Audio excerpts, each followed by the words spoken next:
maybe you could settle down a little, but you still don't know. It's still a gamble. Maybe you can change her. We'll see.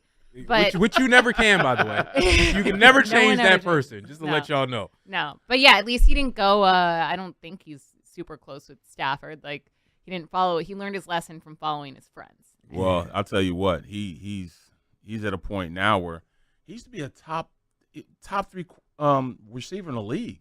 He was their work. In fact, he might have been the number one for like 4 or 5 years straight. And then now, he's getting that. But I mean, I think this is one heck of a opportunity for him. You know, Matthew Stafford still wants to win. Devontae Adams and Puka Nacua. I think both nice mix. Devontae Adams and DK Metcalf are. I think both of them are probably the most likely to have a resurgence in being an elite wide receiver. I think a lot of people kind of overlook them because they weren't on teams that were super great. Right. And I think both of them could have great seasons. If the Steelers get a quarterback. Exactly. Right. When we come back, we got to discuss the teams that we like. First of all, we got to discuss the Eagles, defending Super Bowl team, and they lost a lot. Some people feel like that's too much. Some people feel like it's going to be just fine. We'll talk about that. In the end, my 49ers, what are they doing? They're just letting go of everybody, not gaining anything. So we'll talk about those two teams when we come back, plus a little bit of trivia.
This is the Sunday Spread with Super Bowl champion Barrett Brooks, Devin Caney, and your host, Sean Bell. Presented by BetMGM.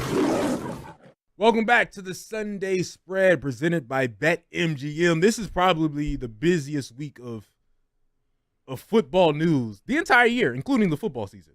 When you just talk about transactions, things being moved, NFL Twitter is never like this. Now NFL Twitter is crazy right now with all the things going on. And we got to go to the Super Bowl champs.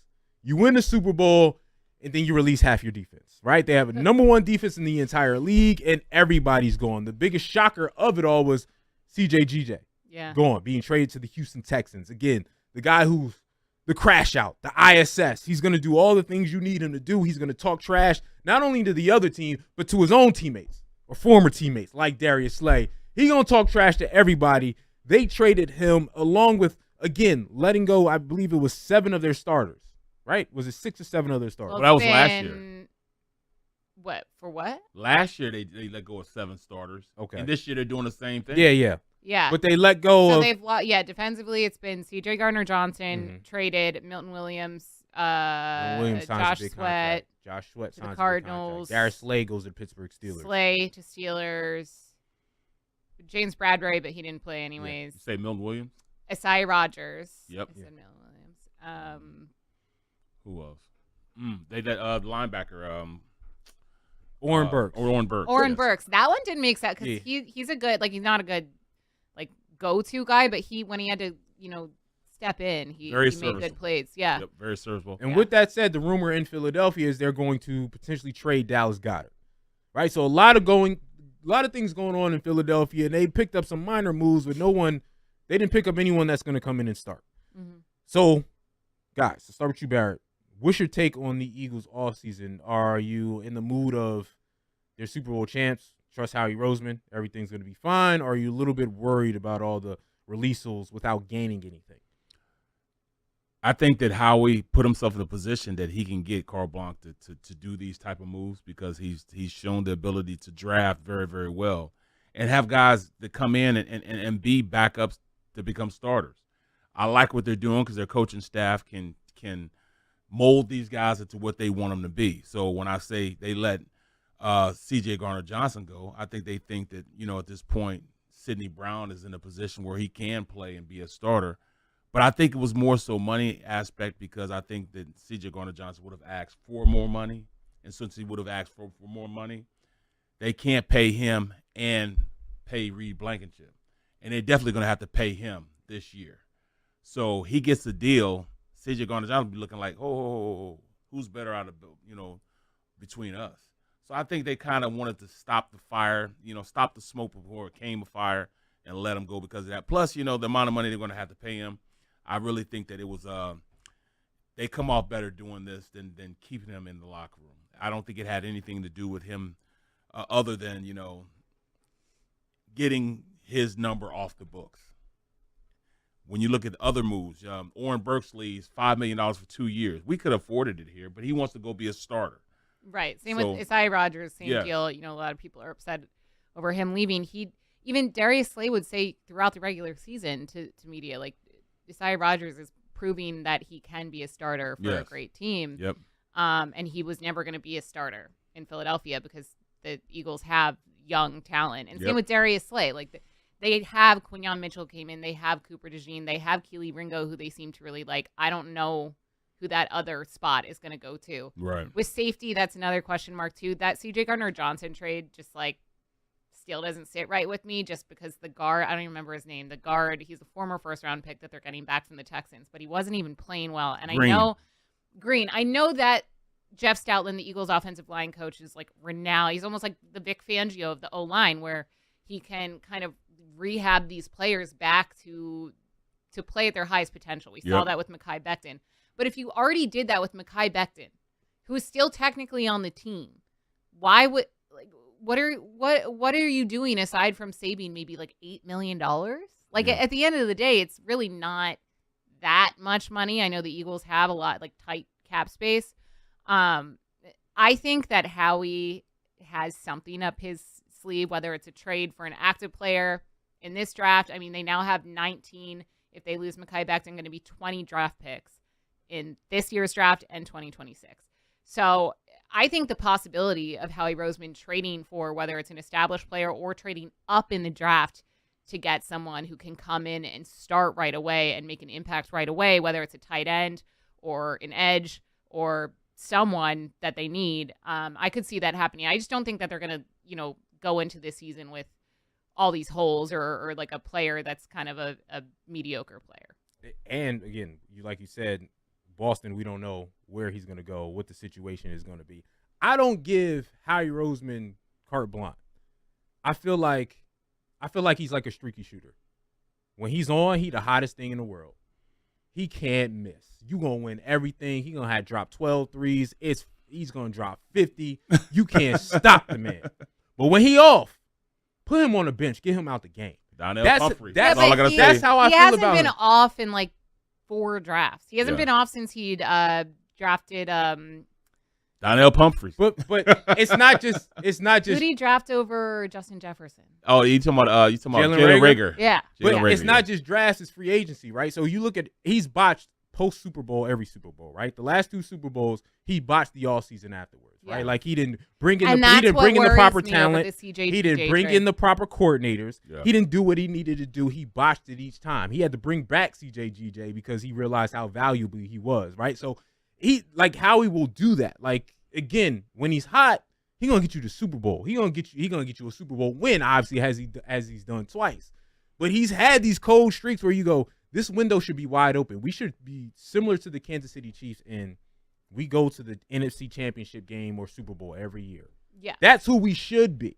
But because he makes these mistakes, you'll go from going to the Super Bowl to a first-round knockout in the playoffs and a wild card team that doesn't have enough talent. So that's what worries me based on his history post Super Bowl.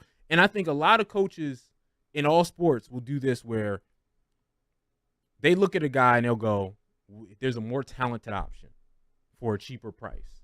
But they don't realize what he does for a team, right? They don't realize, okay, yes, there's more talented players than CJGJ, right? You can get someone who's as talented or more talented for a cheaper price.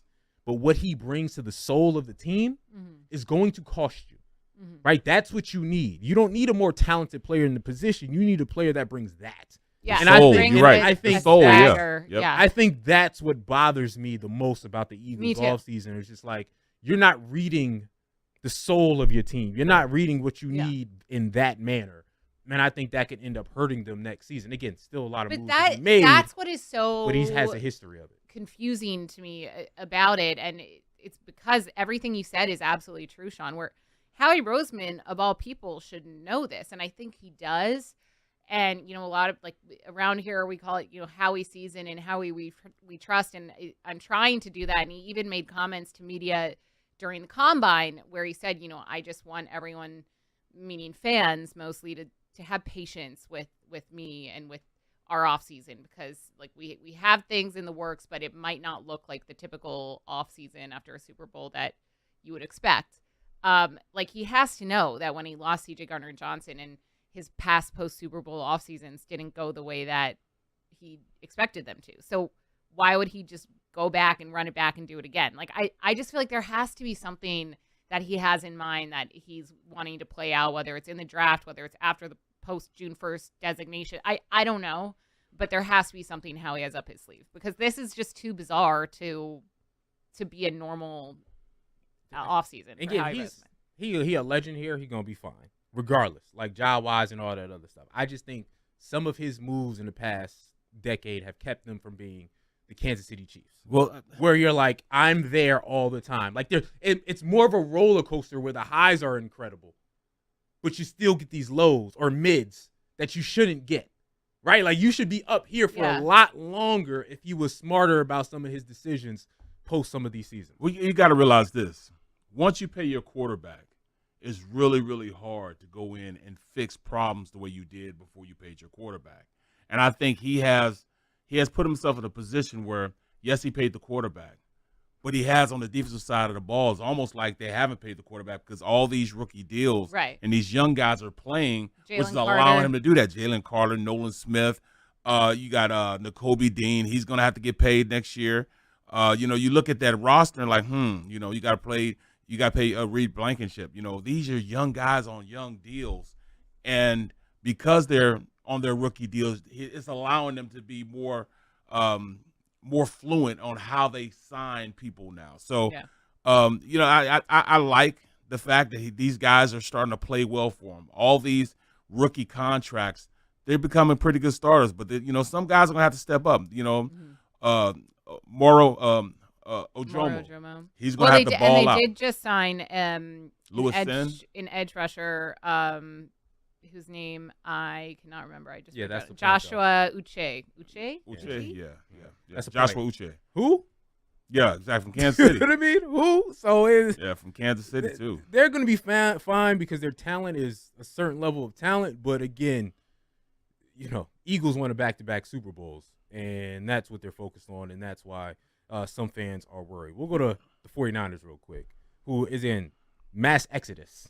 Everybody's going for the 49ers running from that team. Again, Talanoa Hufanga, Deebo Samuels, Dre Greenlaw. I'm losing track of all the names that the 49ers released this offseason, but it's been a lot of names that are going. Is Brandon Ayuk coming back? Yeah, he's coming back from injury. But again, the 49ers letting go a lot of key pieces. The ones that bothers me is Dre Greenlaw because, again, he's the heart.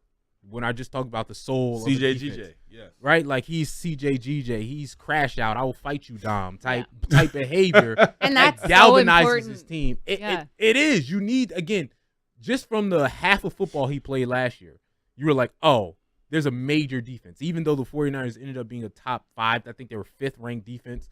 But it was just like, you're shady 5th ranked defense, right? Like we can score on you.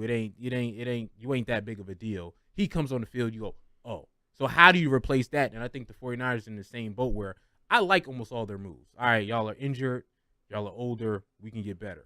But you hadn't replenished. I haven't seen any replenishing. Just like the Eagles, that's what I think the biggest thing for the Eagles. Like, all right, everybody's gone, but it's not like you got Trey Hendrickson. It's not like you replenished somewhere.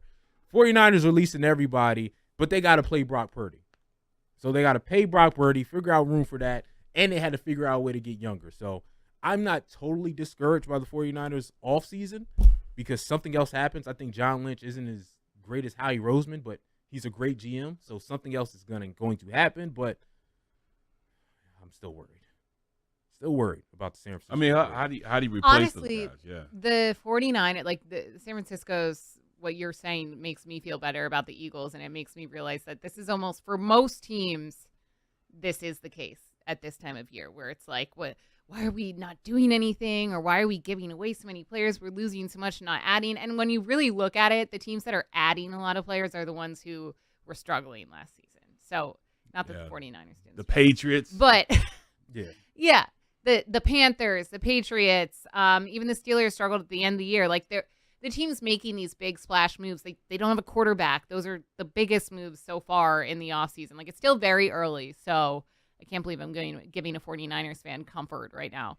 But it does make me feel better that I think we tend to have, tunnel vision and just look at the Bears. Yes, Kenny, that's a good example. Like, just look at our own team, and when you step back and take a wider look, like, there's a ton of teams out there that aren't necessarily making a ton of moves or letting go maybe what seems like too many players, but it'll all come out in the wash. Yeah, again, when you have great ownership, great GMing, and great head coaching, you're going to be fine, which the Eagles have and which I believe the 49ers have.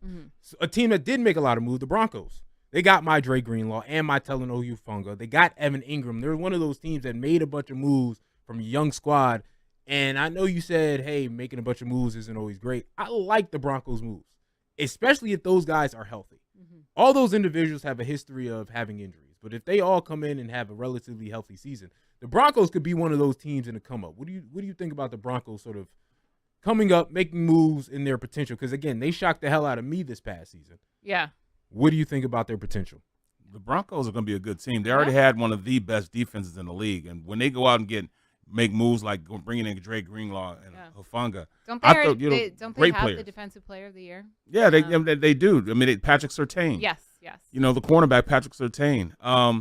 They're the real deal. Nick Bonito, baller. You know what I'm saying? He's one of the best outside linebacker / pass rushers in the league. I think he had 2 picks last year and ran it back to the house, So they have a great defense. And you know what's really tripping me out?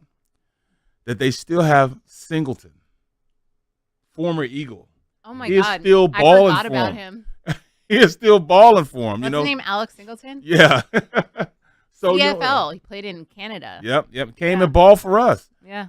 And then, but I'm just looking at, their roster defense. Their defense is going to be pretty good. Offensively, they've got a quarterback. Bo Nix, young guy, rookie contract, so they can bring in people. They're gonna be okay, man. They're gonna be okay. They will probably win their division. I'm saying it right now. They'll probably win their division next year. I feel like with they Kansas City in need there. They're like a stud receiver away because they brought in Ingram, who's a good tight end. Yep. Receiving wise, they have Cortland Sutton. Yep. Who else do they have? Mims. Yeah, I think maybe they have the 20th pick in the first round, so I don't know what else their needs are. But they were a good team last year. Like everything, yes, they were. I agree with everything Barrett said. They remember there was what week was it when I was like, guys, don't look now, but the Broncos are like they've won 4 in a row and they're doing pretty well. And then it was like week 13 or 14. Yeah, and then they got completely crushed Yep. by I don't remember if it was the Chiefs or someone, and I was proved wrong. But they showed flashes of potential. Okay, real quick. Trey Henderson, Aaron Rodgers, I think the two biggest names out there that don't have teams right now. Where do you think they go? Let's throw out a prediction where each one will go. We'll go around with Aaron Rodgers. I think Aaron Rodgers will eventually be a giant. Good, nasty work. He's going to be a giant, and he won't have to move. He'll just stay wherever he's going to stay at, whatever cave he's going to be at. He won't have to move from the state. So yeah. Okay. I think Aaron Rodgers will end up on the Steelers. I agree. I just think because the Steelers are desperate. Yeah. They are desperate. But man. so are the Giants. Walking around, but the Giants are like, you're bad anyway. So Yeah. we can just. Steelers are like, we have a playoff team. We made playoff moves. We made Super Bowl moves. We got Darius Slay. We got DK Metcalf with no quarterback. Right. So they're desperate for anything right now. So although I would love to see him go to Minnesota because that would be the Brett Favre route and that would be hilarious. Wouldn't that be crazy? Hilarious. Trey Henderson, real quick. Where does he end up? I think he's the LA Charger. LA Charger. Okay. Yeah. I'll say the Eagles just, to manifest it, but I don't know. There you go. I'm gonna go Detroit Lions. We haven't Do heard they need him? We haven't heard a peep out of They it. already have Their defense wasn't any good. They got Aiden Hutchinson coming back. Yeah. He's If back. They could put Yeah. Trey Henderson on the other side, then maybe your defense steps up a lot. Well, But Aiden again, we Can Hutchinson. they pay both those guys? Right now they can, Yeah. from what I saw from the cap. So, I just think that would be Detroit has been silent. We haven't heard releases or signings from them. Yep. Make a little bit of splash. All right, when we come back, we will get to trivia. We will get to fact or cap, and then we'll get to what's on our mind to wrap up the show. Okay, this has been the Sunday Spread presented by BetMGM.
Let's get off the sidelines and back into the Sunday Spread with Super Bowl champion Barrett Brooks, Devin Caney, and your host, Sean Bell. Presented by BetMGM.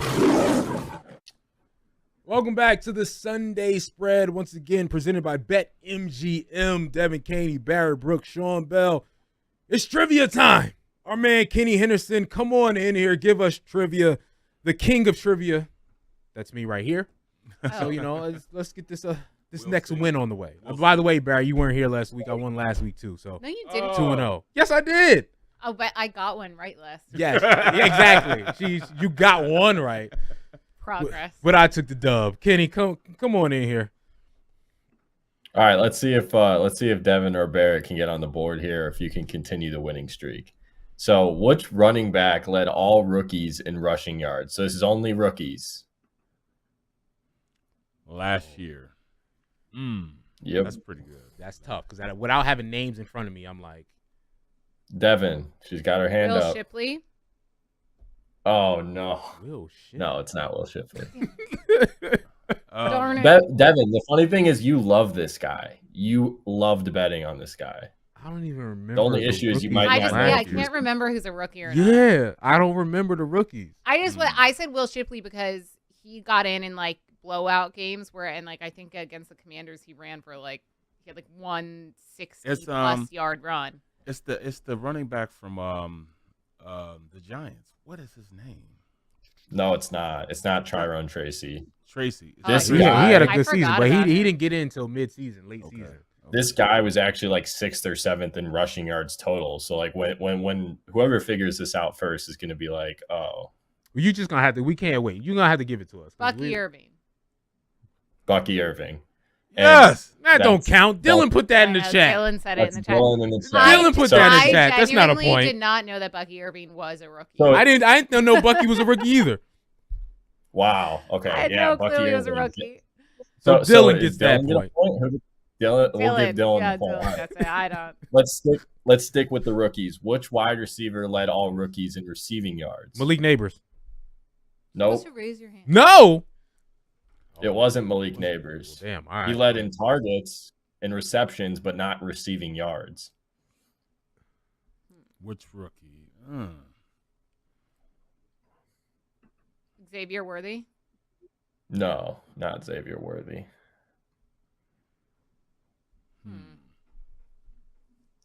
That's a tough one too. 'Cause I was thinking Malik Neighbors also. All right. Yeah, where this is. Dylan embarrassing for us. says Brian Thompson Jr.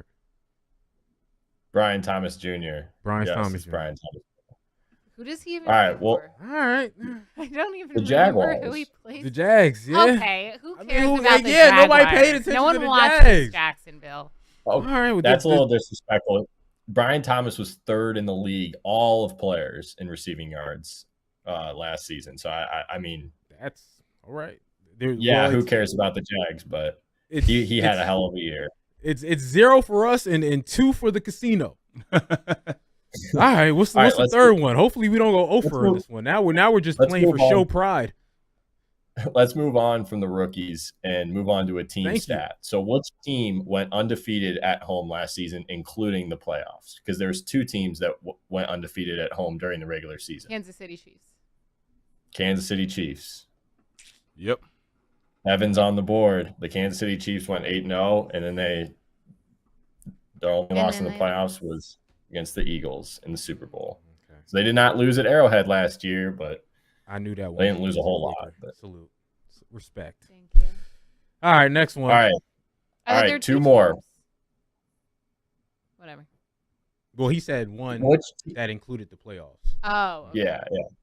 Which team had the worst point differential last season? This might be a little tough because this team played a lot better in the second half of the season, but the first half of the season, they were basically going to finish last no matter what, based on how the first few games went. Nope, not the Broncos. The Patriots. Nope, not the Patriots. Think about a team that's been bad but got better. And they're still not very good, but I think Texans? that they're on the uptick. not the Texans. This was not a playoff team. So the worst point differential. So this team was getting crushed, especially early. The Titans. Panthers. The Panthers. No. Oh, the Panthers. The Panthers. The Panthers. Yep. Barrett is on the board. Yep, it's the Panthers. So I guess this last question is set up perfectly to be a tiebreaker because it's an Eagles question for Devin and Barrett to get on. No, I'm still in this because I could tie all three of them. Don't try to kick me out. I guess that's true. We could have a three-way tie, but then Dylan would win because he got the other 2 points. So, well, that's the casino always wins. That's true. All right. So the Eagles famously destroyed the Chiefs. It was really 40-6, but we can call it 40-22. That's right. In Super Bowl 59. Which Eagles player led the team in receptions that day? That's a good question, actually. Ask it again, please. Which Eagles player led the team in receptions? Jahan Dotson. In the Super Bowl. It was not Jahan Dotson. No, it was not. No, it was Devontae Dallas Smith Goedert. or Dallas Goedert? Yeah. Dallas Goedert. Nope. Not either of them? No, not either of them. Mm. This is an interesting one. I thought this was a good one. Is it Saquon? It's Saquon Barkley. Wow. Saquon Barkley had 6 receptions in the Super Bowl. The second guy Devontae had 4. I believe AJ and Dallas both had 4. Dylan saying 3 points. Let's go. So he said it Dallas. too. See, you got to give us some time, Dylan. You didn't even give me no time to get that one. We're gonna have to get Dylan on mic next week to go up against you guys. And so he's not typing all the answers in the chat. But legendary performance from Dylan. All right. Well, that was shameful stuff from us. That was all world, Dylan. We got to do better next week. We got to do better next week. With that said, let's play fact or cap. All right. For those who don't know, cap means a lie. So I'm going to read out a statement, and you're going to tell me whether or not it's fact or cap. I saw this coming into the show. I thought it was funny. I thought it was interesting. So I want y'all to tell me what y'all think. Kirk Cousins is the worst free agency signing of all time. Signed with the Atlanta Falcons, and a lot of people with the Atlanta Falcons are upset. It was one of the worst signings ever gave. Again, it was a 3-year, $100 million contract, and he's out already. Is that the quarterback again? Penix Jr. Right. From Washington. He came in and did a good job. He's going to be their future quarterback. Now Kirk Cousins is, I don't know what. He ain't there. He ain't their future. He ain't there right now. So when you think of the worst contracts in NFL history, and the Eagles got a couple of them, would you consider Kirk Cousins to be the worst, or do you have someone more? Because I think Kirk Cousins was 180. Let me look up that contract while y'all think about it. I think he was 180 million for 3 years. Is that the worst contract that you've ever seen, or do you have one in mind that could be worse? Is that fact or cap? Or it has to be a quarterback? It doesn't have to be a quarterback. No, it's talking about anybody. Yeah, I feel like quarterbacks have the highest money for. Again, it was 4 years, 180 million, and he's already basically done. Hold on, let me check something. Because again, the Eagles can go Nnamdi Asomugha.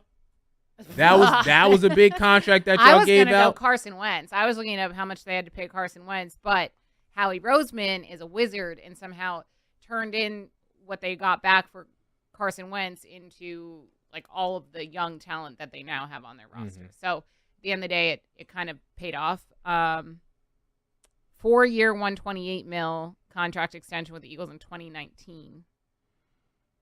Which he played, one season after that?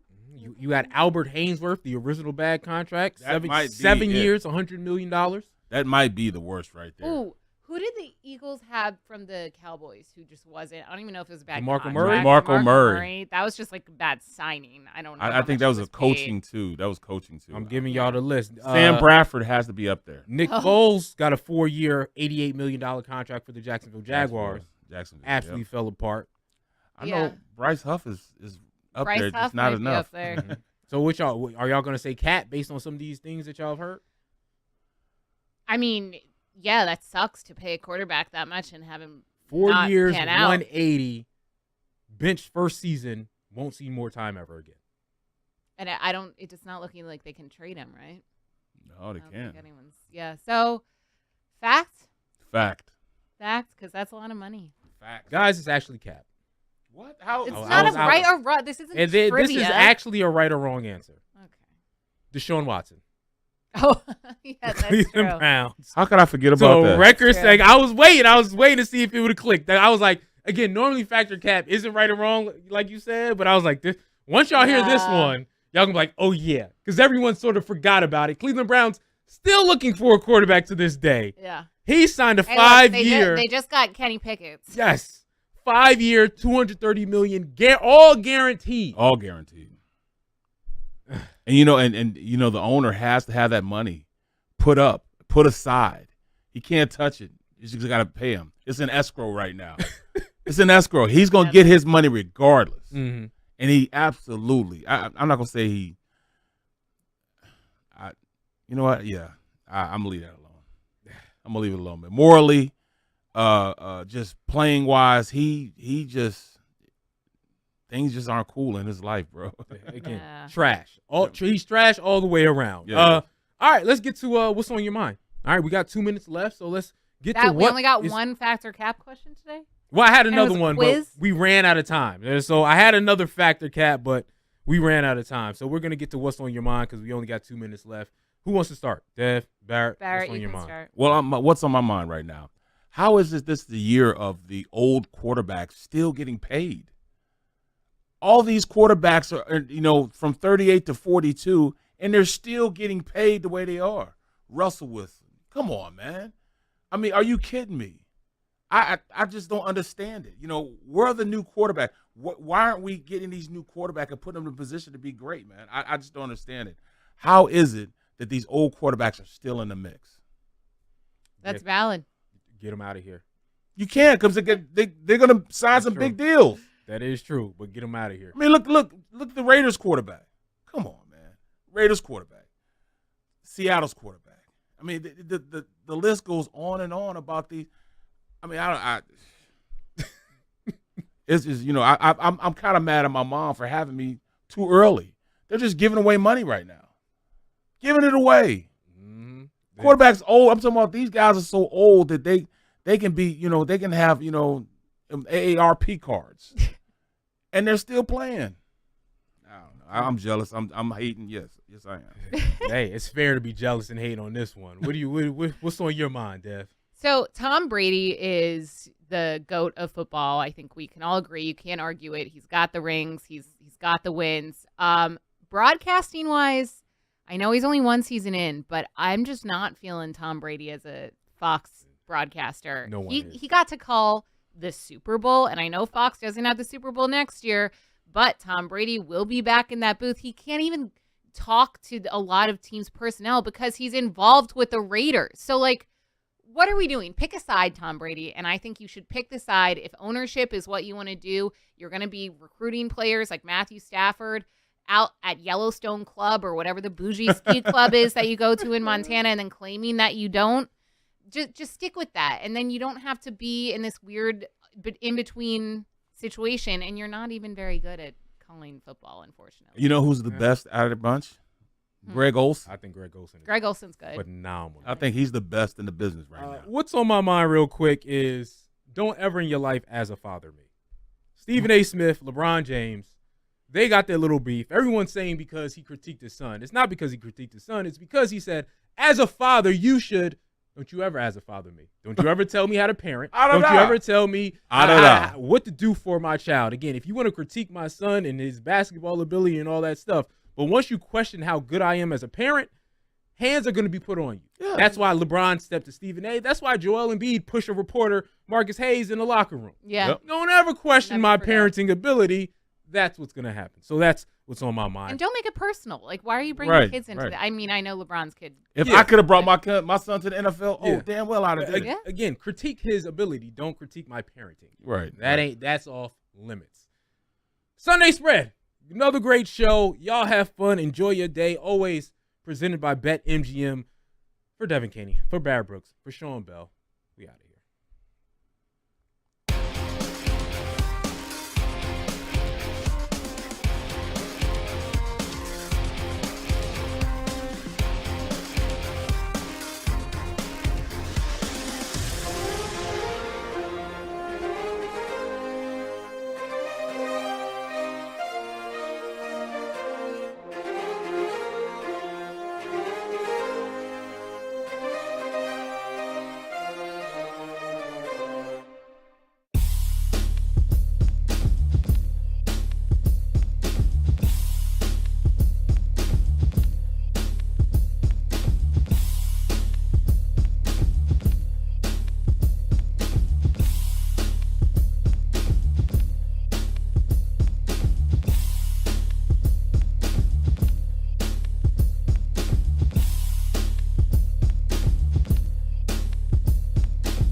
Daily Tip. This is like Disneyland for adults. If I wanted to have fun, I was going to go to Disneyland with my kids. With Michael Jenkins. Honestly, you could talk me into just about anything. Like, you want to do shots? All right, let's do shots. You want to put together a 10-leg teaser? Sure, let's put some money on it. In fact, I do a parlay with Champions League Soccer and the WNBA. And Chelsea Messenger. Let's try to beat the rest of the network at being degenerates, because maybe, just maybe, we can win in that regard. I do like the idea of a parlay. And Dad, don't forget about me, the Dogster. Presented by BetMGM. The sportsbook born in Vegas. Download the app today. Please gamble responsibly. If anyone can be a degenerate, it can be us. It is a new week on the Daily Tip on the BetMGM Network. Good morning to you. Great to have you along with us live across the country from 6 a.m. to 9 a.m. in the East. Coming up, we got a full rundown of what happened over the weekend in the NBA. Before we look ahead to even more basketball tonight on the hardwood, we'll get into the NFL at 6:40, which is almost here, set for Thursday in Green Bay. Then at 7 o'clock, we'll play an NBA edition of Take Your Pick, which we will also use to crown a winner of the weekend when we play MVP Monday. And, of course, some baseball picks is a few things that we'll throw in as well. At 8 o'clock, we'll lock in what we think will happen tonight in the association as we go over again some of the crucial matchups with the postseason underway. At 8:20, more NFL draft from Ian Valentino from A to Z Sports. And finally, we'll tell you where we officially will put our money at 8:40. I'm Michael Jenkins. Chelsea Messenger is joining me live from Nashville, Tennessee. Chelsea, good morning. How you doing? Yeah, good morning, Jenks. How was your Easter weekend? Did you do any adult Easter egg hunts? Absolutely nothing. I sat and did some adulting right on my couch with the lovely Catherine and just relaxed and enjoyed the Easter Sunday. I live across the street from a really old and beautiful church here in D.C., so it was really cool to wake up with the sound of choir music sort of reverberating throughout the neighborhood, which is really beautiful and awesome to hear. So it was just nice and easy and relaxed and very enjoyable. What about you? We did all kinds of activities because obviously I have a 5-year-old, so we do like all of the Easter egg hunts. We had an Easter egg hunt on Saturday, which included an adult portion, which was awesome. They put in lottery tickets, airplane bottles of alcohol, picture frames, mugs, T-shirts. It was awesome.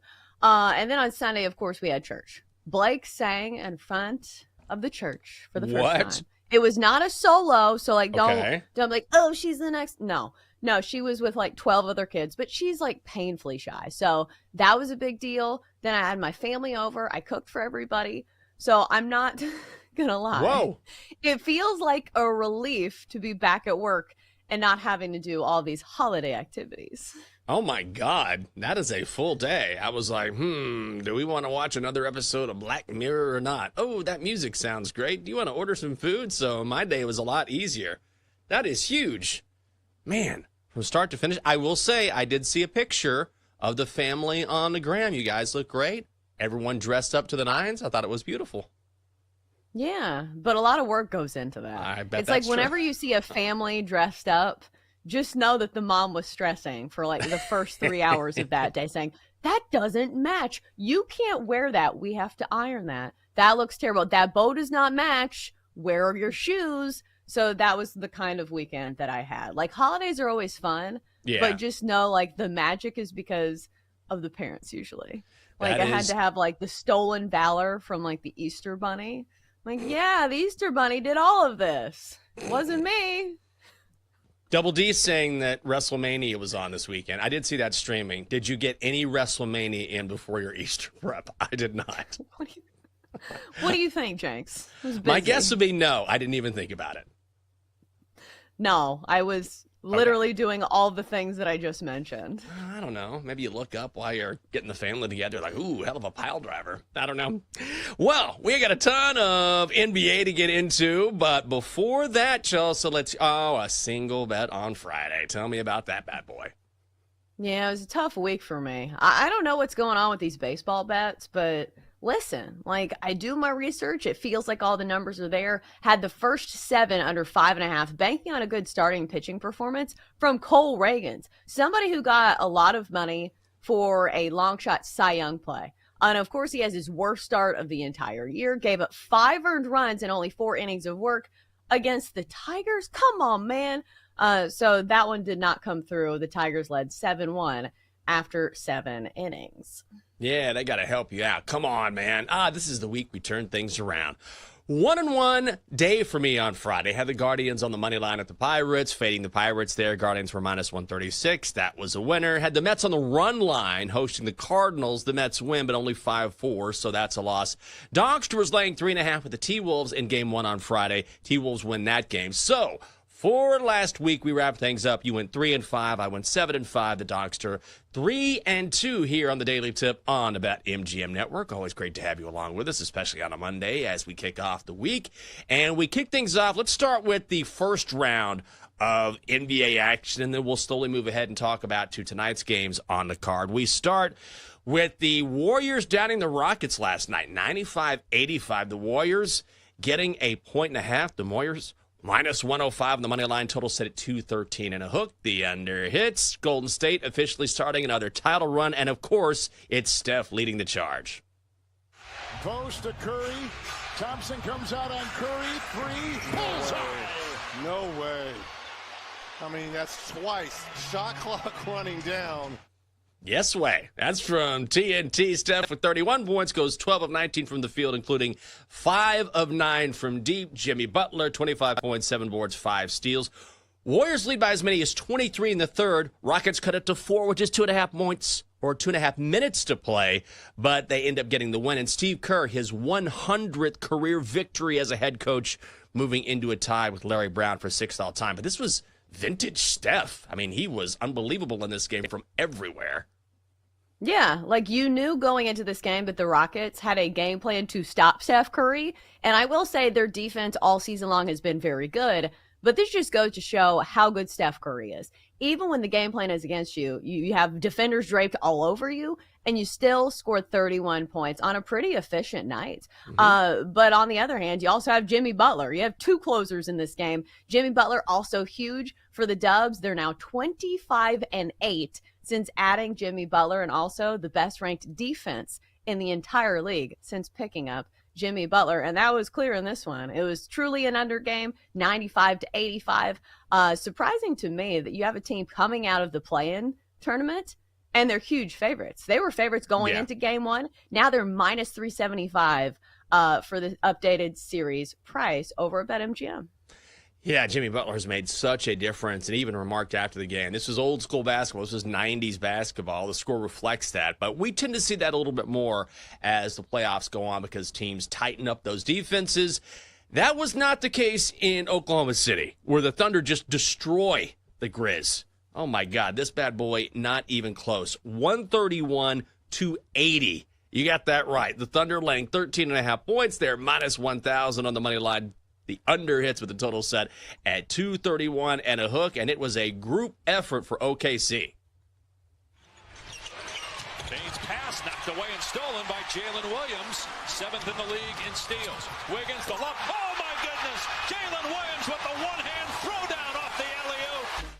Yeah, he was fantastic in this game. But then again, everyone was fantastic in this game for Oklahoma City. Williams with the steal and the oop there. He also had, how many points did he have off the bench? 20 coming in, or 20. Aaron Wiggins with 21. Chet Holmgren, a double-double, 19 points, 10 boards. And then you're like, where is SGA? He had 15 as the Thunder win by 51 points, Chill. So that is the 5th biggest margin of victory in NBA history, just 7 points shy of the record. They shoot, as a team, 50.5% from the field, and they go on a 20-0 run in the second quarter. Not close. What a performance. What a statement by Oklahoma City here. Yeah, this is what we probably would expect from a top-seeded team playing a team out of the play-in. But I think Oklahoma City is one of those teams that still has something to prove. Because a lot of people say, okay, you've been great in the regular season, but what are you going to do in the postseason? I feel like they flexed their depth muscle in this one. The fact that SGA didn't even need to have a big game. Obviously, it was a blowout, so obviously the foot is not on the gas pedal. But a statement win for Oklahoma City. We'll see if they can continue this momentum moving forward. if you were not taking Oklahoma City seriously before, and I understand that, look, we're late in the season. If you followed the NBA, the Thunder have been the Thunder. But for the casual fan, I mean, this is not necessarily an anomaly. They're not going to win another game by 50 points. But it's no surprise that the Thunder come out and just get everyone involved here. They were fantastic. Ja Morant, 17 points, leading the way for Memphis. But now, if you're looking at the updated series price, the Thunder minus 10,000, the Grizzlies plus 2,400. All right, let's head to the Eastern Conference now. A bunch of Celtics fans surely thrilled with what they saw yesterday. They dumped the Magic 103-86. The Celtics laying 12.5. Celtics minus 1,000 on the money line. And the underhits, total set at 204 and a hook. Derek White, 30 points. Jason Tatum, 17 points, 14 boards. And Peyton Pritchard coming off the bench. Caleb Houston gets inside. Blocked from behind by Hauser. Picked up by Horford. Horford back out. Pritchard, three-pointer. Puts it in.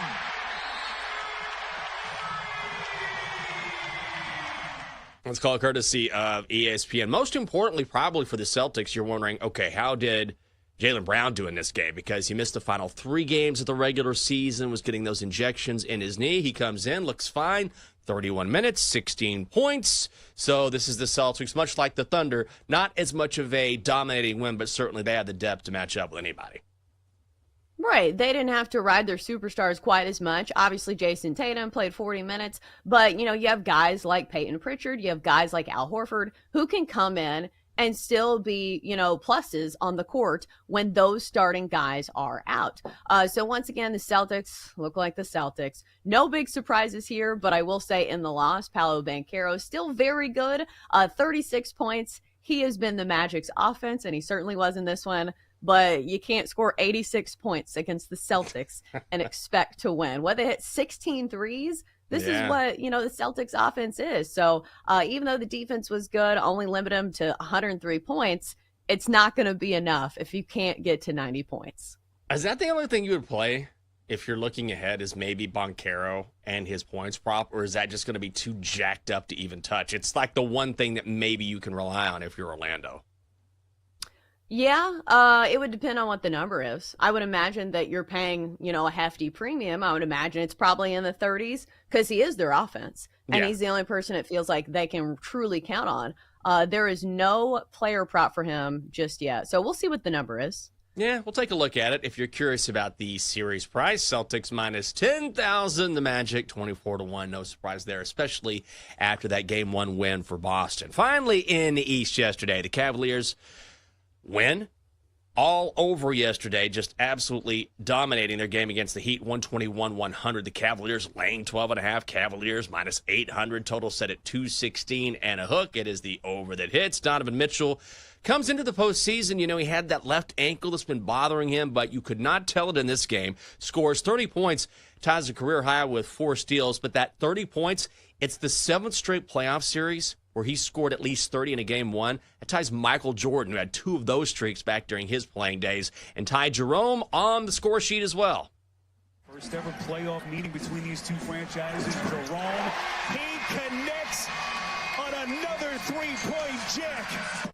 That's from TNT. Jerome with 28, Darius Garland 27. The Magic tried to make it interesting, or the Heat, I should say, pulled within 8 during the fourth quarter, but the Cavs eventually scored their most points in a playoff game since back in 2018. So easy work for the Cavs, Chelsea. Yeah, this was the Ty Jerome game. What a playoff debut for Ty Jerome. 28 points in this one, like you mentioned, 16 of those coming in the fourth quarter, 10 of 15 from the field, including 5 3-pointers made. We always see this in the postseason. There's an unlikely hero or an unlikely role player that steps up big time. Like we see it from championship teams. Like I remember like Bobby Portis back in the day with his huge eyes. So it feels like Ty Jerome was that for the Cavs. Obviously, it's the first round. We'll see how he does for the remainder of the playoffs. But it's always a good thing if you can get something from your guys who are not your superstars. Because as we saw, like with the Lakers, just because your superstars score a bunch of points does not guarantee a win in the postseason. No, I agree, and I was hoping maybe the Heat might make this interesting, but I thought it was, this is one of those days where every single game, they were competitive at points, but ultimately this was the favorites just doing their thing and really showcasing how dominant they were and why they were favored in the first place. Yeah, on paper, I looked at this one and said, okay, if, anybody's a good matchup of the higher seeds, maybe it's Cleveland, because in years past, they play at a slower pace. Their offense sometimes is prone to lapses, but not this year. Their offense has been much better this year, so it wasn't really close for Miami. They're going to need a lot more bullets to contend with one of the top teams in the Eastern Conference. Yes, they will. But if you're a basketball fan, I mean, what a weekend. You get Friday night games, you get Saturday a full slate, Sunday a full slate, and then 2 more games on the card tonight. We'll look at those as well here in the next 2+ hours. Coming up on the show, it's more from the NBA with a look at Saturday's action. What we can take from the opening round based on what we saw. That is Chelsea Messenger live in the Music City. I'm Michael Jenkins, live in the nation's capital. It is a Monday on the Daily Tip on the BetMGM Network. Great to have you with us. We're coming back right after this.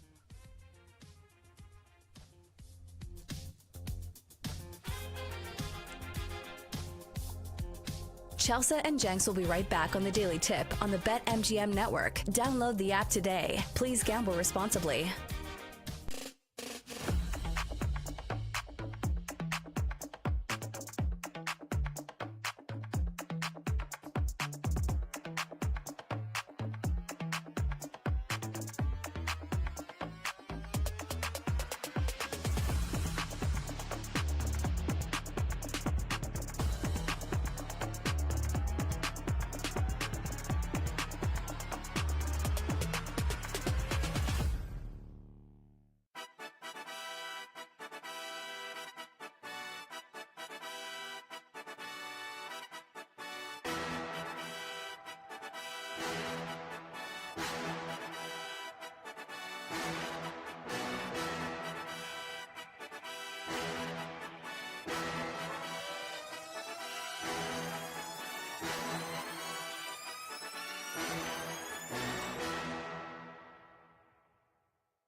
Welcome back to the Daily Tip, presented by BetMGM, the sportsbook born in Vegas. Download the app today with Michael Jenkins and Chelsea Messenger on the BetMGM network.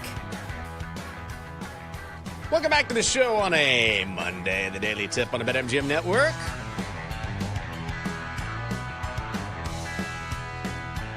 Great to have you with us. I'm Michael Jenkins. She is Chelsea Messenger. Coming up in a couple minutes, what we saw on Saturday in the NBA playoffs with the T-Wolves dominating the Lakers before they get back on the court tonight. You know what I'm doing this evening? Something I haven't done in, oh my God, I'm trying to figure out the last time. 20-something years.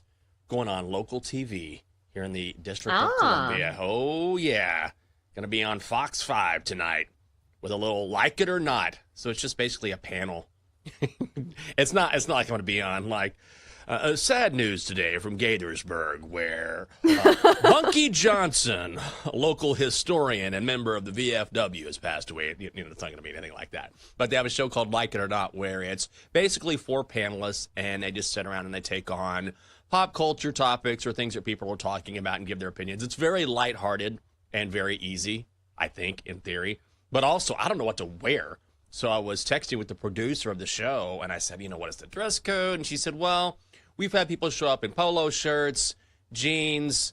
She would not recommend shorts. Some people wear suits. So I'm not going to wear shorts, just show up in like shorts and, a T-shirt on the air. That would be something. So I decided, okay, what I'll do is I'll just wear a suit, no tie. But I haven't worn a suit in so long. Like, I pulled out my suit, and I was, oh, my God. All the cast was having to help me steam it and stuff. I was like, I can't remember. And my shirts, I'm like, I haven't worn a suit in so long. I probably need to go out and buy like a shirt or a tie just so they're not so dated. Like, it's been forever. Like, I look like it's like going back in a time capsule. Not great. Oh, yeah, because the styles have changed. Like, Jake has had this issue because, especially with the shirt underneath, styles used to be baggier. And even with, like, the pants. Like, some of his pants, they look comical. Because it didn't used to be the style where things were so fitted. Mm-hmm. But you are getting married soon. Are you going to be wearing a suit at the wedding? That's when I wear shorts. I mean, it's going to be it's going to be nice and summery.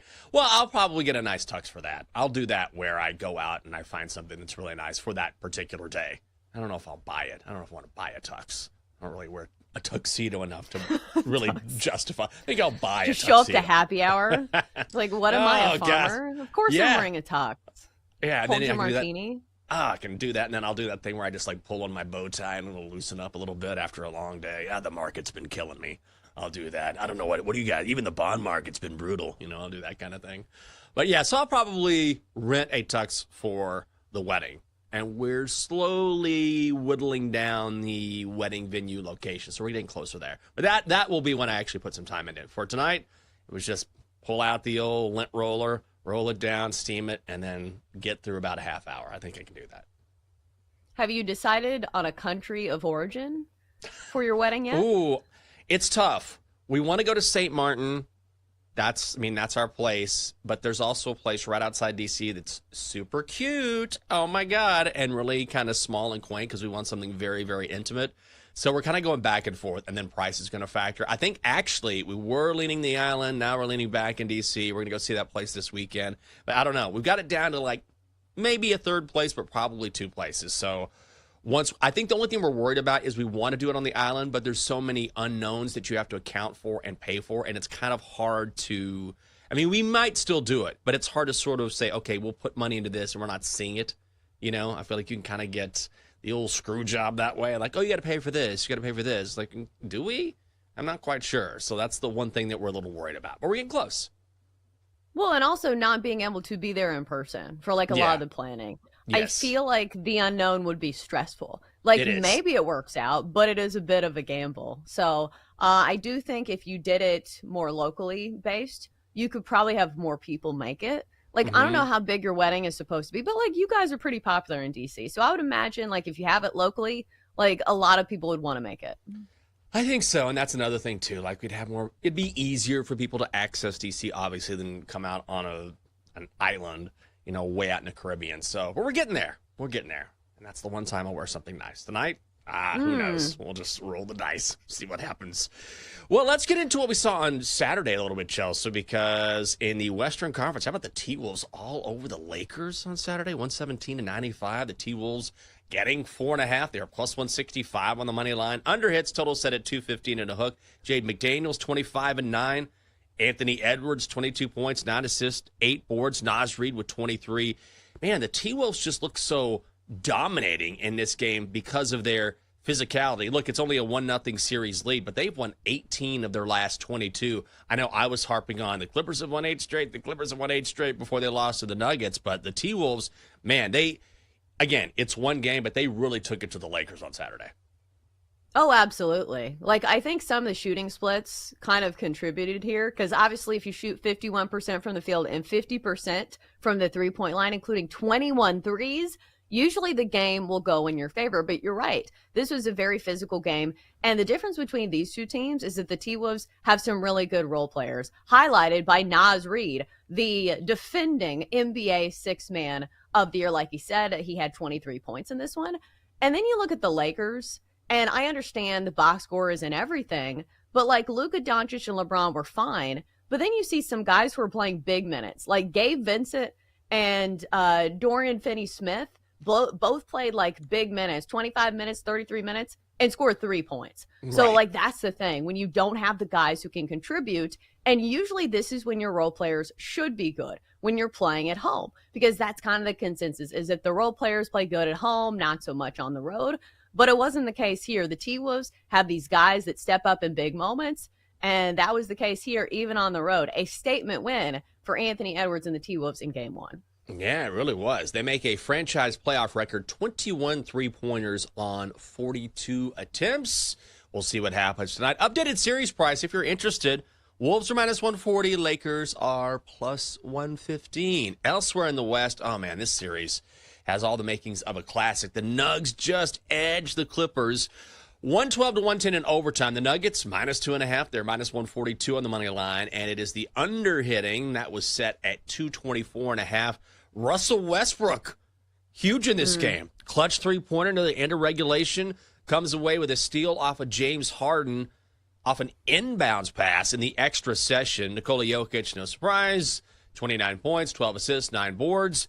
Nuggets were down 15 points in the first half. They end that Clippers 8-game winning streak, and I thought it was funny. They interviewed Russell Westbrook about that steal off that inbounds pass, and he said, yeah, I know that play. Because, of course, played for the Clippers for a couple years before coming to Denver, so he knew that play exactly, and it paid off. Oh, absolutely. And I feel like he's somebody who gets some flack for not being good in the clutch moments, but he had the hustle and the X factor in this one because, like I said earlier, sometimes it's not all about the stat sheet. It is about, making those big plays in critical moments. And I will say this, for the defensive side of things, Russell Westbrook is always going to give it his all, and he's always extremely athletic in, some of his pursuits, as we saw in this game. So a big part of what the Nuggets have done, obviously, in this game, and then ho-hum, Nikola Jokic, what was he, a rebound away from a triple-double? It feels like it's become like, oh, well, only a triple-double for Nikola Jokic. But Aaron Gordon was big in this game as well. 25 points. I knew that he would be an X factor. They'll need his size going against the Clippers. Also had 8 rebounds. But we'll see in this next game because the Clippers had all kinds of turnovers in this game, and they talked about that. They said, hey, you can't have all these turnovers, 20 turnovers against a team like the Nuggets and expect to win. So if they clean that up, would not be shocked if the Clippers take Game 2. Yeah, right now the Clippers are a short favorite in this game. Clippers minus 1.5. I had a sprinkle on the Clippers in this past game. Oh, one by the hook, but that bad boy was close. But I think you make a very salient point when it comes to Russell Westbrook, which is offensively, for sure, there are times when, because of his style is so manic and just kind of crazy, where he's just kind of everywhere. And offensively, that can lend to you being out of control and maybe making some mistakes that you shouldn't make. But defensively, if you're that frenetic, you can cause all sorts of problems because you don't have the ball in your hands. You're just trying to really disrupt what the opposing offense is trying to do. And we saw that in that game. Defensively, he's like the Tasmanian devil running around out there. Oh, exactly. Yeah. But again, imagine the Tasmanian devil playing defense against you. That's not the Looney Tune that I would want to face. Like maybe Tweety or maybe Yosemite Sam, but certainly not Taz. I feel like he would be the best defender of the Looney Tunes, would he not? Oh, easy. Taz, it's like, listen, put Taz on the best offensive. Just don't give him the basketball. Like, don't give Taz the ball late, but let him play it wherever he wants. Just stick him on the best player, whoever it is. What's Tweetyberg? Just let Tweety cheer. Can we get Tweety off the court? Let Tweety cheer.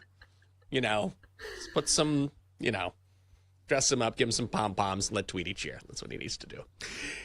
In the Eastern Conference, how about the Knicks? So the Pistons 123-112. The Knicks cover the 6.5-point spread. Minus 300 on the money line. Total set at 220 and a half. Let me get that right. Over hits. Jalen Brunson going off 34 points. Hands out 8 assists.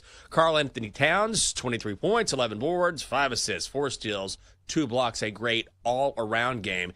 And the Knicks were down in this game. They stunned Detroit, a 21-point rally in the fourth quarter after trailing by 8, 21-0, and end up taking the win here. So this is one of those games where, if you're the Pistons, how do you react in a game 2? Is it, all right, we had this thing, this was ours for the taking, and I cannot believe we let this team go on a 21-0 run, or does it sort of defeat you mentally? Does it defeat you mentally, or do you come back and say, okay, we know you can play with these guys? You can take it one or two ways. Yeah, I think this is where your youth shows. Like we say this a lot in the NBA where a team feels like they're a year away. It feels like that for the Pistons because it's incredibly hard to go from cellar dweller team to a playoff team. Like that's the jump that the Pistons are making this year. But then it's another jump to go from that to a good playoff team. And we saw this drought from their offense.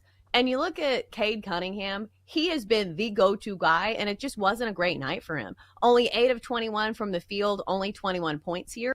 He had been averaging 30-plus points against the Knicks so far this season. So if the Pistons want to beat the Knicks, they're going to need a huge Herculean effort from Cade Cunningham. So maybe a game 2, he's a little bit more efficient. Obviously, the defense deserves some credit here.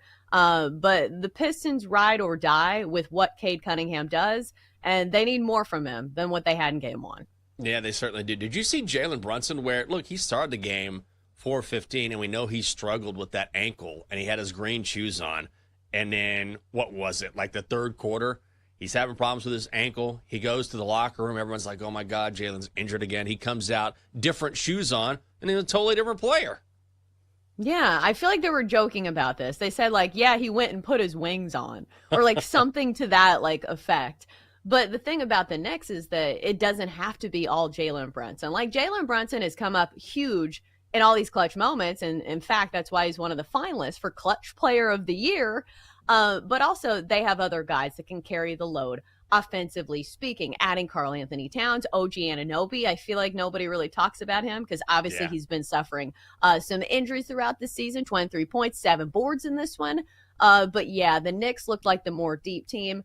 And the older team that certainly had more poise, and that's kind of what this number kind of implied. No, I'm telling you, that experience matters in a massive way because you don't necessarily lose your composure in those big moments. Updated series price for you. The Knicks are now minus 700. The Pistons are 5-1. Finally, in the East on Saturday, the Pacers ripped the Bucks 117-98. The Pacers laying 6.5. Minus 225 on the money line. It is the under that hits with the over-under set at 227.5. Pascal Siakam, 25 points, 7 boards. Miles Turner, 19 points, 5 boards, 4 steals. Tyrese Halliburton, 10 points, 12 assists. The Pacers get a dub in their first home opener since back in 2014. Man, these games, there were, Clippers Nuggets was close, but everything else was just not really that competitive, I guess, when you consider what you might expect come NBA playoff time. Well, especially for a team that's missing one of their superstars. The Bucks didn't have Damian Lillard, and that's a huge presence in the postseason. This box score is comical. Giannis had 36, Taurean Prince had 0 points, Kyle Kuzma 22 minutes, 0 points, Brook Lopez 9, Ryan Rollins 5. Not a single other starter looked like was in double figures. I understand they had some guys that came off the bench. Kevin Porter Jr. Had 12, but Giannis is really good, and he's a finalist for MVP. But you can't do it by yourself in the postseason. I feel like we can finally say that because we've seen this time in and time out. You got to get more from your bench. Oh, my God. Yeah, he had 36 and 12. That's great. But ultimately, look at this line for Kyle Kuzma. Dylan just put this in the chat. 0 points, 0 assists, 0 rebounds, 0 steals, 0 blocks in 22 minutes played. What are you doing out there? Cardio. He's just doing cardio. Oh. He was literally just getting his steps in. Yeah, he's running up and down. Wait, this is an actual game? This counts? It's preseason. No idea. Yeah, those guys need Dame back in a big way. Pacers now the obvious leaders to win the series at minus $275 or plus 220. Coming up on the show, Nico Iamaleava has a new home, but likely one that is less lucrative. We're talking football next to the Daily Tip on the BetMGM Network.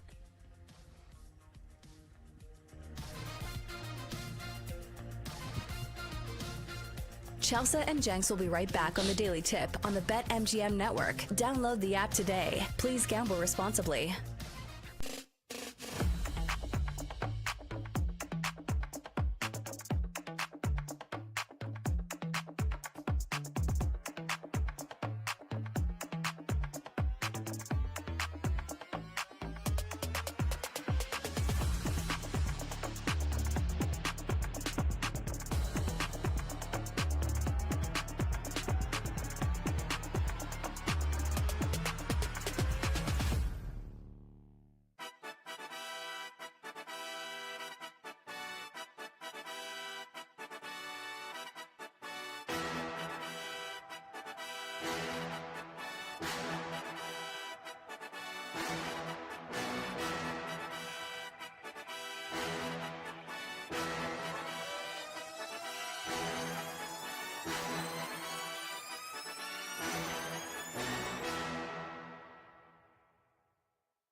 Let's get back to the Daily Tip with Chelsea Messenger and Michael Jenkins on the BetMGM Network. Presented by BetMGM, the sportsbook born in Vegas. Download the app today. Please gamble responsibly. Welcome back to the show on a Monday, the Daily Tip on the BetMGM Network. Good morning to you. Oh, God, I know. It is a Monday. I hear you guys. I know. I'm Jake. She's Chelsea. Coming up on the show, some thoughts on the NFL draft. Just some thoughts. We're getting there. It's coming up on Thursday in Green Bay. Chelsea, let me ask you something about temperature. Here's my question for you. Because I walked in, this is the first time I've been in the studio in a while, and I walked in here, and first of all, thanks to Raj, the absolute GOAT who got us hooked up this morning. That was a minor miracle. This had the potential to be one of those shows that you hosted for like 45 minutes on your own. So that would not have been fun. Yeah, would have been great. You and the Donkster maybe. But Roger got us hooked up. Everything's good. Everything sounds great. Raj, the GOAT, walks in. What about this? What about this? Okay, great. See you later. Unbelievable. But I sat down. I'm like, holy, it's burning up in here. Like, who is sitting in like a sauna? So I'm like, all right, maybe it's just me. I go over to the thermostat. It's 82. And I thought, God bless. Okay, it's not just me. Plus, there's equipment in here. Like, just from a practical perspective, when you have a bunch of audio and video equipment, it probably doesn't need to be hot. I mean, it's not burning up, but it's not exactly chilly. I mean, it's pretty warm in here. So what is the point? Do you have a set thermostat number, temperature at home? You're like, all right, or this is the range, but if it gets out of this range, I get uncomfortable. Yeah, I think it's a difficult time of year, though, because, I don't know how it is in D.C., where sometimes overnight it's cold, and then during the day it's really hot. So it's like, do I put on heat or air conditioning? Because it's like you're sitting there just like, oh, I got to change it. For me, I think we like it at 68 or 69 while we sleep. During the day, 71 or 72, because I like it a lot colder when I sleep. But anything above 72 is like a no-go. Like, it has to be 72 or lower. Yeah, no, I agree. And every now and then if I get cold, I'll turn up to 73, and then like 20 minutes later, I can tell the difference. I know that sounds kind of crazy. Yeah. But you can, like, honestly, like that extra degree, you're like, wait a second. Something is just a little bit off. I'm like, oh, no wonder. This needs to be turned down. Like, I can pick it up like that generally. Yeah, I feel like if it's 72 at night, that's when I'm like sweating. Like, it has to be below 70 when I sleep. And obviously, like, it depends on like your house. Because like the thing is, in our bedroom, we have carpet, which like insulates it even more. But in the living room, we have really high ceilings and hardwood floors. So it can feel freezing in our living room and then really hot in our bedroom. So it's one of those things you have to do by feel, veteran moves. Yeah. But I'm sorry that it's so hot in the studio. That's the worst feeling.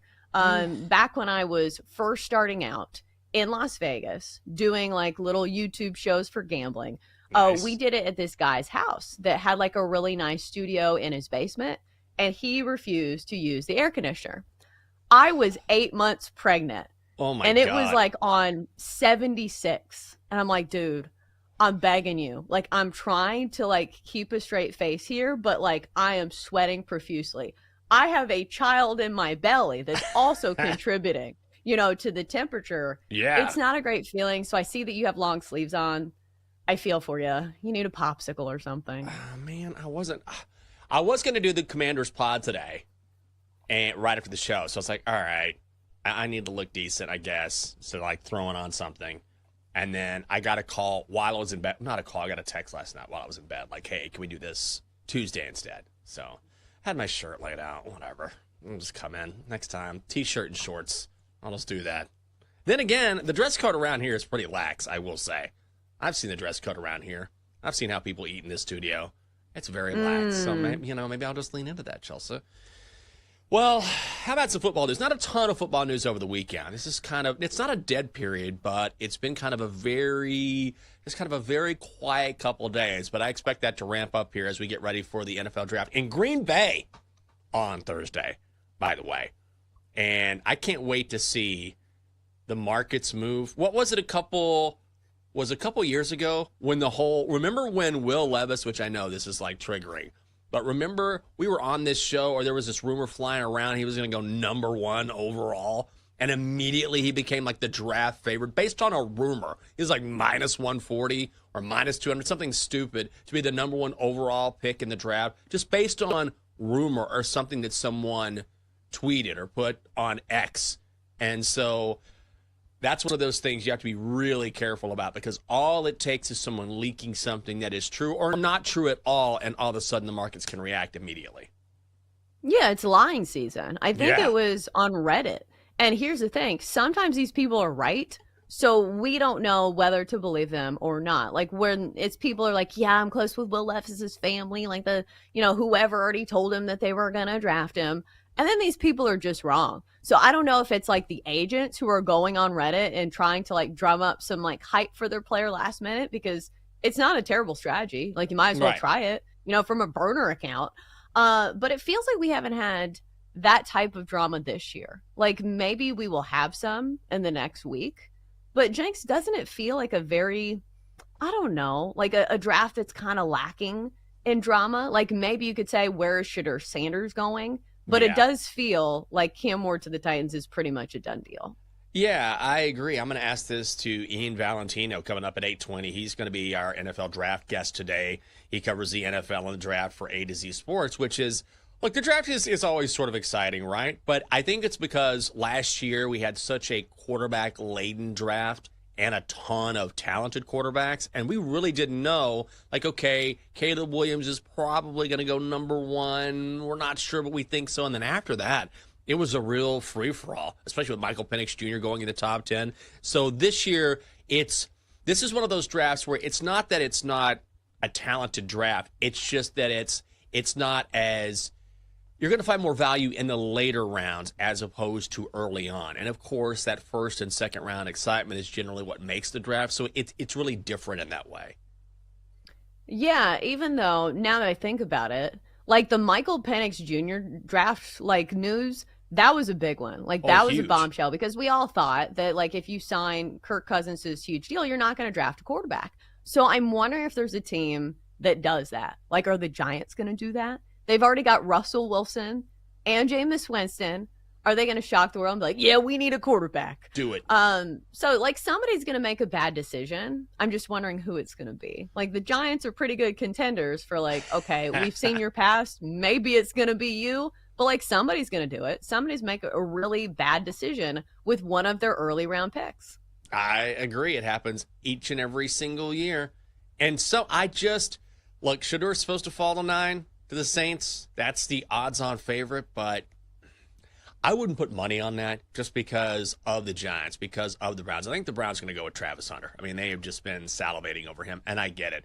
But ultimately, if you're a team that needs a quarterback, there's always that potential like, oh, God, we need one. There's one right there. There's a quarterback right there just waiting for us. I mean, teams constantly overdraft at the quarterback position because it's the toughest position in the world. And when you need a quarterback like the Giants, I think the Giants, the one thing they know, hopefully they have the self-awareness to know, like even if we have Russ or Jameis Winston, no matter who plays quarterback for us, we're going to be really bad this year. We will be in this position next year. Yeah, but also you can't play 3 quarterbacks at once. So like at some point you got to stop signing quarterbacks. But we'll see. Also, I think we maybe need to touch on, like, I don't personally bet much on the draft, like if I do it all, simply because it is an informational based market. And we see these heads of teams and front offices where it is the opinion of one person and it is trying to predict the move of one person. Oh, you want to give me your mock draft? Who cares? It does not matter because you are not the one drafting the teams. So I know people like to bet on the NFL draft, but for me, it's not really something I like doing because it's simply like betting on somebody's opinion. Yeah, no, I totally agree with you here. So, and of course, people in the know are the ones, and when you're talking about information-based, like the public generally doesn't get that information. The people who are getting that information are sharp bettors who are actually getting the information that is valuable in the markets, which is why, I mean, Sammy P was saying this, last week when we had him on the show. At the end of the show, that's why many of those bets that you used to be able to make in the NFL draft are off the board now, because it was actually a loser for the books, which you hardly ever hear about. One thing we have heard about over the past couple weeks, now it's finally official, our guy, Nico Iamaleava, is transferring to UCLA. He announced on social media last year, 2,616 yards, 19 touchdowns, 5 picks in his first season as a starter for Tennessee. But we know the drill here. Asked for more money. Tennessee said no, and then he came back and said, oh, it's, come on, it's not really the money. It's the offense. Even though UCLA last year went 5-7 under Deshaun Foster. So I don't know what he's making at UCLA, but I guarantee you it's a pay cut. Oh, absolutely. I will say that UCLA was one of those teams that I think that he had either committed to or took recruiting trips or something early on in his college career. So there is some familiarity there, but they've undergone some coaching changes. But now, Jenks, every time I see Nico's last name, how are we not supposed to pronounce this? Nico, I am a leaving. That's every time I see it. This is what I'm going to associate him for the rest of his career. And I feel like that's the takeaway for a lot of people. And even NFL teams, when you see somebody who's constantly unhappy and pioneering holdouts for college football players, what do you think he's going to do in the NFL? Because that's where holdouts really start. It's going to be holdouts on steroids. But the thing is, if you don't get to the NFL, you can't hold people hostage for more money. Well, that's the thing is that who knows if he's an NFL talent or not? Do you know what I mean? Right. We don't know. Last year, he was a pretty good SEC quarterback. That's great. There is no guarantee at all he will be a success in the NFL. If he is, great. But I think that's the frustrating thing. Just if you take a step back and look at it from a fiscal perspective, it's listen, you had almost $10 million locked in before you even set foot in the NFL. So worst case scenario, you're set for life. And look, he's still going to make really good money at UCLA. It's just crazy for me for a college kid who has no guarantee at a pro career to leave money on the table. Yeah, I think what's sad about this is that I don't even know if this is his decision or his dad's, because we've seen that his dad is super involved. So I just hope that he has some say in this. I don't know, but hopefully it does not cost him a career down the road. It happens all the time where kids commit, whether it's NIL, whatever it is, the parents have so much influence here. You're right, not necessarily on him. Coming up on the show, we've got some choices to make when it comes to series prices in the NBA. It's next on the Daily Tip on the BetMGM Network. Chelsea and Jenks will be right back on the Daily Tip on the BetMGM Network. Download the app today. Please gamble responsibly.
Network. It's time for The Daily Tip. This is like Disneyland for adults.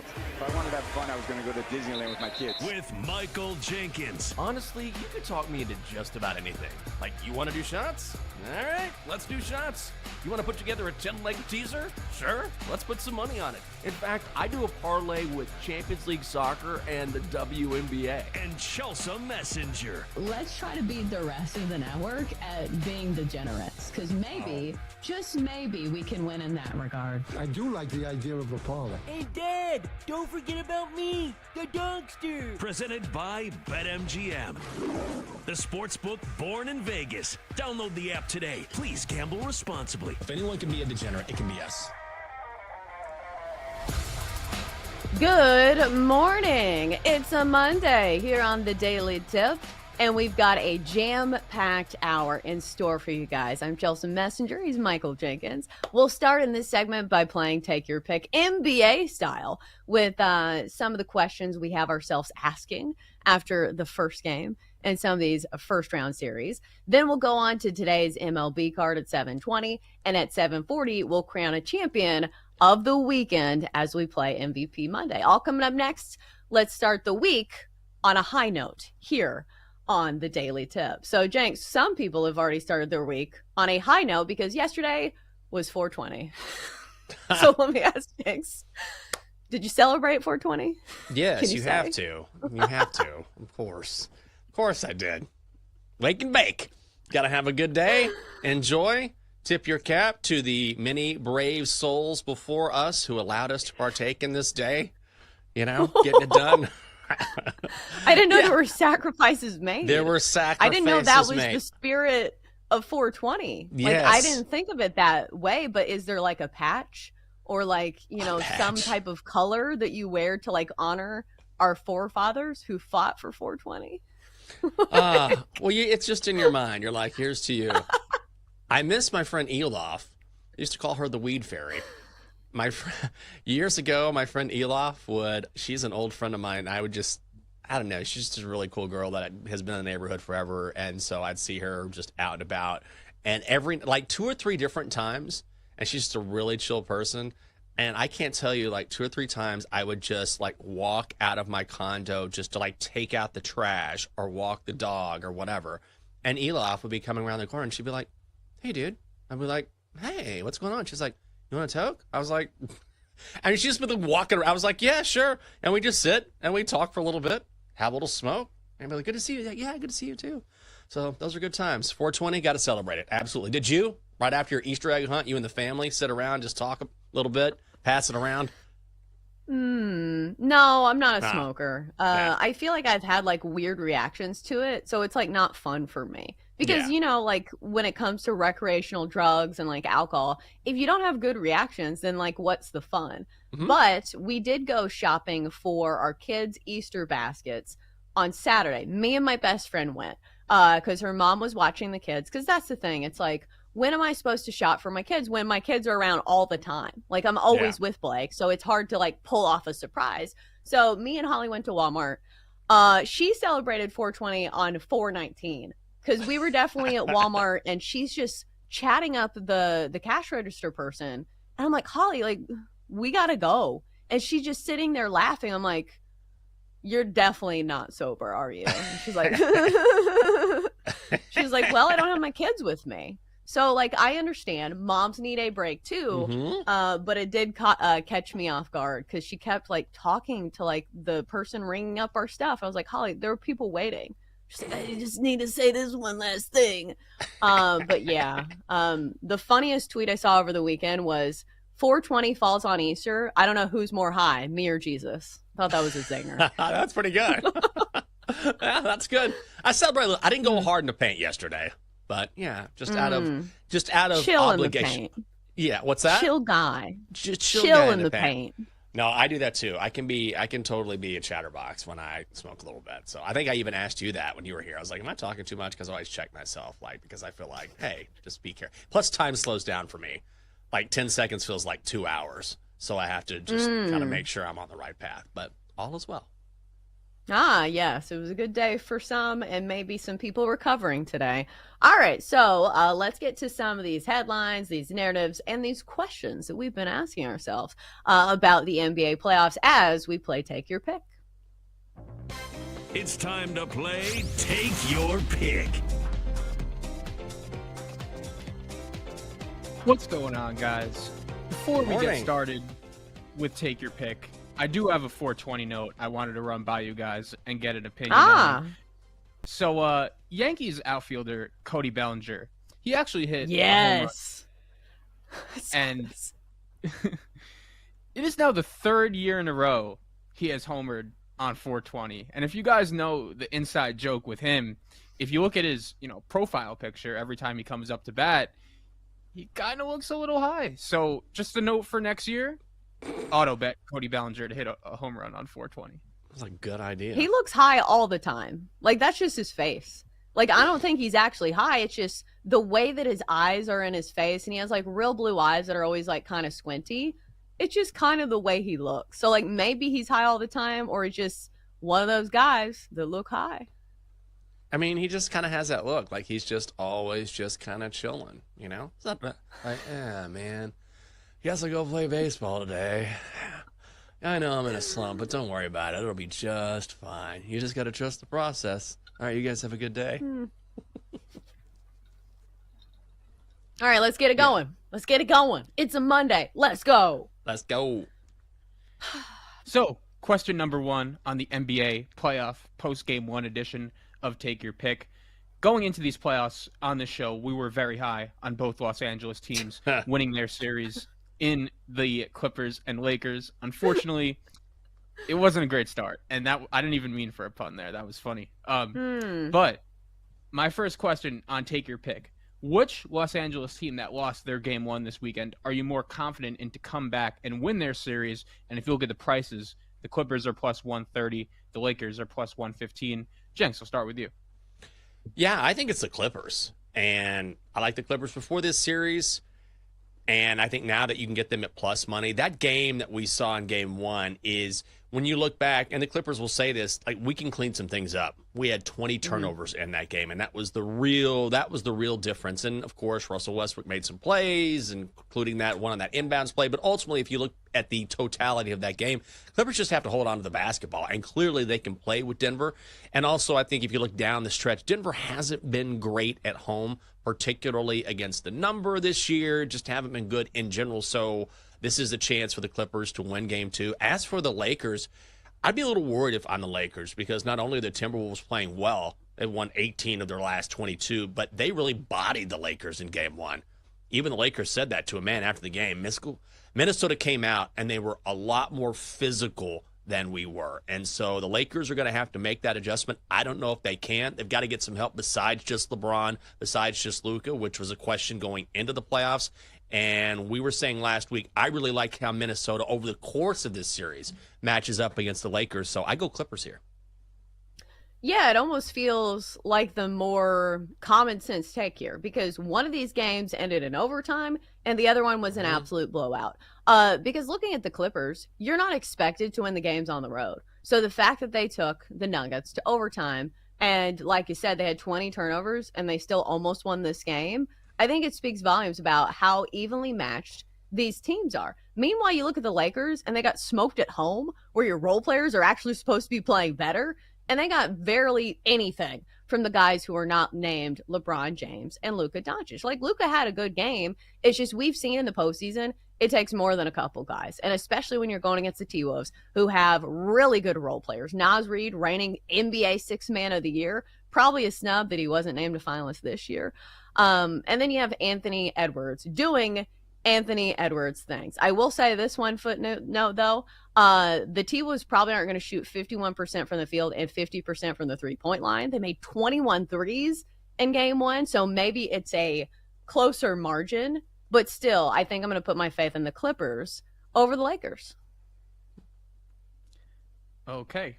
Question number 2 here on Take Your Pick. We know that in these NBA playoffs, there are a few favorites that just have ridiculous prices next to their name, and all 3 of them took commanding 1-0 series leads. And if you look at their odds for the series spread, the books are actually giving them a decent chance to sweep their series, anywhere from right around -140 to even money in all three. So I wanted to focus on these three favorites, the Thunder, the Celtics, or the Cavaliers. If you were to bet on one of them to sweep and cover -3.5 games, which one of them would it be? Chelsea, I'll start with you. I think I'm going to go Thunder here because of these three teams, it feels like they have the most to prove. Like they are playing with a chip on their shoulder. And the fact that some people are saying, oh, you've done it in the regular season, who cares? You're still a young team. Because the thing about the Celtics, and we've seen this in years past, that they should be blowing the doors off a lot of these teams, but occasionally they'll lose to like teams that they have no business losing to. Like there'll be regular season games where they lose to like the Hornets. And we've seen it in the postseason as well. So sometimes the Celtics, they'll be sleeping around, and well, maybe sleeping around is probably the wrong terminology, but you get what I'm saying. They're sleeping on some of their opponents. So I wouldn't be shocked if the Celtics just, kind of sleepwalk through one of these games. So I'm going to go Thunder here. The Cavs and the Heat, this game was relatively close, like in the fourth quarter. So maybe I'm not going to go there. I do think the Thunder end up winning this series handily against the Grizzlies. Yeah, I'm not betting the Celtics. Traipsing around, no protection, being dangerous. Right? No way. Yeah, come on. Sleeping around. No, I'm with you. And also, I think if you're the Celtics, honestly, that, it was great to see Jaylen Brown back in the game because you certainly want all the big names back for the playoffs, and he looked really good and playing, 31 minutes, I think, yesterday. But also, the Magic do play very good defense, so I can also see a game. You're right. Every now and then, the Celtics, they don't take a game off, but they just don't maximize their potential, and maybe they hold out Jaylen Brown just to kind of be safe because they're going to win this series, and Orlando tightens up its defense, steals a win. I can see that happening. But the Thunder are just different. I mean, if you would have asked me, okay, who led the Thunder in scoring yesterday, I would not have said Aaron Wiggins. But that just goes to show how deep they are just across the board. Anyone can hurt you at any different time. Last year was sort of the year before the year when it comes to the Thunder. This year is the year, and they looked like it yesterday. The Grizzlies looked like they were just completely outclassed across the board. So I agree with you. I'd go Thunder. All right, moving on to our last question here on Take Your Pick. And we focus mostly on series prices, but I wanted to go and shift towards game 2. And the last question here is, which underdog is more likely to bounce back and win their game number 2 on the road and even their series up? We're looking at the Pistons plus 200. That game is going to be tonight at Madison Square Garden against the Knicks, or the Bucks at plus 160 tomorrow night on the road against Indiana. Jenks, what do you think? I think it's the Knicks. I mean, the Bucks. Oh my God, is Giannis going to bring someone else to help him? Can Damian play? They can have Kyle Kuzma running sprints on the floor. And he just got no help. And I would continue that strategy. Box up Giannis, let him get his, but prevent him from getting the ball to anyone else. And if he does, it's fine because they can't hurt you anyway. But the Pistons had a real chance. We talked about that 21-0 run that the Knicks made against them after the Pistons were on top by 8. That's part of the learning curve. It's part of being a younger guy, but that's hard to replicate in a second game. And then also Cade Cunningham had an off night shooting. If you go back to the regular season when the Pistons beat the Knicks outright 3-1, I believe, in their 4 meetings, Cade Cunningham was awesome, averaging around 30 points a game, shooting 56% from the field, was way off, not even close to those marks in game 1. So I think we see a better game from Cade Cunningham, and I think we see the Pistons maybe knowing from what they saw and what they experienced in the regular season, knowing they can play with the Knicks. So between those two, I go Detroit. Yeah, it has to be the Pistons because, hey, maybe you say, as long as we don't let them go on a 21-0 run, right, maybe we can keep it close. And also, no team in the playoffs, I feel like, is dependent more on Cade Cunningham. Obviously the Bucks as well, but they depend on Giannis and still don't win.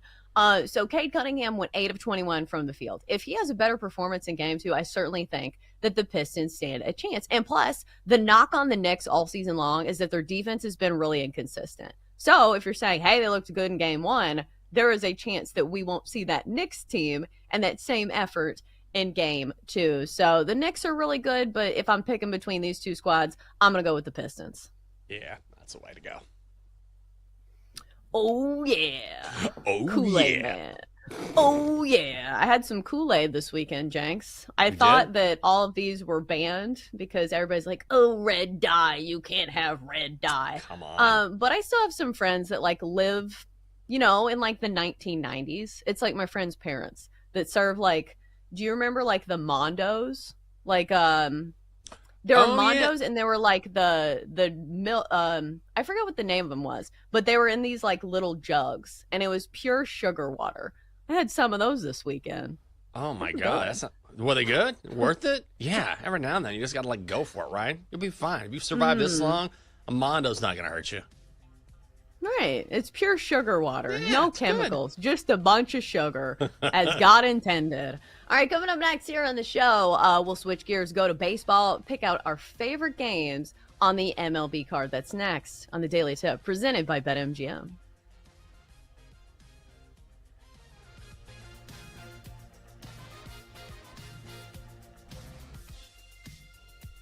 Chelsea and Jenks will be right back on the Daily Tip on the BetMGM network. Download the app today. Please gamble responsibly.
Welcome back to the Daily Tip, presented by BetMGM, the sportsbook born in Vegas. Download the app today with Michael Jenkins and Chelsea Messenger on the BetMGM network. Welcome back. We're off and running. It is Monday, April 21st. In a few minutes, we'll get to our favorite plays in Major League Baseball, which for me has been an absolute grind. Jenks, I'm not going to lie. It has not been smooth sailing for me thus far for baseball betting. So I understand it's a large sample size sport, but what do you say to somebody who's like, disgruntled or, kind of saying, why am I even betting on baseball? Because there are times when you say to yourself, all of the numbers point to this. Yeah. This is the better pitcher. This is the better offense. But sometimes it just doesn't pan out. Well, unfortunately, I wish I had something very telling and amazing to tell you, but that's just sports betting. Do you know what I mean? Like, historically, if you look your record and you always have very, very strong evidence or strong numbers or strong reasoning behind your bets. And unfortunately, that's the game. And so that's why I always get so fired up when someone's like, ooh, you lost this bet. I'm like, yeah, welcome to the world of sports gambling. That's what happens. The best of the best. You have nice weeks, you have nice runs, and then inevitably, anyone who's actually been a gambler for a long time or someone who has wagered on sports for a long time, if they tell you they haven't had a cold streak or they haven't had times when their bets weren't hitting, they're just lying to you. They're straight up lying to you. Even the best of the best will tell you, hey, that's just part of it. So when people come out and say, oh, you've lost a couple bets, I'm like, yes, do you wager or not? This is part of it. It's part of the challenge. If it were easy, as we always say, we'd be sitting somewhere on an island. So what I would say is keep trusting the process, keep doing what you do because you've done it very well for a long, long, long time. And eventually you will snap out of it. The last thing you want to do is start switching things up because once you do that, then you're starting to second guess yourself. You're getting away from what made you successful in the first place, and you don't want to do that. Yeah, it's almost like when you're picking security lines at the airport and you're like, oh, I'm going to go to this one. It looks faster. That's when the line that you were in clearly would have been the right choice. Do you find yourself doing that? I feel like I do this all the time at the grocery store, at the airport. Oh, I'm going to go to the other line. It's opened up. No, immediately somebody needs a price check and it takes 20 minutes. Absolutely. You get to that split in the line at the airport, like, ooh, am I going to take this one or that one? And one seems like it's moving quicker, and you're like, all right, I'll make a left here. I'm going to the left line. And then immediately the right one moves like 40 feet forward, and you're like, oh, my God, I've made a terrible decision. You just got to stick with it. Stick with it. I always assume that I'm going to make the wrong decision when it comes to line choices. It's like, oh, well, here is a family of 7, and they have to unload all of their strollers, and this kid's crying. It always seems to go that way. So you're right. I'm going to stay the course, especially with baseball, because it is a large sample size sport. So, like, if you bet on the good pitchers and the good teams, eventually they are going to come through, and that's what I'm going to be telling myself today. As I hope and pray for some of these baseball bets. All right, so let's spin it around the diamond. Let's start with a team that we've been fading quite regularly, the White Sox. Big underdogs against the Red Sox. Red Sox minus 275 on the money line. Total of 9 runs. White Sox plus 220 if you're interested there. Jonathan Cannon gets the ball for the Pale Hose. Meanwhile, it's Walker Buehler who gets the ball for Boston. So, Jenks, are we in full fade mode of the White Sox here? Do you go with the Red Sox on the run line? Or do you say, hey, it's a home game. I'm not a huge fan of the run line. Maybe you go first 5 run line. Or is this a game you're staying away from? Nah, I'm going to put this in the card. Why not? Early money. Let's get it. I found the run line at minus 130. So it's just a touch cheaper than a BetMGM. We normally go to BetMGM, but you always want to shop around. That's just part of it. Here's the thing. Is that it's Patriots Day, okay? So you know how it is for Boston. The entire city is motivated to get a win. The Red Sox are motivated to get a win. And there's just going to be some extra juice, some extra energy in the stands. And also, when you look at these two pitchers, okay, you're looking at Jonathan Cannon and Walker Buehler, and neither has been great. But Jonathan Cannon has been pretty much across the board bad, whereas Walker Buehler has gotten better over his past couple of outings, giving up 3 runs in his last 11 innings pitched. So what's another factor here? The White Sox are terrible across the board, the worst batting team in Major League Baseball, worst hitting team. It's not even close. So I'm going to have some fun with some early baseball, and I'll go Red Sox on the run line. Yeah, let me ask you this. What would be the deciding factor between taking a first 5-inning bet? Because I'm seeing on this, the run line's still 1.5, from minus 105. I was seeing, hey, maybe we can get a half run. So what is the deciding factor between taking the first 5 run line and the full game run line for you? I think the deciding factor is one of two things, is that I will say that, of course, when you take a run line bet with the home team, you may not get that extra bat, so you have to be careful about that. I understand that. But also, when you're talking about such a discrepancy in lineups, like I want the Red Sox to get as many at-bats as possible. So even if they don't get to bat in the bottom of the ninth, like that's okay. I'd rather them get to bat in the 6th, in the 7th, in the 8th. Do you know what I mean? Like get them as many at-bats as possible against a White Sox lineup, at least pitching-wise, whether it's the starting pitchers or the bullpen, where they're just, it's just a bad baseball team. So if I'm trying to get as many runs across the plate as possible, then I want the Red Sox to get more bats. And also, there is a possibility that Walker Buehler could struggle, right? I don't think he does. He's been better over his past couple of outings. But even if he does and it's close early, I can absolutely see a situation where the Red Sox start to pull away late just because the White Sox bats can't keep up. Yeah, and plus I think this goes into it as well. Like maybe it's not a strong angle, but like the White Sox won yesterday, which is kind of surprising. I don't see the White Sox winning 2 games in a row because Right. they have won a total of 5 games. So I feel like this is a spot where the Red Sox probably cruise. So Red Sox full game run line probably going to be added to the card as well. If, it's a little more wiggle room.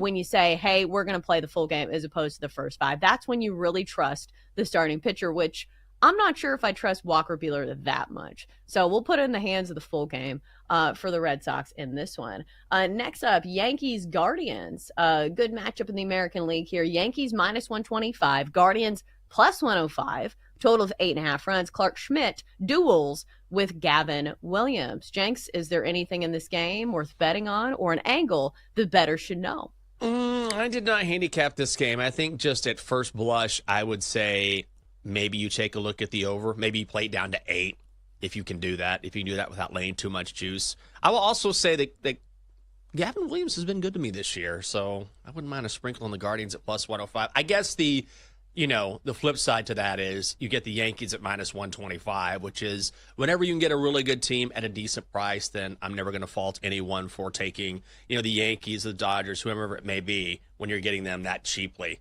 And so I don't mind that as well. I would glance at the over is probably where I would go. I'm not going to be playing this game, but the Guardians feel like one of those teams that I'm kind of afraid to fade. Doesn't it feel like they're always like scrappy underdogs, even against the Yankees? Like we've seen these two match up in the postseason pretty well. Guardians usually have really strong pitching and guys that don't get the market value that some of the Yankees starters get. So maybe it's the Yankees, but I'm too afraid to fade the Guardians, so I won't. All right, Jenks, let me go to this one because I bet you have an angle here. Reds and Marlins, two good starting pitchers, Nick Lodolo, Max Meyer, total of 8 runs here. Reds favored, minus 140, Marlins plus 115. I feel like I have been betting strong starting pitcher matchups, and I've been taking unders, and I keep losing. Jenks, do I go back to the well here, or is it another play for you? That's where I would go. Nick Lodolo and Max Meyer is a really strong pitching matchup, right? And you can get a first 5 under 4 at even money. So here's the thing. If you go full game, then Cincinnati has been effective regardless. And so have the Marlins. The Marlins do hit for average. But if you shift your focus to the first 5, the Marlins drop to 25th in the first 5. So when the Marlins score, it's generally late. Nick Lodolo has been great, especially on the road. Opponents batting 156 against him. Max Meyer, I've talked about him a lot on this show, how he's finally coming home and finally pitching well after a couple years, just recovering from Tommy John. So you could probably look for a 4.5 if you want it. I know that the Reds just went off yesterday, but this is a completely different team, completely different pitching matchup. I think I'd go first 5 under. I think I would as well, but again, this is where like the mental aspect of betting can be tough because this is the strategy that I've had is you look for 2 strong starting pitchers and you go either first 5 under or full game under, and it just hasn't been working for me. But eventually, one would think that things would even out. So maybe I need to stay the course because you're right. Max Meyer, I think, is the wild card here because obviously the Reds are the stronger lineup. So you need the better starting pitcher to cancel that out. He's had quality starts by definition in each of his 3 starts and against some good lineups against the Diamondbacks, against the Mets, and against, well, the Braves, maybe not by the numbers a good lineup, but still 3 earned runs over 6 quality innings of work. So he's been pretty steady for the Marlins. And Nick Lodolo is somebody who can miss a lot of bats, especially against a very light-hitting Marlins lineup. So I might play it, but like those first 5 unders are definitely a sweat. All right, Padres Tigers. I saw the line on this one. I thought, hey, Padres at plus money here, one of the best teams in baseball. But I think there is a reason why the Padres are plus 115 here. Tigers minus 135 behind Jack Flaherty. Randy Vasquez gets the start for the Friars. But the Padres were on Sunday Night Baseball, which we've talked about this on the show, where sometimes a team coming off Sunday Night Baseball, it is a tight turnaround. And then Luis Arraez was carted off the field. You know, one of the best hitters in the lineup, at least for average. Somebody who was chasing, like, hitting 400 one year. That's going to be a big part of their lineup that's going to be missing for this one. So, Jenks, are you still taking a stab at the Padres at plus money here? Or do you just go with the Tigers? No, I think I like the under. And I think now it's going to be Cater Montero instead of Jack Flaherty. I think there's been a pitching change there. But I'll give you a couple things here. Number one is what you mentioned, which is you have that turnaround. Luis Arraez not playing, so that's, those are 2 things working against the Padres. But also, I think that, Randy Vasquez has been good this year. Cater Montero going up against that Padres lineup is going to have that quick turnaround, gives him an advantage. Also, you're going to have a lot of crosswinds today at Comerica Park. It's going to be windy and a little chilly, and that's something that has worked into our favor when we've bet Tigers games this season on this show. You can play 8.5. Under 8.5 is slightly juiced to minus 115, but I like the under today.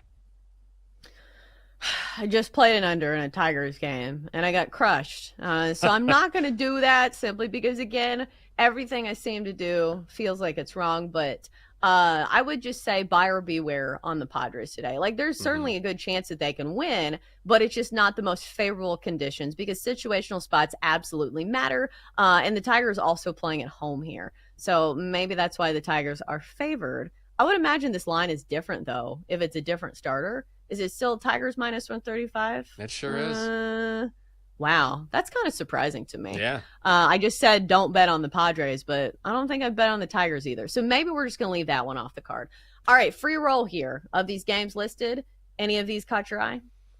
I really like the Mets today hosting the Phillies. And it's Aaron Nola going for Philly. It's Tyler McGill going for the Mets. Mets are only minus 118. Minus 120 on the money line. Aaron Nola, at some point, he's got to be better, right? I mean, he's 0-4 with a 6.65 ERA. But here's the thing. He has lost a little bit of velocity. But I think more than that, if you look at Mets batters historically against him, be it Brandon Nimmo or Juan Soto or Pete Alonso, their splits against him are really, really good. They've had a lot of success. Also, the Mets have been fantastic at home. Mets are 9-1. Straight up at Citi Field this season. So against a pitcher who is struggling and a team who is very, very comfortable picking up dubs at home, I'll take the Mets on the money line at minus 118. Ooh, I know some Padres fans have not been happy with what they've gotten out of Aaron Nola this year. We'll see if he can right the ship or if it's more hit parades coming against him and the Phillies. Let me ask you about this one. Cardinals, Braves. Braves minus 190, Cardinals plus 155. Total of 8.5 runs. Looks like a pitching mismatch to me. Eric Fetty goes for St. Louis. I know he's been decent, but I'm not sure if he has the high-end potential of what we've seen from Spencer Schwellenbach so far this season. He's had some really good ones. This Braves lineup has been a little bit hard to trust in some of these spots, but the Braves are back at home. And let's remember, the Braves started the season with one of the toughest schedules in all of baseball, going on the road to the Padres and the Dodgers for their first 2 series of the year. So I think for me, I'm going to go probably with the Braves here. I know Schwellenbach had a tough one against Toronto, but he's flashed, some signs of great stuff. Had 10 strikeouts against the Marlins and 8 shutout frames. Had only 1 earned run given up against the Phillies, along with 5 strikeouts. So the Cardinals are kind of one of those scrappy teams that sometimes I'm afraid to fade. But I think you can maybe get a good price on a decent Braves team. And I'm not somebody who trusts Eric Fetty. Yeah. You probably remember him from when he played for the Nationals. I think I'm going to go Braves here. Yeah, I don't mind that. I would try to find a way to play the Braves just because the Cardinals have been so bad on the road. They have 1 win on the road all season long, so I can't back a team in Atlanta against a guy like Schwellenbach. So find a way to play Atlanta.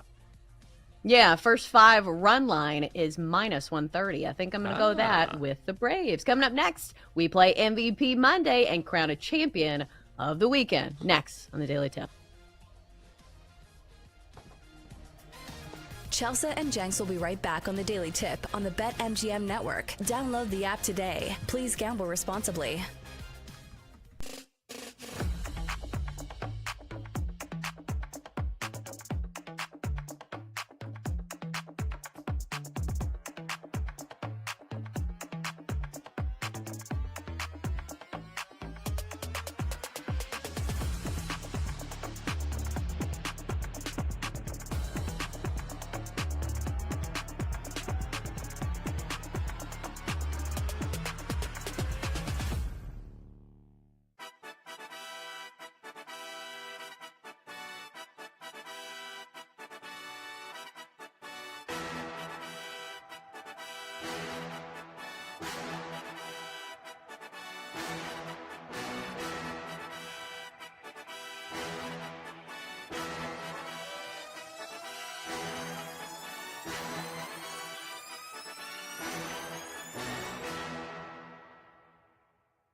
Chelsea Messenger and Michael Jenkins on the BetMGM Network. Presented by BetMGM, the sportsbook born in Vegas. Download the app today. Please gamble responsibly. Lego! It's a Monday morning, and we're awake. Hopefully you are as well. If not, get that caffeine handy, because it's time to start another work week. In a few minutes, we'll play MVP Monday and crown a champion of the weekend. But before we get to I would say like the regulated sports world, because Jenks, I never know how to frame wrestling. Like, is it like when you talk about Santa to kids where you're like, yeah, it's definitely real? Or do you say, hey, like, we kind of know what's going on with wrestling. Like, it's supposed to be entertainment above all else? Because over the weekend, John Cena apparently won WrestleMania. I don't know if that's how you phrase it, but it's his 17th championship. So, as, you know, a show that's about to say, hey, these are the teams and the players who had great weekends. Yeah. Do you give somebody credit for winning WrestleMania? Like, do I need to bring David in off the top rope already? Or, Jenks, can you set me straight here? I cannot. I will say this. I will say you give them credit, but also what goes into that credit is the performance that they put on while winning those championships. So correct. When you look at Ric Flair, for example, which is sort of he's considered the greatest of all time, not only did he win all those titles, but the reason why he won all those titles is because he was sort of the consummate performer. Like, he always was one hell of a performer in the ring. You knew you were going to be entertained from start to finish. That's what I would say, but Double D's the expert, so let Double D come on in here. What's going on? I love that I'm the wrestling expert on this network.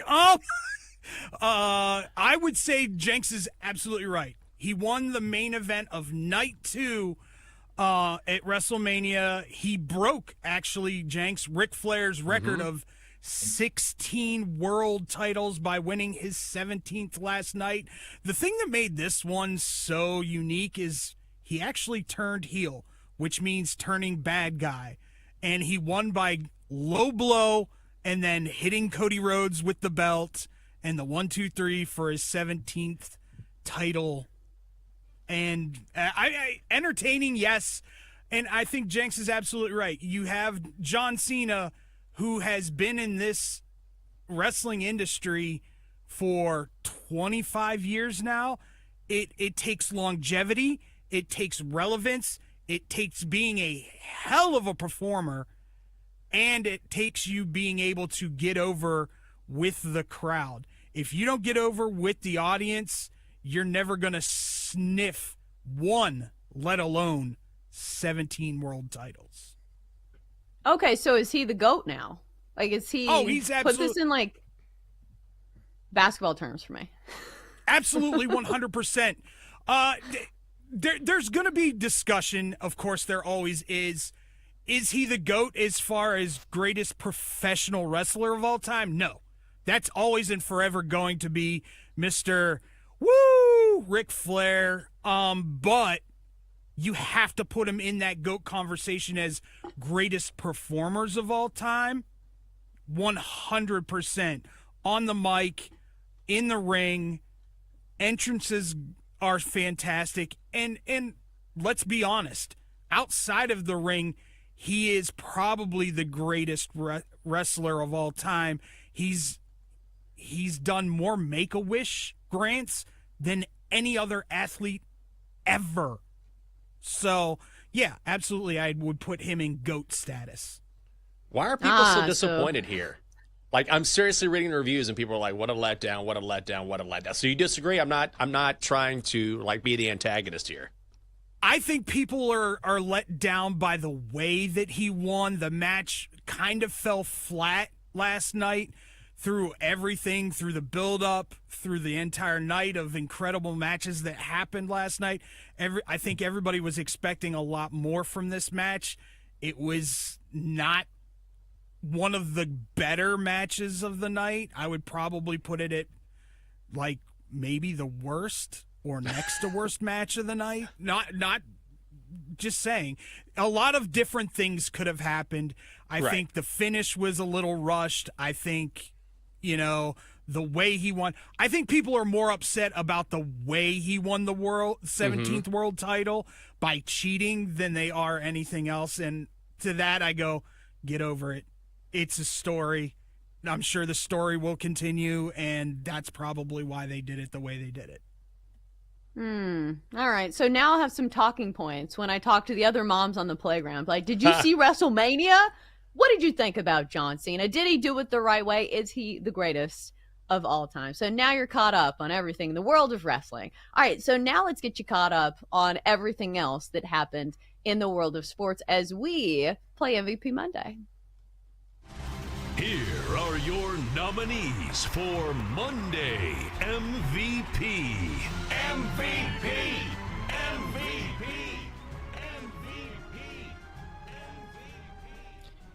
You know, I'm not going to lie, guys. I was kind of borderline on whether to put John Cena as a candidate for MVP Monday, especially after what David just said. But we'll give him the honorary trophy after getting the job done at WrestleMania last night. 17th world title for him. Did I make the right decision, or do we think Cena deserves at least a spot as a candidate? It's not a regulated sport, right? Like, that's the question that I still have. Are we pretending that this is like a real sport, or it's a storyline, right? Scripted? Yes, correct. Am I saying No, it's a soap opera. Am I That's what it is. It's a sports soap opera. It's all scripted. Yes, correct. You are correct. Yeah, so no. I think the answer is no.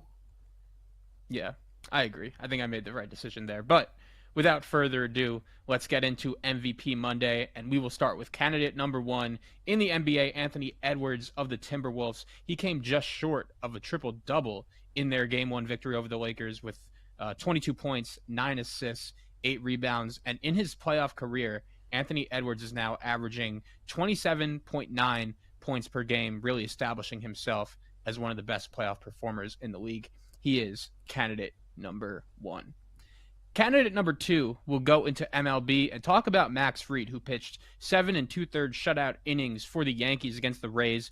He only allowed 2 hits, 0 runs, and this came just one day after the Yankees bullpen coughed up a 9th inning 4-run lead. Devin Williams, he's really been struggling as the Yankees closer, so they needed that one. And there's even some controversy in this game. Fried went out there for the 7th inning thinking he still had the no-hitter, but the official scorer actually reversed a call of an error from 3 innings prior. So there was some controversy there. Got a feel for Max, but he pitched great. So he is candidate number 2. Candidate number 3, we spoke about him a little bit earlier, Russell Westbrook of the Nuggets. He scores 15 points and 8 rebounds off the bench to help lead Denver to a comeback victory in their Game 1 over the Clippers. And this is the most points he's scored in a playoff win since 2021. That included a big 3 right at the end of regulation to put Denver up by 2.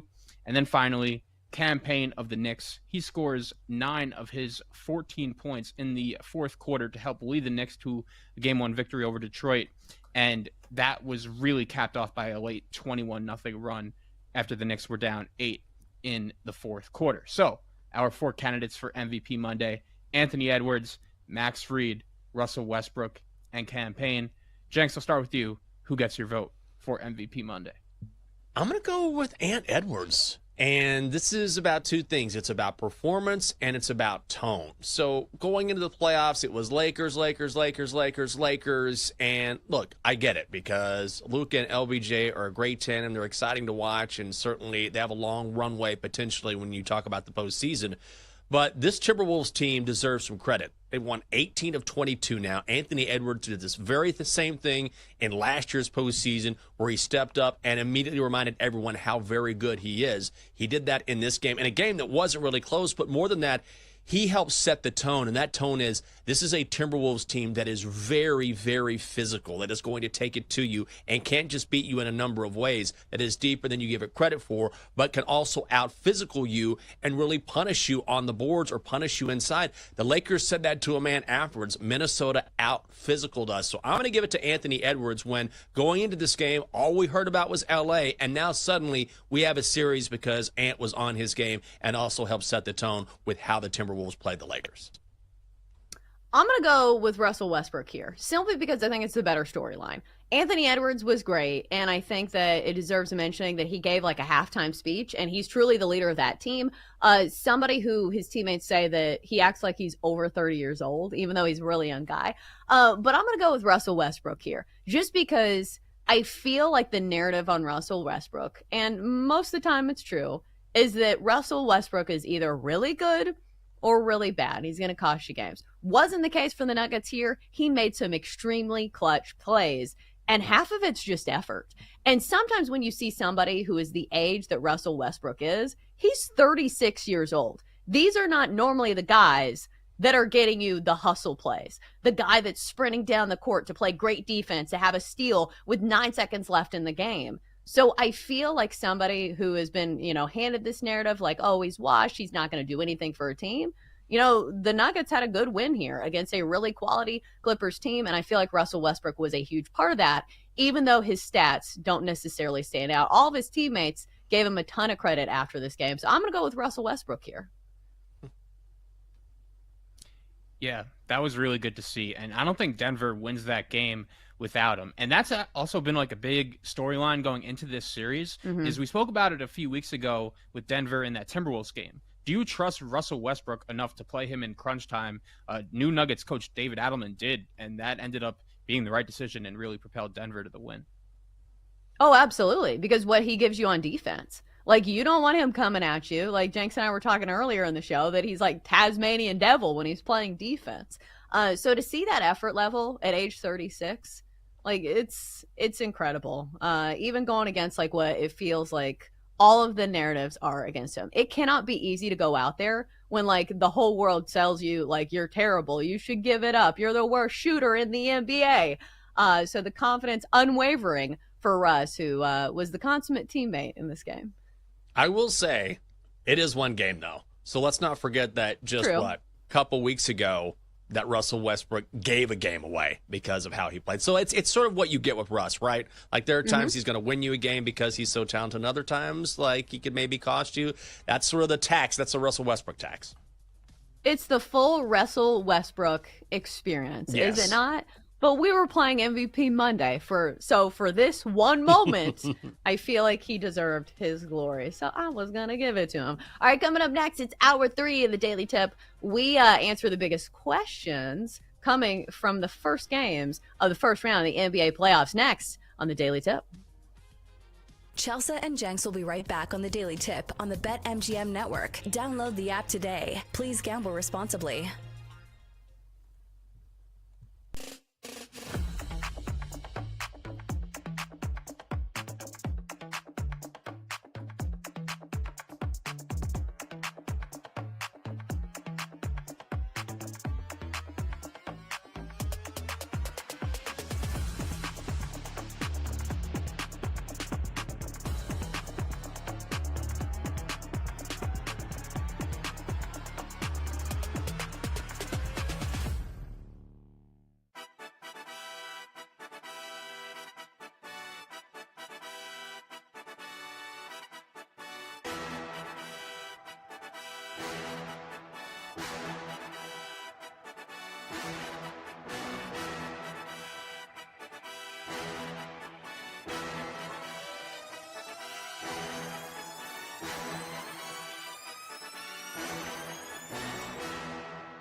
It's time for the Daily Tip. This is like Disneyland for adults. If I wanted to have fun, I was going to go to Disneyland with my kids. With Michael Jenkins. Honestly, you could talk me into just about anything. Like, you want to do shots? All right, let's do shots. You want to put together a 10-leg teaser? Sure, let's put some money on it. In fact, I do a parlay with Champions League soccer and the WNBA. And Chelsea Messenger. Let's try to beat the rest of the network at being degenerates, because maybe, just maybe, we can win in that regard. I do like the idea of a parlay. Hey, Dad, don't forget about me, the Dogster. Presented by BetMGM. The sportsbook born in Vegas. Download the app today. Please gamble responsibly. If anyone can be a degenerate, it can be us.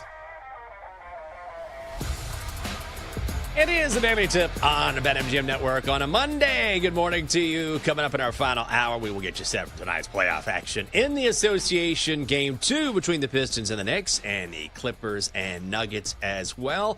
In 20 minutes, back to the NFL Draft coming up on Thursday in Green Bay. We'll bring in Ian Valentino from A to Z Sports, and at 8:40, make sure you stick around for our best bets. Also, you can check us out on our final hour on Stadium via BallySportsLive.com and Bally Sports Live, the app, along with YouTube TV, DirecTV, Amazon Prime, Samsung TV Plus, and other platforms as well. We talked about baseball earlier in the hour, made our favorite picks for today. So, Chelsea, I ask you, your husband Jake played Major League Baseball and is now coaching a baseball team there in the Nashville, Hendersonville area. Are they still playing? Is the season over? What's the latest?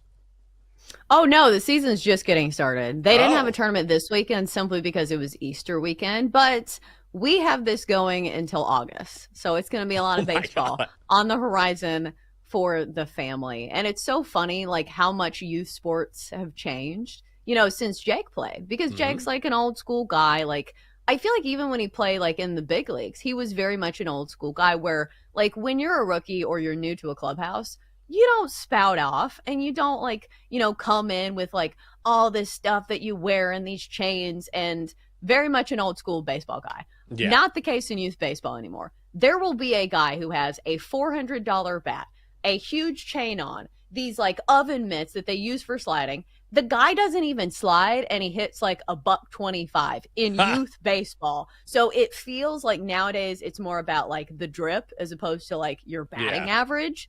So it's a tough road for Jake. I can tell that he gets frustrated with like some of these players who think like their TikTok dances are more important than learning, like, I don't know, the fundamentals of baseball. Yeah. You're there to look good instead of play good. That's a hard thing, man. I can't imagine like trying to manage social media and also use sports, because it's tough enough when you're a kid, right? Kids are kids. They get distracted anyway. They don't always have the right focus. And then all of a sudden you have this completely new avenue that you sort of have to manage where they're constantly consuming that kind of stuff.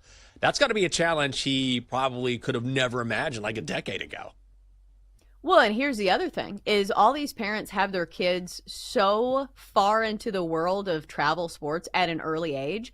I read this somewhere where it's like some crazy number of Tommy John surgeries. It's like 65% of them are kids that are high school or younger. Like, it didn't used to be the case because kids were not throwing as many innings. Yeah. So it's all these kids want their kids to pitch early and often, but it's like not natural. It's like not a natural movement when you pitch. So these kids have these worn out Tommy Johns before they even get to college. So I don't know. Beware if you're a parent. Overexertion is certainly a thing when it comes to kids' arms. Isn't there, and you can correct me if I'm wrong, I don't know. Isn't there a subset of parents or a school of thought out there that some of these kids should just go ahead and get Tommy John at some point because you're going to need it? I've heard this before where it's like, listen, don't worry if you wear your arm out, because not every great pitcher, but a ton of great pitchers will have Tommy John at some point just because of the wear and tear. Sometimes it makes your arm stronger because of modern medicine. So if you do wear your arm out and you get Tommy John, you rehab from that, then you're ready to go at an earlier age. Have you heard that? I have not heard that. Like, that's definitely not something that, I mean, I'm not a doctor. Like, I don't know. But I feel like you should never get a surgery like preventative I because agree. like there's no guarantee that you come back stronger. Like here's the number. 57% of all Tommy John surgeries are performed on kids between 15 and 19. That's what I mean. 15 and 19. It used to be a thing for 30-year-olds who have been throwing in the big leagues and 9-inning shutouts. Even the guy who was, Tommy John, the actual guy who the namesake was in his 30s and a decade into his major league career before he got the actual surgery. So I don't know if you asked for the deep dive on youth baseball, but you got it. How do you think Tommy John feels about having this surgery named after him? Because Tommy John was a very good pitcher. He was a 4-time All-Star. Yeah. I remember growing up being Tommy John's very good. And so he hears his name all the time, Tommy John surgery, Tommy John surgery. He's like, hey, I'm a guy. I pitched in the majors. I wasn't just known for this surgery. I was a multiple All-Star. I was an All-Star numerous times in the majors, and I'm known for this surgery. I feel like that's got to hurt a little bit. I feel like the equivalent for football is, correct me if I'm wrong, Joe Theismann. I will always think of him in the gruesome injury, right? But you can maybe give some color into his career. I don't really know that much about him, but I'm pretty sure he was really good at playing quarterback. But that's the narrative. It's the guy that broke his leg in a million places.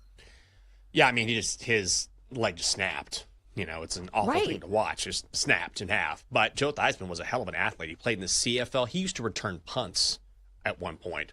So he was an incredible athlete. I will say for Joey T, the one thing about him that I really appreciate, and I'm probably too much in the Redskins/Commanders bubble to sort of know what the outside world thinks, but inside this sort of, Commanders or under this Commanders umbrella, he's just universally respected and doesn't lean on this or doesn't show any bitterness at all. He sort of accepted, hey, that's part of my career, but I also did all of these other things, and the people around me, the people that know my career know that. So he's not, I think it would be easy to kind of be bitter or upset about that, and I've never gotten that feeling from him at all, which is a credit to him.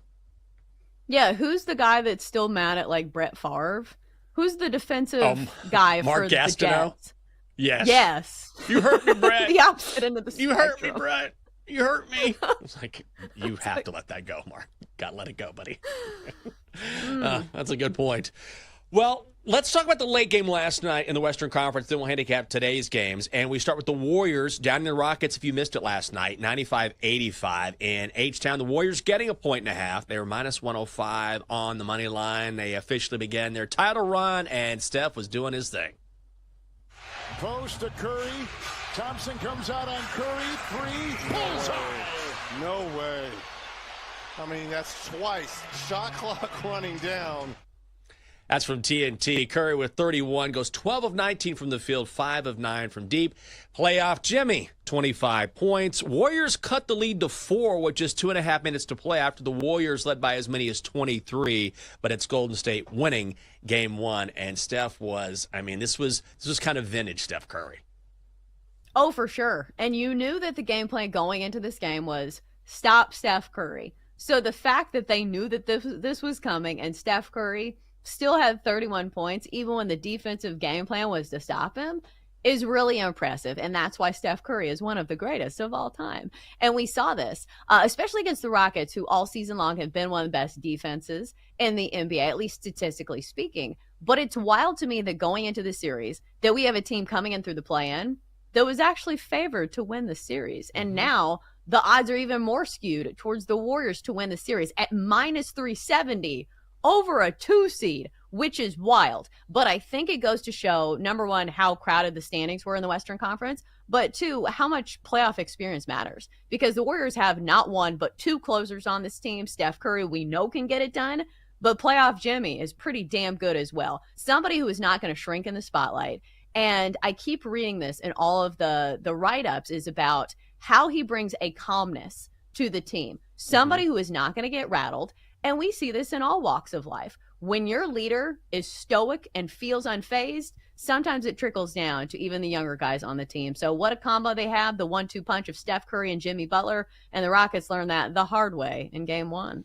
They certainly did. Well, here is a basketball offer you will not find anywhere else. Pick the player you think will score first in the game at BetMGM if it's not your player, but he scores the second field goal of the game. You get your stake back in cash. Just place a first field goal bet. Again, if your player scores the first field goal of the game, you win. If your player scores the second field goal of the game, you win. But not the first. You get your stake back in cash. Come on, they make it easy for you only at BetMGM. Tonight in the NBA playoffs, we start in the Eastern Conference. Game 2, Pistons and the Knicks. The Knicks laying 6.5. The Knicks minus 250. The Pistons are plus 200. Total 221.5. The Knicks lead this series 1-0. I think I'm going Pistons and the points tonight, Chelsea. You with me, or do you like something else? I think that you can play this angle one of two ways. You can say, okay, I think the Pistons are going to give a better effort. It feels like hopefully they don't let the Knicks go on a 21-0 run like we saw in game 1, because this game was relatively close between the Knicks and the Pistons, and then the Knicks kind of ran away with things. Or you can say, okay, if the Pistons stand a chance in this game, it's going to be because of Cade Cunningham. Cade Cunningham was not very efficient in game 1, 8 of 21 from the field. If you chalk that up to good defense, you'll say, okay, well, he's going to have a tough time again in this game. Or if you say, hey, Cade Cunningham averaged 30 points in the regular season meetings between the Knicks and the Pistons, he's going to bounce back. You kind of get a discount on his player prop tonight because he was a little off in game 1. So 26.5 is the player prop points number for Cade Cunningham. I think I'm going to hit the over there. I think if the Pistons stand any type of chance, which I think they do, it's going to have to be because of Cade Cunningham. So I'll go over 26.5 points for minus 125 for Cade Cunningham of the Pistons. Yeah, I love that. And I'm not a big player prop guy. I'm just a chill guy, as we know. But I love that as well. I really do. I mean, he shot 56% against the Knicks during the regular season, and the Pistons won 3-1. I know that wasn't a series, but they got plenty of wins over New York during the regular season. I think this number is too big. I thought it was too big during game 1. I'd go back to the well with the Pistons here. And again, New York had that incredible 21-0 run in the fourth quarter. It's hard to replicate that. So I think I know that's part of basketball, but also I don't think we're going to see something like that again. And also Cade Cunningham, he just struggled. Not good in game 1. I think he steps it up, and I think the Pistons can keep it within the number. But you're right. You do get a bit of a discount based on him disappointing a little bit. So I'll lean Pistons in the points again, but I love the player prop for Cade Cunningham. He has proven time and time again against the Knicks he can get it done. I think he does tonight.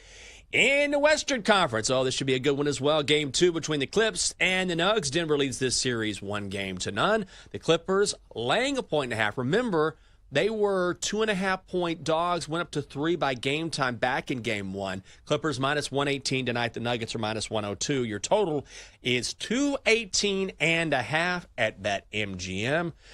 What's going to happen here, Chelsea? I won by the hook because I had Clippers plus 2.5 in game 1. Won by the hook. That was such a sweat. Just had a sprinkle on it. But now we've seen the line swing the other way for game 2. You on the Clippers here? You like something else? I think this line movement is kind of telling the story here because it was Clippers -1. Now it's -1.5 over at BetMGM.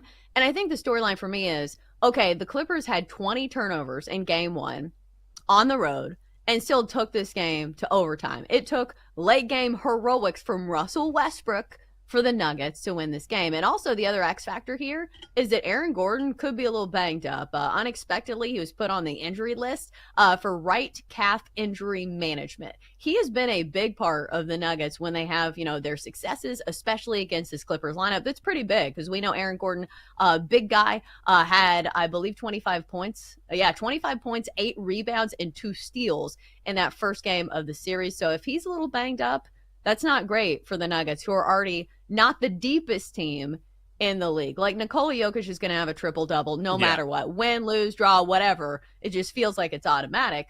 But they need something from their guys not named Jokic. So if Aaron Gordon's not 100%, I think I like the Clippers here. Yeah, I'm with you. It's sort of, it's not exactly like that, but it's kind of like the Bucks with Giannis. If the Nuggets are banged up, like Giannis is going to get his, Nikola Jokic is going to get his, but who else is going to step up and help? The Bucks are really in dire straits. They need Damian Lillard. They need a lot of help. But yeah, Aaron Gordon being out, that's massive. If you're he's not out.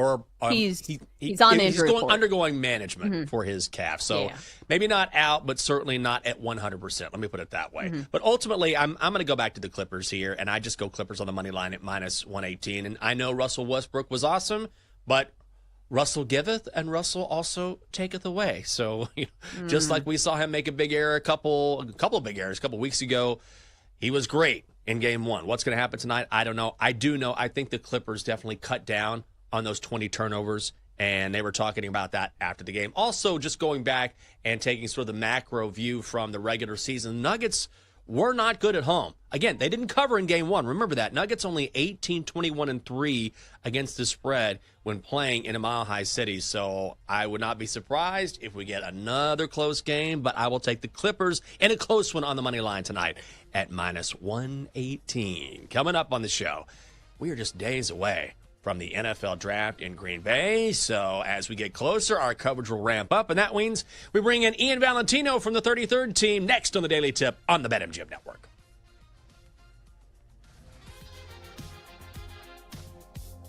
Chelsea and Jenks will be right back on the Daily Tip on the BetMGM Network. Download the app today. Please gamble responsibly.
The Daily Tip, presented by BetMGM, the sportsbook born in Vegas. Download the app today with Michael Jenkins and Chelsea Messenger on the BetMGM network.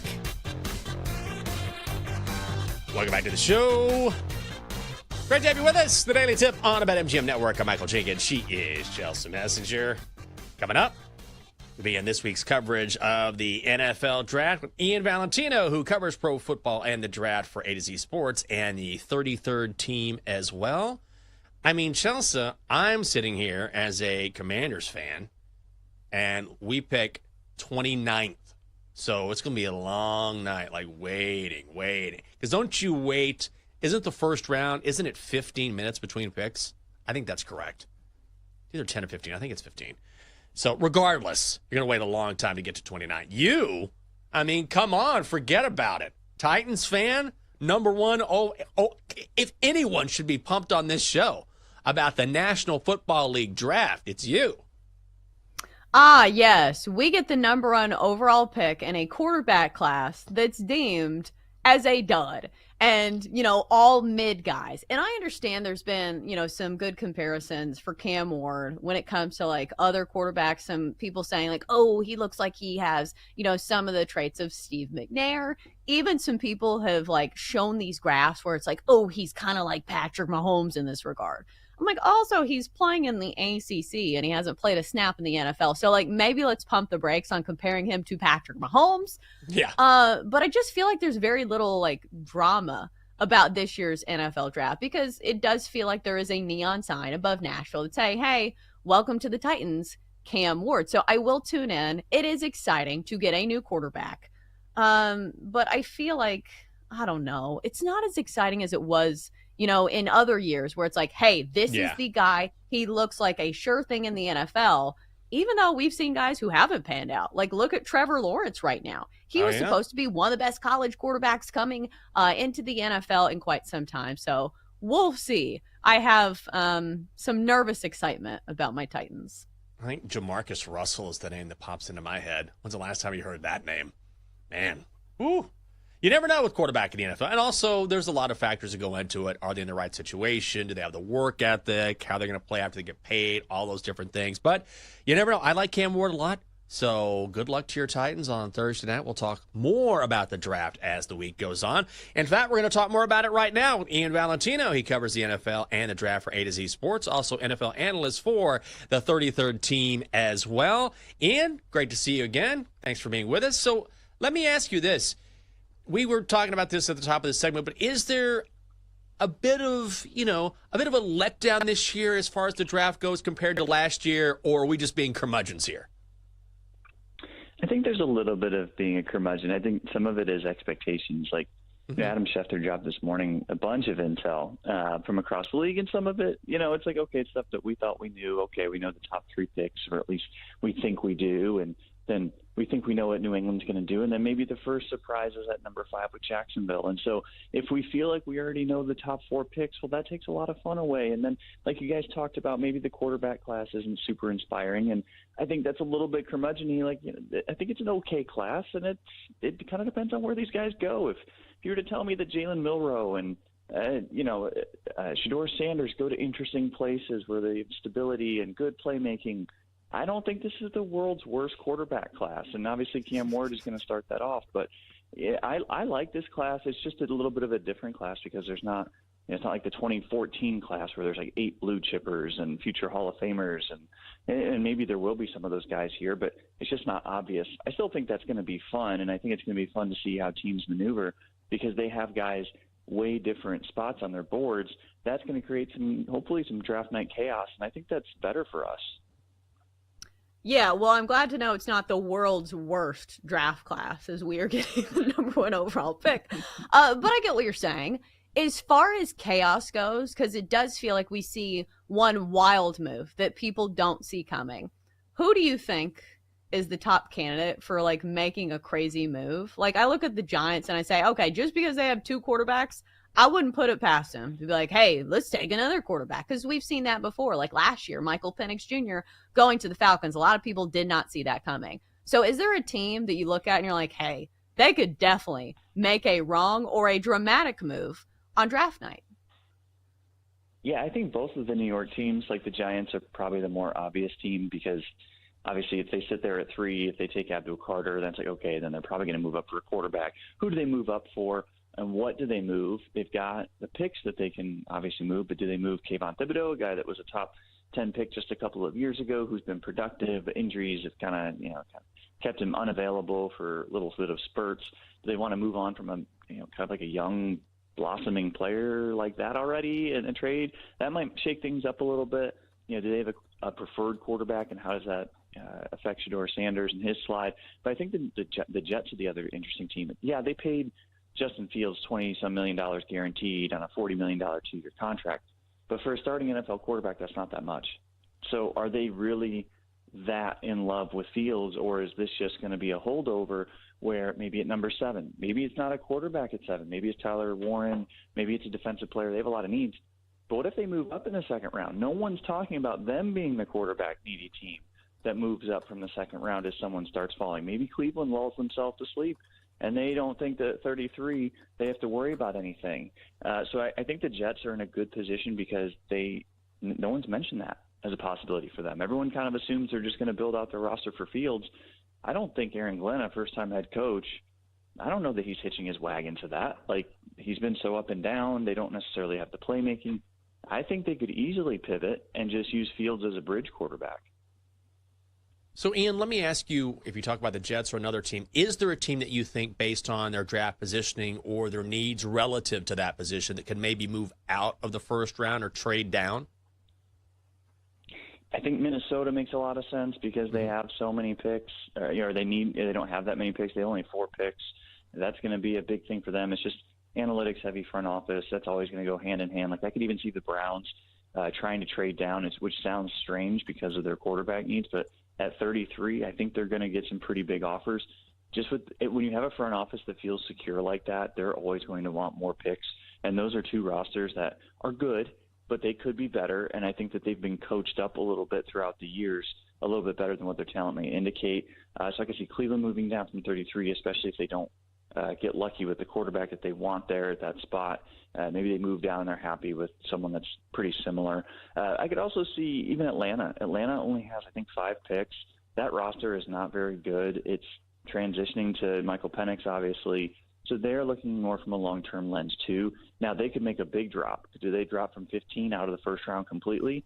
This might be, I think it's like that Deion Jordan, was it like 2011 or 2013 when the Dolphins moved up from, I want to say it was like 12 or 13 to 4, and all they gave up was like a day 2 pick to move up that huge amount. It's just never really happened before, but this is that sort of class where maybe you only have to give up, a second-round pick to make that huge type of move from like 34 to 15, or maybe it's Thibodeau and like a third-round pick or something like that in addition to your second-round pick. Like, that's not a ton compared to what we're used to, where you're talking 2, 3, first-round picks and a player or something. So I think there's going to be a lot of flexibility. I do think teams, they're going to have a lot of similar grades from that 15 pick, and even in that range, that 15th pick to that 40th pick. I don't think there's a whole lot of difference in talent there, but you do want to maneuver for the skill set. So there are guys with certain skill sets in that range that are going to be more valuable to certain teams. So I think there will be 1 or 2 big swings like that. I think obviously quarterback's the easy one to talk about, but even defensive tackles, pass rushers, and corners, that late first round is going to be a hot spot for each of those positions. And so do teams want to, I don't think they want to give up 2026 picks, but I do think that they're willing to move 2025 picks because really it's a very truncated draft where it's like it's pretty strong up until kind of like the end of day 2, and then day 3 it's going to taper off pretty quickly. Yeah, you kind of alluded to this when you mentioned Kayvon Thibodeau, but some of the chaos on draft night isn't just the players being drafted. Sometimes we'll see big-name players get traded. As a Titans fan, I vividly remember the Titans trading away A.J. Brown during the NFL draft. Are there any players that you've heard rumors about that possibly could be traded during the NFL draft? I think a lot of them are fairly obvious. Ones that we've talked about most of the offseason, like Thibodeau is one of them. Kirk Cousins, obviously, would make sense. I would go out and look at, we saw Jalen Ramsey potentially moving. I think Tyreek Hill is a decent candidate to get moved to. It's not an amazing wide receiver class. If someone like Ted McMillan goes higher than expected, maybe like 5 or 6, well, then I think Tyreek Hill could start getting some calls. Like, I think that's one where teams could potentially start to move a day 2 pick for him. Miami's going to have to be realistic. I don't know that Miami wants to give up already on like this offensive kind of juggernaut that they had built, and I don't think they want to pull the plug on that. But I do think that they're in a spot where they need to move money, and Ramsey's going to be part of that. Like, they're just going they have such a top-heavy build of a roster, and Hill can obviously still contribute to a contender. So if you see a wide receiver go early, I think a team like Dallas would make so much sense, or the Chargers. Like, if they panic and they say, oh, this guy went 5 to 10 spots higher than what we thought, that's going to have a trickle-down effect where maybe we're looking at the second or third best receiver on the board when we come up to like someone we don't even have a first-round grade on. Maybe we should just move for the veteran. We're talking with Ian Valentino. He covers the NFL and the draft for A to Z Sports, also NFL analyst for the 33rd team. How difficult is it? You were talking about Adam Schefter putting some information out there, and there are all sorts of NFL experts, even people who aren't experts who will throw out opinions, things they've heard. How tough is it to separate fact from fiction this time of year? Oh, yeah, it's crazy. I always, I mean, at this point, I don't take a lot. I mean, I know that like Schefter's pretty reputable, and obviously, and like Peter Schrager, people like that. It's like you trust what they're saying. I think, you know, you're really trusting that they're using their filter as to when they're reporting stuff. It's like, I think something came out that like Colson Loveland could be the top 10 pick. And, you know, he's like the tight end 1 for a lot of teams. It's like, okay, yeah, that makes some sense, but there's also some medical history stuff on him to where I actually don't necessarily believe that. So I think there's 32 teams. There's a lot of different personnel within each team. You can find 2 people within a franchise that have 2 varying different opinions, and I think how you report that and how you present that can sometimes, you know, differ. So you always take everything with a grain of salt, especially this late in the process. I don't think people are going to any reporter at this time and just leaking their board or like their intentions. I think you put it through the filter and say, okay, maybe if you can, you know, confirm this through a couple different people, it makes sense. And some of it's just logical too. Like, we'll have some surprises, but you know, ultimately, yeah, I tend to think like 2-3 weeks out, maybe you get more truthful information, stuff that comes out right now. Some of it just seems kind of like games, which is fun. But, you know, these things have real impacts, especially now that we can, you know, bet on the draft.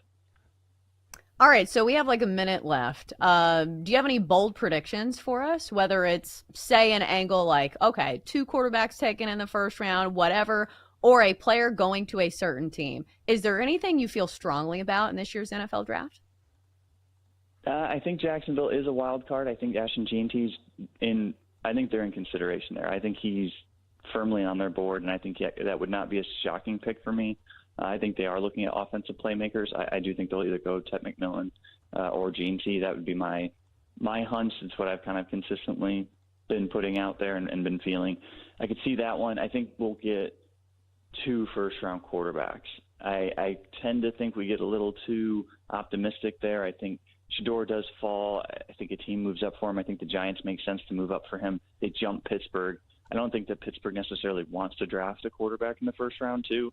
I think that they'd be interested if it was the right guy, and I think that's Shador. So I think the Giants move up for Shador. They jump over Pittsburgh. Pittsburgh takes like a defensive lineman. It seems like they've been putting a lot of time there. And then Cleveland probably takes Jalen Milroe, I think, at 33. So, yeah, you know, but there's going to be some steps along the way, too, where it's like there's some real wild cards like Nick Emenwari, safety out of South Carolina. Like, he's been linked to Cincinnati. I think that makes a lot of sense, too. So it should be fun. I mean, some of these guys have huge ranges, though, where it's like if you don't get picked at, say, like 12, you might fall to 40. So it's one of the more unique drafts whenever that happens. He is Ian Valentino covering the NFL and the draft for A to Z Sports, also NFL analyst for the 33rd team, and you can follow him on X at NFL Draft Study. Ian, it's always a pleasure. Thank you. Thank you, guys. Woo, man. That's good information right there.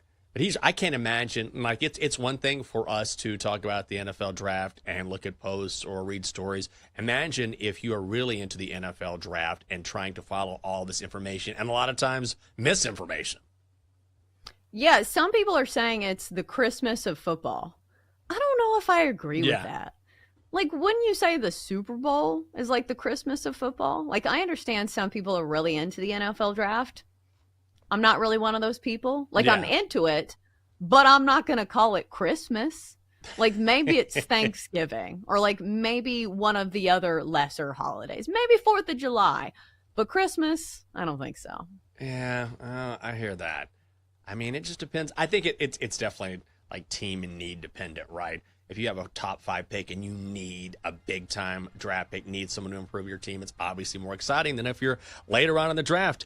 Coming up next here on the show, our best bets from the sports schedule tonight and what's been going on with the Donkster. We've got that as we wrap up hour 3.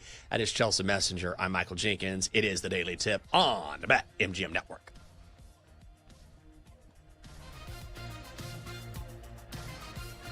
Coming up, Jenks and Chelsea give out their best bets here on the BetMGM Network. Presented by BetMGM, the sportsbook born in Vegas. Download the app today. Please gamble responsibly.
to the Daily Tip with Chelsea Messenger and Michael Jenkins on the BetMGM Network. Presented by BetMGM, the sportsbook born in Vegas. Download the app today. Please gamble responsibly. Welcome back to the show. It is a Daily Tip on the BetMGM Network. I'm Michael Jenkins. She is Chelsea Messenger. Great to have you with us on a Monday. I'm putting in my bets as we speak. I'm trying to multitask here. I think I'm going to go with a big card. Why not? Nothing to lose, Chelsea. Nothing to lose. Let me ask you this. I was thinking about wrestling because we were talking about WrestleMania 41 earlier, and Double D was giving us his expert opinion on that. When you were in local news, did you ever do a bunch of things like where you would put yourself in the ring, or you would put yourself, in a situation where you were playing the actual sport? Like I did everything from synchronized swimming. I was a goalie one time. I had an MLS player fire shots at me and almost kill me. I did a wrestling thing. I was skydiving once. Definitely ice skating. Trying to think of all the different things that I did, but I did all sorts of different physical activities that if I did now, I would probably die. My sports director always wanted me to do stuff like this, and I hated it because I was like this 25-year-old girl that already it feels like people don't take you seriously. He was like, you need to do cartwheels with the cheerleaders. I'm like, do you want me to look like an idiot? Because like if you do it, people like respect you and they're like, whatever, he's being goofy. But like if a girl does it, it's like, oh, she's this like ditzy blonde. So I tried not to do too much of that. But I will say I had this segment that I did during the summer when there wasn't much going on called Trick Shot Tuesday. And so I would go, and for all these people who had like a very specialized skill set, it would be like these basketball players who would do like these fun trick shots. Sometimes I would jump in with them.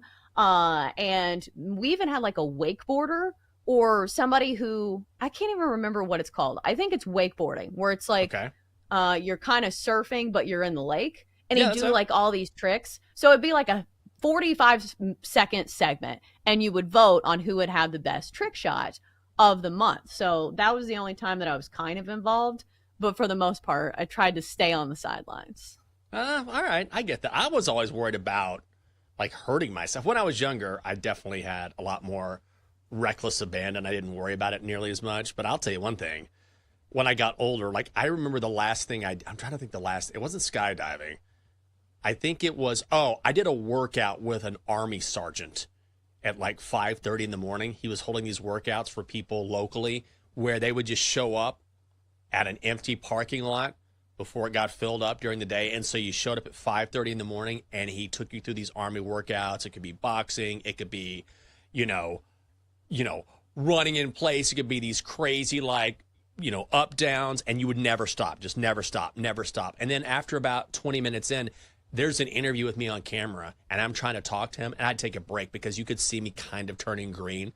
It was not easy. And then I remembered, you know what, maybe I need to stop doing this, because it's not like I would prepare for these stories. I would just go out and do them, and it made for good TV. But ultimately I was like, you're going to have to slow down here, because the next time you try something, you're probably going to tear your Achilles or something. So what was your most favorite experience? Because now that I think about it, I did do some fishing stories. So these football teams in Florida, fishing's really big in the state of Florida. So I would go and we would do like a season preview for some of these teams, and I would go fish with the team. And It was awesome because you get to go on these like nice fishing boats, and like I'm not sitting around fishing. I don't have all the gear. So it was really fun for me. Was there a moment that you had where you're like, wow, this is really cool? I wouldn't get to do this otherwise. Definitely skydiving, no question about it. And I did it with the Army Golden Knights. So if you're going to skydive with someone, that's who you want to skydive with, right? Because no one's going to be safer and better at it than they are. And it was just and I don't even like heights. So it was a strange experience for me to do that. But you go through a quick course, like it's about an hour course, hour or so, where they teach you just some basics so that you know when you're in the air or how things are going to go down. But I didn't know what to expect. It was absolutely exhilarating, and I've never had such a natural rush in my entire life. Like when I landed, I'll never forget, I just sprinted for like 100, 150 yards. Like I just took off because I was so filled with so much adrenaline. I was just trying to manage everything that was flowing through me. It was unbelievable and an awesome experience. I haven't done it since, but that was the one thing that surprised me. I was a little scared going in, and I finished thinking I would do that again. That's really cool. Now I see why people like chase that feeling, like the adrenaline junkies. But it does feel like at least you did it with somebody safe. Like it feels like skydiving's not one of those things where you get a Groupon. You're like, oh, I'm getting Right. a Groupon on skydiving. Like there are things that you don't want to buy on Groupon. Anything that involves your face, like, is a no for me. Because people are like, oh, Botox is on Groupon. No, no, no. We are going to the best of the best if it involves needles and my face. I do not blame you one bit for that. On that, we are in agreement. Hey, coming up next, it's Bet Sweats. Bet Sweats with our guys. Bet Sweats. Joe Ostrowski and Sammy P. They're talking about playoff bets in the NHL and the NBA. They've got some baseball bets as well. Keith Smith from Sport Track will be along to talk about the NBA playoffs at 9:20. So coming up here in just about 40 minutes. And then Connor Aller for 4for4 Football will talk NFL draft at 10 a.m. in the East. All right, new week, new us. Time to hand out our favorite plays of the night. Time to place your bets. All right, y'all. So we got a couple of plays that are close to squad plays here, but where are you going tonight? Yeah, best bet is going to be in the NBA because, knock on wood, the NBA plays have been better than baseball, so we'll try that route. All right, so today I'm going to go with Cade Cunningham over 26.5 points for -140. This number has gone up. It was -120 like 20 minutes ago. So the handicap for me is that Cade Cunningham, not great in the first game, 8 of 21 from the field. Some of that maybe you attribute to the defense, but I feel like the only way that this Pistons team has a chance is if Cade Cunningham fires away. And this is what we saw in the regular season. Cade Cunningham averaged over 30 points a game against the Knicks in the regular season. I understand it's the postseason, but one would think he has a bounce-back performance here because he's just been their go-to guy all season long. So I'm going to go with Cade Cunningham over his points prop, 26.5 for -140. I am with you there. I like that play a lot. My first play, though, is hoping to get some early money here in the majors. Let's go Red Sox on the run line, hosting the White Sox. Early game today on Patriots Day. And here's the thing. You got Jonathan Cannon going for the White Sox, Walker Buehler going for the Red Sox. There's going to be motivation for the Red Sox. It's always a huge day at Fenway on this day, so they're going to be motivated to get a win and get a big win. And then while you look at the numbers, and Jonathan Cannon and Walker Buehler have similar numbers, I mean, Jonathan Cannon hasn't won a game this season. White Sox won yesterday. I don't think they win back-to-back games. And also, Walker Buehler has been much better recently, 3 earned runs in his last 11. Cannon has just been pretty much bad across the board. Both teams are around 500 on the run line this season, but also the White Sox remain the worst hitting team in the majors. Red Sox run line, -130. Yeah, I think the best part of that handicap is that the White Sox probably not going to win back-to-back games. They've won 5 total games this year. 5. Ooh. That's it. So I'll be on that play as well. A different variation, though. I want to be on the Red Sox -2. You can play these alternate run lines. So obviously if they win by 2, it's a push, but you pay less juice. So it's -112 for that. I do think the Red Sox win this one pretty handily. Next up, let's go back to the association. Going to be on the Clippers as well over the Nuggets in Denver. So we saw a lot of drama in game 1 of this series, and this one went to overtime. Despite the Clippers piling up 20 turnovers, and it took heroics from Russell Westbrook in the final seconds of this game for the Nuggets to secure the win. Also, Aaron Gordon is banged up going into this one. Surprisingly popped up on the injury report, something with his ankle. So that would be a big loss if he's not 100% against a very big Clippers team. So I'm going to go with the Clippers -1 on the road at the Nuggets. And then finally, we're going to go with the first five under 4 runs between the Reds and the Marlins, just banking on a good starting pitching matchup. Max Meyer has been surprisingly good for the Marlins. Not a lot of run support. He's 1-2, but a 2.63 ERA, squaring off with Nick Lodolo, who's been fantastic for the Reds as well. 2.31 ERA, and also faces a very light-hitting Marlins lineup. First 5 under 4 Reds Marlins. All right, let's go. I am also on the Mets money line today, hosting the Phillies at -118. Aaron Nola going for Philly. Tyler McGill going for the Mets. Look, Aaron Nola should get better at some point, but he's lost a little bit of velocity this season. And if you look at the Mets splits against him historically, Juan Soto, Brandon Nimmo, Pete Alonso, they have crushed his pitching. Also, let's be honest, the Mets have been winners at home. They're 9-1 straight up at home this season. I'll keep following that trend. Mets money line -118. I'm also on the Clippers. I'm going to take the Clippers on the money line at -18. I like your handicap. I like them to even the series tonight. And then finally, Padres Tigers. I'm going to go under 8.5. Slightly juiced to the under at -115. Randy Vasquez going for the Padres. Cater Montero going for the Tigers. Two things here. Padres played late last night, bit of a hangover there. And then ultimately, if you look at the weather today, it's going to be chilly, crosswinds playing at Comerica Park. Under has been good to me there. That's where I'm going back to tonight. A lot of money coming in on that as well. And you're getting it at 8 and a hook, which I think has some value. So under 8.5 Padres and Tigers. Dogster, we handed out our bets. Do you have any bets for us? How are you? What's going on? Good morning. Here's my review of WrestleMania. The main event was terrible. First of all, there's no way John Cena should have more world titles than Ric Flair. Woo! What an insult to the entire sport. Also, where was The Rock? Wasn't he a part of this whole promotion? Where was he last night? Nowhere to be found. Probably making a remake of Daddy Daycare. And where were all the naked ladies? I thought this was supposed to be a big event. Oh, This isn't the 90s, Dogster. My God. I didn't know you were such a wrestling fan. Let's have a bet. Squad play. Clippers. Money line at the Nuggets. Okay. The Quippers. Coming up next on Bet Sweats, it's our guy, Joe Ostrowski. Joe O, good morning to you. How are you on this Monday? Huh? Is he I there? thought he was. He was? He's like like a hot John second? Cena. You can't see him. You can't see him. Joe O logs in. He's like, see ya, I'm out. A touching So tribute. typical. Joe O reminds me of The Rock. Says he's going to show up, you think he's going to show up, and then it's a no-go. Well, sorry to hear that. Phew. I bet that's the first time Joe O's ever been compared to The Rock. Good for him. Or John Cena. Or John Cena, for that matter. Okay. Well, we'll hear him next, we hope. That's it for us here on the Daily Tip on the BetMGM Network. For Chelsea Messenger, I'm Michael Jenkins and the Dogster as well. Good luck on your bets today. Have a good Monday. Hope your week is off to a good start. We will see you bright and early tomorrow at 6 a.m. Bye.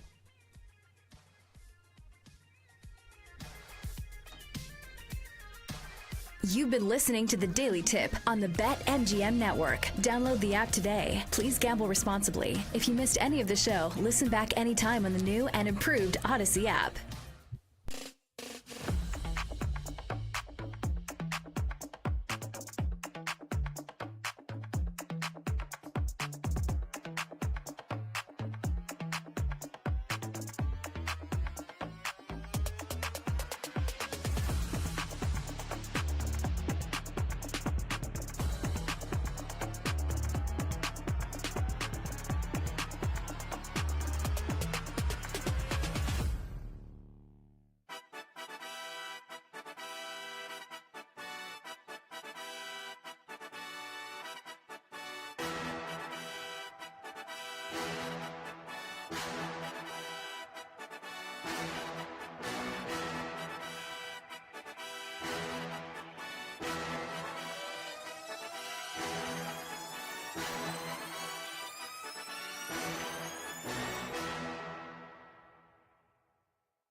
It's time to sweat. It's entertainment, education, information. A smarter conversation, a higher level betting conversation. With Joe O and Sammy P.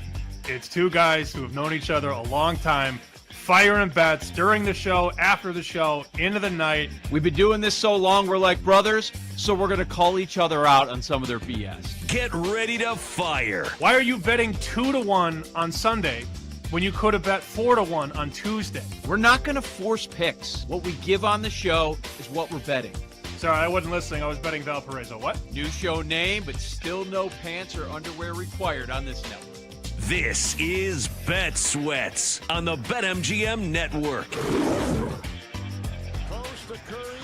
Thompson comes out on Curry. Three. Bullseye. No way. Brown fakes. Couple of dribbles. Shot clock winding down. Pulls up. Jumper won't go. Pritchard once again keeps it alive. Brown on the drive. Gets to the rim. Baines pass knocked away and stolen by Jalen Williams. 7th in the league in steals. Wiggins the look. Oh my goodness! Jalen Williams with the one-hand throwdown off the alley-oop. 2-for-1 opportunity for the Clippers. Jokic comes up with a steal. Jokic motoring all the way. Luka trying to press up on Ant. With pristine, pulchritudinous footwork, Edwards knocks down the midi.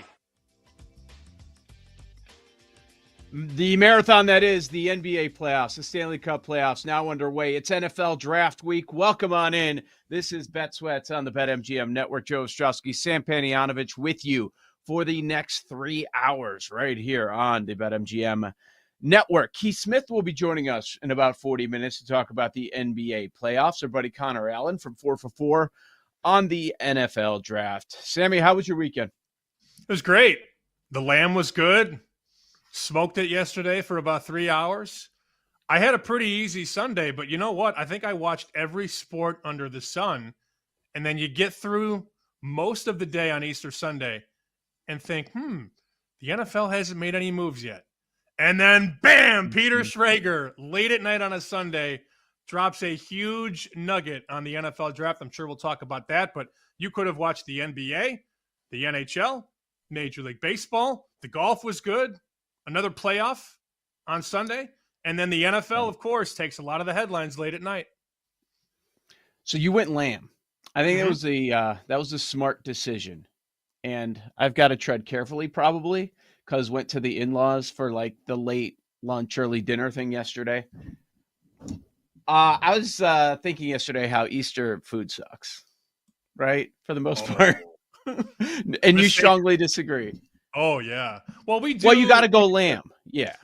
It's a Serbian tradition. The Serbians and the Greeks do the lamb every Easter. And I've done a few now. You know, the first lamb I did probably was a C+. The one yesterday was an A. I've gotten better at it. I mean, you have to get better at it or you just stop doing it. But let's see. Yesterday was the lamb, the au gratin potatoes, the grilled asparagus, deviled eggs. Big deviled eggs guy, and then everything under the sun for dessert. So it was a good day.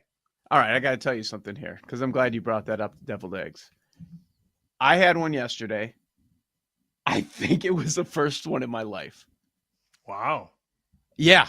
I was like, oh, these are not terrible. Growing up, I would assume that they were terrible. I was trying to push my son to eat one. There was no chance in hell, and I get it. There was no chance I would be doing that at 12 either. But, I think that was the first one. But I think that's the smart move, man. Like ham is just ham. It's there. It's kind of plain. You've got to sauce it up a little bit to make it somewhat interesting. But if you compare it to the other holidays in the food, I don't know. I think it's not quite there. Like the potatoes are fine. That's fine. The main course is fine, but going the lamb route. How'd you cook it again? I did see a picture that you put out there. So I use the smoker for the bigger meats everything. Now. It's sort of like cheating. I've done the turkey in there. I've done the prime rib in there. I don't do steaks on there. I still like to do the steaks in the oven. But I'd be happy to offer next year to come to the Ostrowski party and cook the lamb if you'd like. Now, no, I've debated the smoker thing for. Well, then you're going to get in trouble for leaving your family. We don't need that whole That's thing. fine. Who cares? I'll go to them the following Easter. I'm a hired gun, if anything. Now let me just say that the true tradition for the Orthodox is to not put the lamb on a smoker. It's to take the entire lamb and roast it on a spit. You know what a spit is? In the backyard, people dig out a little pit. Yeah. And put the whole thing, skin and everything on. Now we just got a little leg of lamb, which was 6 pounds. But the old Balkan tradition is to get that huge lamb and fire it on the spit. Hours. And then you dunk the bread into the juice, into the little tin underneath. Yeah, I could talk about this forever. I'm sure Paul would like us to get back to sports, but I would be happy. Sports. I'd be happy to do Game one. Lamb. No blowouts. Yeah, I know. We got to get back to sports. We will. I guess it was a big weekend. I'm sure we're going to address this a lot over the summer because I've been someone that's debating a smoker for a long time. And you said cheating. I think that's garbage. It's not cheating. Whatever tastes good. That's the avenue that you have to take. The meal, especially around holidays, it's very important. Get-togethers. So whatever makes it taste the best. But yeah, all right, we'll talk about that coming up. NBA. All the teams are supposed to won, and they killed teams. There wasn't much to watch. Like, that's kind of why I was like more interested by the food. It was there. I was constantly checking in, but you had so many blowouts yesterday to the point where records were almost set. Like almost the biggest win we've ever seen in the playoffs. Another team scores only 85 points. The inexperience there, the issues on offense, certainly last night for Houston, but we can also swing it the other way and say, while there wasn't a lot of suspense, I'd say outside of 1 to 2 games of the entire weekend and with the game ones in the NBA, big picture wise, it's probably going to be pretty cool at the end because a handful of these teams, especially the ones that played in one yesterday, they're probably going to be in the Final Four of the NBA playoffs. You could really look at all of the NBA games over the weekend. And by the way, the basketball is so much better in the playoffs because none of these bum-ass teams are around anymore. I mean, you do have the 16 best teams going toe-to-toe now. And the cream will rise in the NBA as it always does. But I play this game every year, basically. Look at the box score of the game you watched and tell me which team hit more threes. And that team probably won. And Houston yesterday had a horrendous outing from Van Vliet. He was 2 of 13 from downtown. The Rockets made 6 threes. The Warriors made 12. Golden State wins the game. Now, I was impressed with their defense. You know, Golden State goes out and gets Jimmy Butler. You know, they had Draymond Green on Şengün, which I don't need to tell you is a pretty big size mismatch. But Draymond held his own, and that's why he's probably going to be the DPOY in the NBA, or at least one of 2 guys that should win it. Depending on how you feel about that market. But you had Draymond on Şengün. You had Jimmy guarding basically anybody and everybody. They're stripping the ball away. They're knocking it out. They're stealing the ball. They're blocking shots. They're negating easy looks. That's a 1995 basketball game that broke out, 95 to 85. Look at those final scores. Now, the Thunder get 131. The Celtics get 103. The Cavs get 121. And then the Warriors win only scoring 95. They got enough from Curry, 31 points. I guess that's enough for anybody. But they win with defense. That was the only team yesterday that won with defense.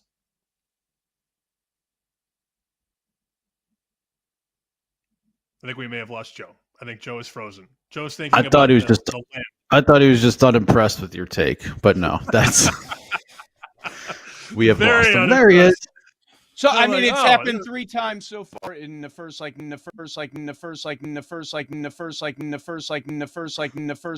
get rid of him, Brian. That's even worse. I'd prefer if we just didn't hear Joe the rest of the hour after that. That's going to be entrenched in my brain. Not exactly sure what's going on. We'll work on that. But I thought Golden State's defense was the story of the day yesterday in that game. And this is why you make that move and go out and get Jimmy Butler.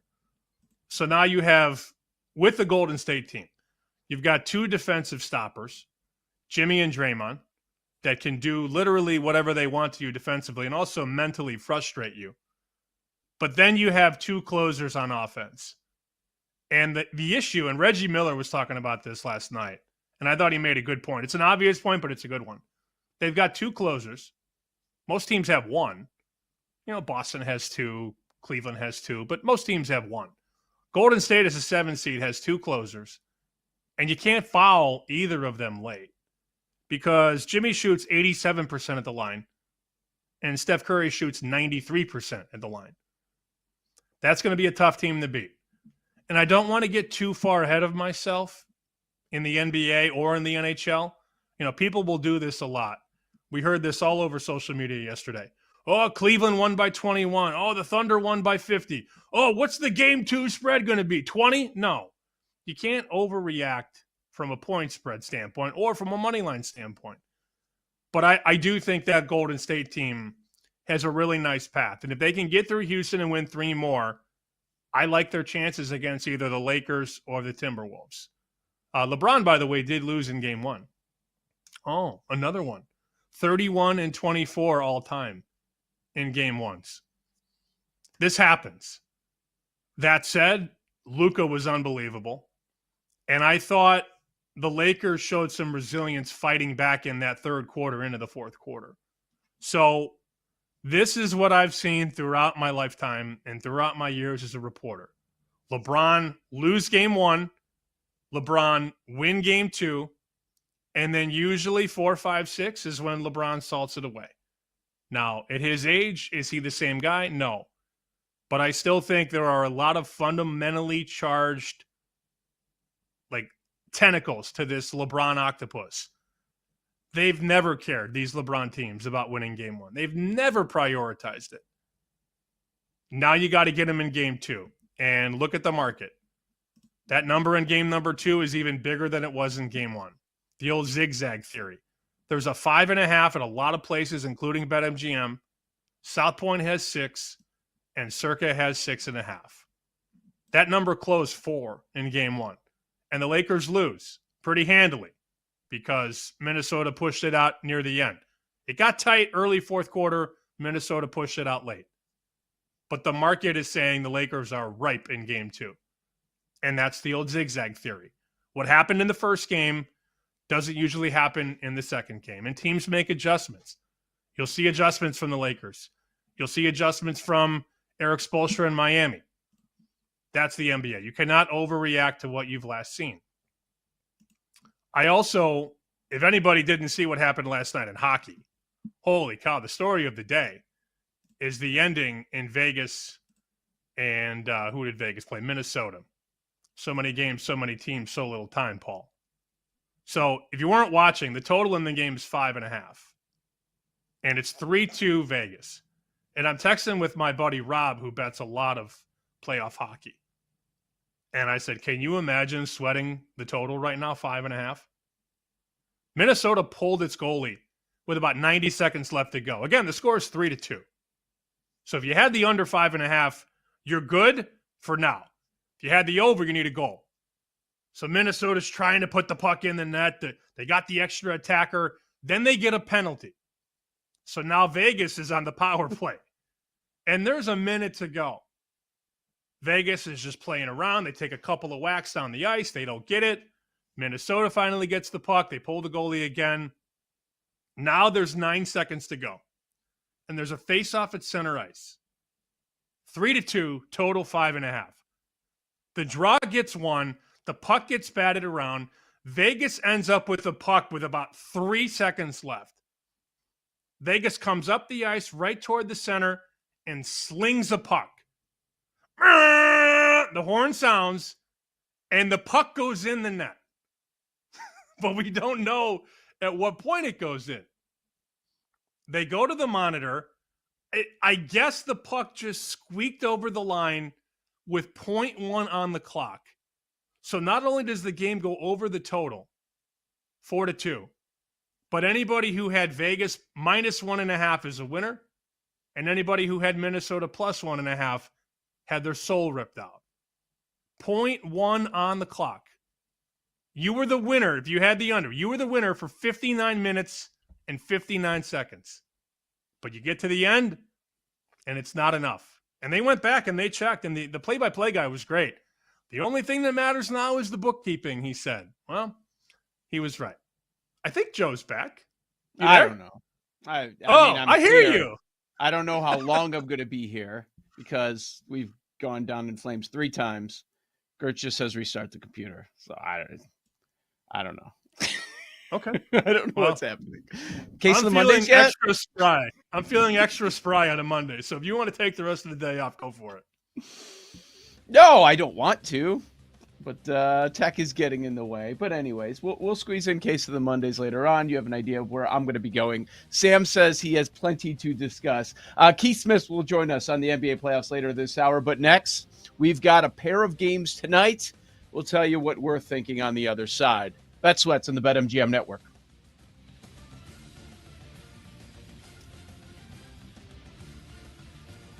You're listening to Bet Sweats with Joe O and Sammy P on the BetMGM Network.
And a little room service off the careless pass.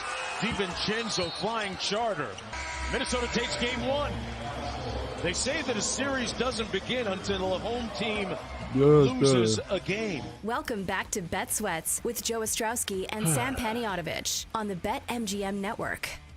That's the worst part of the NBA playoffs starting over the weekend. That now we've got to hear that every time a series starts. Well, they say it doesn't start until the home team loses. Okay, what if it never happens? Then the series never. It's just the dumbest comment. I can't stand it. Sammy P, you've got Bet Sweats, BetMGM Network, talking some NBA playoffs with you. We've got a pair of game 2s going down this evening. Keith Smith will be joining us coming up in about 20 minutes to talk about those games and the rest of the series. Sam, I want to address some series prices, but first let me ask you this, because you were warning people about LeBron. I don't know that it was all LeBron. It was probably just everybody else. Luka not getting enough help, but his struggles early on in the playoffs. I say that loosely. When we say LeBron and struggles, like 60% winning is not enough, because he's probably favored a lot more than 60%. But Minnesota wins game 1. Did you bet the Minnesota game 1 Lakers series? I know you didn't want to say Lakers win the series, but I think you landed on it's probably going to happen. But I know you were all over the T-Wolves in this first game. I didn't do it. If I wanted to bet series now, though, I could take the Lakers at plus 115, which I think is a massive overreaction. There's actually one book that has $1.25 out to Minnesota minus 150. Not laying that number. If we've learned anything about the NBA and especially LeBron in the playoffs, what you last saw is not the truth. The truth is always closer to the middle, not what you last saw. I only bet Minnesota plus 5. I did nothing with the series. And there's another game. Who hit more threes? Oh, Minnesota hit 21. LA hit 15. Shocker. The defense was horrendous by the Lakers. And I don't know. There's this LeBron account on X that does a really good job of quoting anything negative LeBron. And then if it's right, they delete it. It's an account called Team James, at LeBron James, which isn't his real profile, but it's a LeBron gobbler account with 980,000 followers or whatever. So it took our video of you and I last week talking about the Lakers defense. And why it did? It's a problem. Yeah, so it just aggregates LeBron content, good or bad. Mm-hmm. And on Saturday afternoon, this account at LeBron James got a hold of our video, where I'm sitting there saying their defense is a problem. I don't like them in game 1, and Ant's the best player. So it retweets this video and puts like 4 crying face emojis, the laughing cry. So then I'm getting it from, all the LeBron. Oh, this guy never played basketball. Yeah. All right. Okay. So at LeBron James then deleted the retweet after the game like a total coward. Yeah, of course. Tough guy until times get tough. Of course. That's life on the internet in 2025. But they were awful, Joe. They were awful on defense. Minnesota shot 51% from the floor and 50% from 3. You're not going to beat anybody playing defense like that. And Rick Camp told us on Friday that one of the props that he liked was Edwards to have at least 5 assists in every single game. Because he just figured this is going to be the role that he would have to play. And he certainly did that. 9 assists, what was it, 1 turnover in that entire game? If Edwards plays on that way for Minnesota, we're going to be talking about an upset in this series. And now that, as you mentioned, that would not be an upset. They're a favorite after taking game 1 there. What was that, minus 190 Lakers for the series before game 1? Yes, sir. Mm-hmm. What a swing. Yeah, a lot of swings. So before we get to tonight's game, we don't have to mention them all because some of it's obvious. There's not much to discuss. But we've got Denver, LA Clippers tonight. Denver takes game 1 in overtime. They are a slight favorite right now, right around that minus 130 price. Remember, they opened as a much bigger favorite. Swung to Clippers favorite before the series starts. Denver takes game 1. Now Denver's the favorite once again. Let's see. Anything else that could be interesting? Golden State is now minus 350 after taking game 1. They were the favorite before the series started. I don't think anybody's going to be jumping on Houston, not even getting 3-1 over there. I guess the one worth discussing is if you do like the Bucks in the series. I did like the Bucks. I'm not surprised that Indiana took game one. They were supposed to take game one. It was just pretty alarming how Giannis has nobody. Like without Dame, and I think there's been some positive moves that I do expect him to play at some point. The question is it going to be game 2 or is it going to be game number 3? Is that just without him, there's nobody. The other 4 starters in the game, I believe they were 5 for 20 in the game. The role players, nobody stepping up to help Giannis. It's just him by himself, and that's not going to get it done. I think what you just do is look at Giannis props. He's going to have to go Hercules on him. Yep. And that still might not be enough to win, but you look at it. He shot 23 times from the floor. He was 8 of 15 at the free throw line, so he missed 7 free throws. Still got to 36 points. I mean, he's going to need 40 in game number 2. And, you look at the prop right now for game 2. It's 32.5, 33.5. Are you betting that under ever going into game 2? I'm not. Not without Dame. No way. Nope. And the price for the game, which is Tuesday, game number 2, that has come down. They're betting Milwaukee. So do you think that's kind of playing into the idea of maybe Dame makes his return, goes from 6 down to 4.5 at most spots, just kind of taking a shot there that maybe you get a good number, take the 6, and right now it's 4.5? I don't know. Is there some speculation on whether or not he's going to return? That's interesting that they immediately went zigzag and bet Milwaukee there. I thought it was always hope for game 2, expect game 3 with Dame. Mm-hmm. I don't know. I'm not there. I don't even know anybody that covers Milwaukee anymore. I used to. Not sure. I always thought that the best plan for Dame was to come back for game 3. And that's sort of what you heard over the last few days. That's what I would expect. But if he comes back for game 2, by all means, that gives the Bucks a better chance to win. I'm looking at this Giannis. The Giannis double-double prop for game 2 is out to minus 5,600. What's and the triple-double, 5-1. Ooh, that might be worth something. Yeah. Given that situation, he knows he's going to have to do everything. Joe O, Sammy P, Bet Sweats on the BetMGM network. And BetMGM has this NBA second chance promo going on. Each game throughout the NBA playoffs, pick the player you think will score first in the game. If it's not your player, but he scores the second field goal of the game, you will get your stake back over at BetMGM. So a pair of games going down tonight, Sam. We've got, what do we got? Detroit, New York Knicks, and then the Clippers, Denver. Let's start with the Western Conference. That's the more interesting one. It was clearly the best playoff game of the weekend in game number 1, and we've got movement. So there's a lot more angles to discuss in this game. Now, Denver opened the favorite, but now the Clippers are your favorite. The market has it at 1.5. That's where we're at with BetMGM. The Clippers, a 1.5-point road favorite for game number 2. The total is 218. So the total is down a tick, but it swung through 0. Like, we know that's not the biggest move in the world, but it does show clear, sharper support early on for the Clippers going into game 2 tonight. Do you have any intel on whether or not Russell Westbrook will be on the court in the final 5 minutes? That's very important to me. Yeah. I mean, he played a whole bunch, and the swings were wild with Russell Westbrook. So, I mean, that is something that you're always going to be concerned about. So did they learn anything from game 1? Are they going to step away from that in game number 2? I don't know. Are you just saying if you guarantee that Russ is going to be out there for, let's say, the final 4 minutes of the game, is that a fade?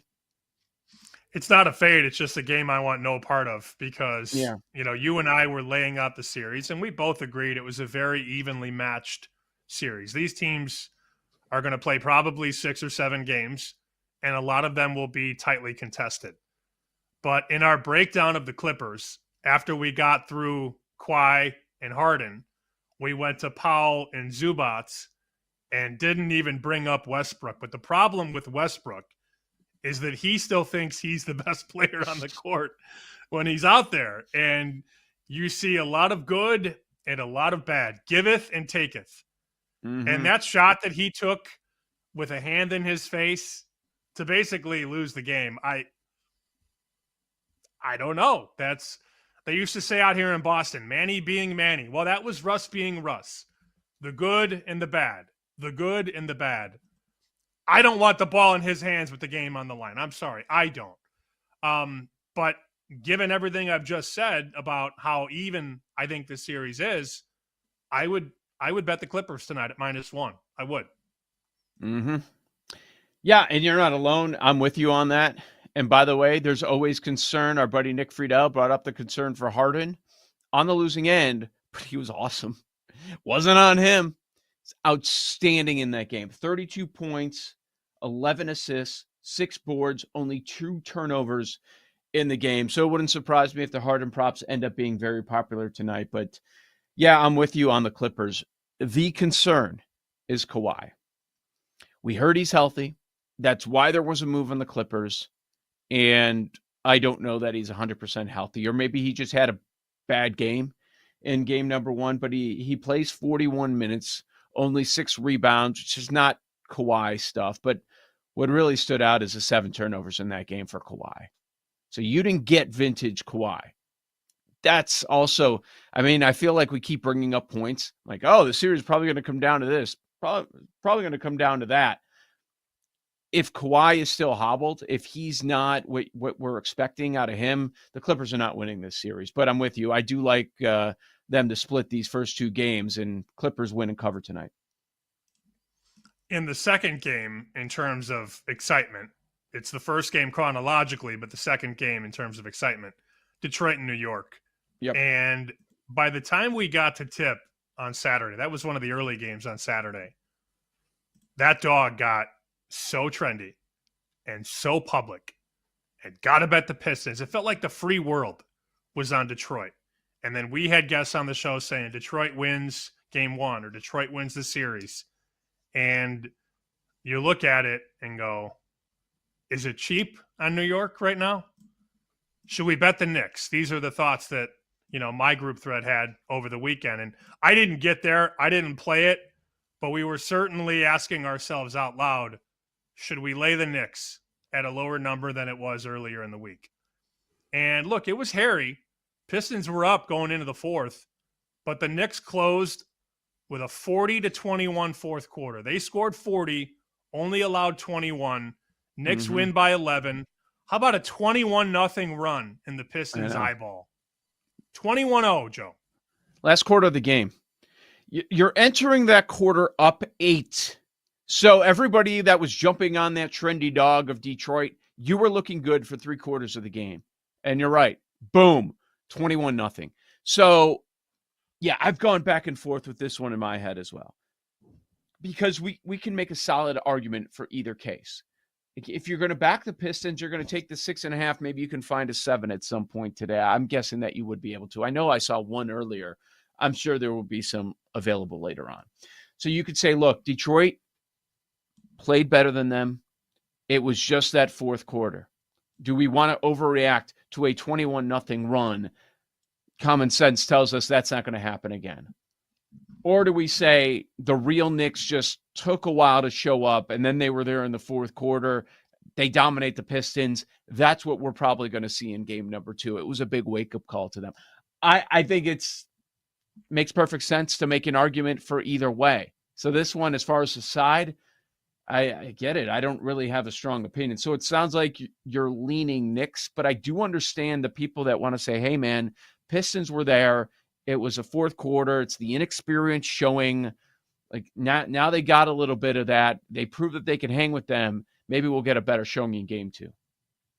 So the old adage is what? Innocent until proven guilty, right? Mm-hmm. Everybody knows that lingo. In the NBA playoffs, I am zigzag until I'm not. Those are my leans. I look at what happened in a lot of these game 1s, and I like to buy into the overreaction and come the other way. That's not to say that I'm going to bet every team that lost game 1 or didn't cover game 1, But after the first game, people make all these grand generalizations and they put everything in one game, and that's not the way it works in the NBA. So I lean to the Pistons and I lean to the Clips. That doesn't mean I'm going to get there at the end of the day, but I am not overreacting to one playoff game. That is never going to happen. Not anymore. Definitely like the Clippers. Lean to Detroit. Not sure if I'm there. I'm not going to lay it with the Knicks. I can tell you that right now. I'm not doing that. I'm definitely not in Denver. I do like the Clippers in that game. We'll continue the NBA playoff conversation with Keith Smith. He joins us next. Connor Allen, top of the hour on the NFL. You've got the BetMGM Network.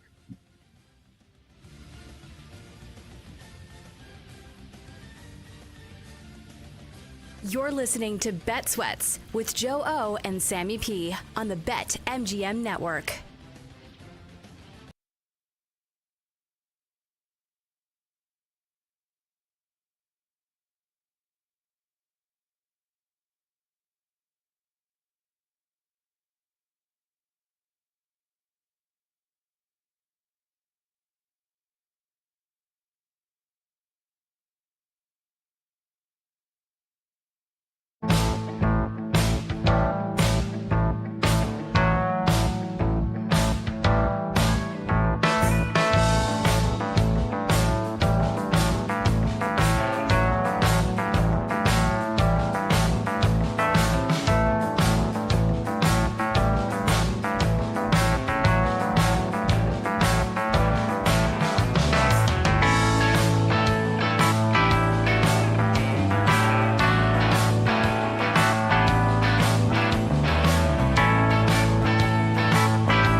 Sweats with Joe Ostrowski and Sam Paniotovich on the BetMGM Network. Fresh off a full weekend of NBA playoffs action, Joe O, Sammy P with you, and we now welcome to the show Keith Smith here on Bet Sweats on X, Keith Smith NBA, and contributors for Spot Track and the front office show. And Keith, the big thing over the weekend to me seemed to be, okay, Sunday, pretty much what we were expected with the more dominant teams taking control from the outset, and you got a popular Warriors team that's the favorite for the series. They take care of business, but Saturday a little more intriguing, I would say so, because you had the best game of the weekend and maybe some surprises. Would you agree with that sentiment? Yeah, I think that's pretty spot on. Sunday, we kind of knew might be a little bit of a dud. You had all the teams that had to make it through the play-in tournament. And outside the Warriors, who, like you said, a lot of people are picking to upset the Rockets.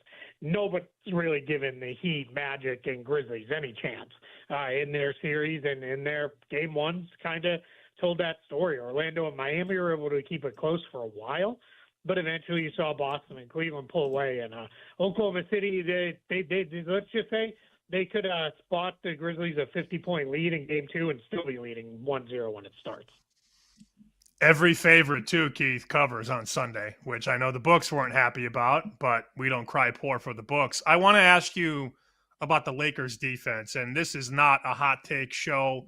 This is not an overreaction show. It's a simple question. What do you think the Lakers do to shore up some of those defensive inefficiencies in game two? Yeah, I think there's going to be a couple things. They're going to have to change up their scheme a little bit. They allowed Minnesota to shoot, by NBA tracking data, 42 three-pointers, and all 42 were classified as open to wide open, which is bonkers. Like that means they didn't tightly contest or very tightly contest a single three-point shot that the Wolves took. Now, some of that was by design. Julius Randle, they were content to let him shoot, and I think they'll probably be content to let him shoot next game. But when guys like Naz Reid and Dante DiVincenzo and Mike Conley and Anthony Edwards are getting open looks too, that's just not good enough. And that's going to be where they're going to have to change things up. They were obviously very concerned about the Wolves ball handlers, Edwards in particular, breaking down their defense and getting into the paint against them. So they were very heavy in the gap help positions there. But that's going to be something that they're going to have to change. And then a little bit better execution on the closeout, getting out there hands high, really disrupting the shooters, maybe trying to run them off the arc a little bit. Yeah, Minnesota, this was an outlier shooting game for them because they hit 50% of their threes, but this is still one of the better shooting teams in the NBA, and it just didn't seem like a very good game plan from the Lakers. Bucks Pacers resumes tomorrow with game 2, game number 3 on Friday. What do you think the plan is with Dame? Yeah, we'll see. I kind of thought if they had won game 1, then they would probably sit him for game 2 and bring him back in the home game when it switches back to Milwaukee. Now I wonder if there's a little bit more urgency to get him on the floor, because we also need to remember with Damian Lillard, he has been out for so long that he's not going to step right back in and immediately hit his stride. And unfortunately, this is not a random Tuesday night game against the Charlotte Hornets where if he's a little off, it's probably okay. You got to be good and you got to find your rhythm right away. So I think there's a chance we may see him play in game 2. My guess is it's going to matter. What does he feel like, yesterday? What does he feel like today as he goes through his workouts? And if he's feeling pretty good and feeling like his conditioning is where it needs to be and his wind is up, we'll probably see him play in game 2 because the Bucks lost game 1. Keith, one more observation I had from over the weekend was the Cleveland regime and the way that Kenny Atkinson spaces out minutes. Nobody played more than 34. Mitchell 33, Mobley 33, Garland 30, Allen 30. Ty Jerome played a really solid 26 minutes. They go 10 deep. I don't know if you can do that against the greater teams, but the way that he manages minutes and manages rotations, very impressive. And then even more than that, they went at Tyler Hero yesterday, did they not? They went at him 35 possessions and scored 53 points. I know there will be an adjustment, but that Atkinson and Spo chess match is going to be really fun. I think Spo's going to keep it maybe a little bit closer the Cavs are going to win, but that's a fun coaching series, is it not? No, it absolutely is. I mean, these are two of the better coaches, and they're two of the better, like, adjustment coaches in the league. Spoelstra's got to be in the lab today trying to find a way to slow down Cleveland's offense, because that's the only chance the Heat have. They're not going to beat Cleveland playing in the 120s. They're going to have to get this game played, 105 to 100, or even better if it's under 100. That's a really good sign for Miami. So my guess is he's going to come up with some kind of look. Might be his own look, might be some kind of they've thrown everything at teams over the years, so maybe it'll be some kind of triangle and two, or box and one type thing. But they've got to find a way to get Tyler Hero out of these matchups. And what Cleveland did was they went right at him, direct with Mitchell and Garland.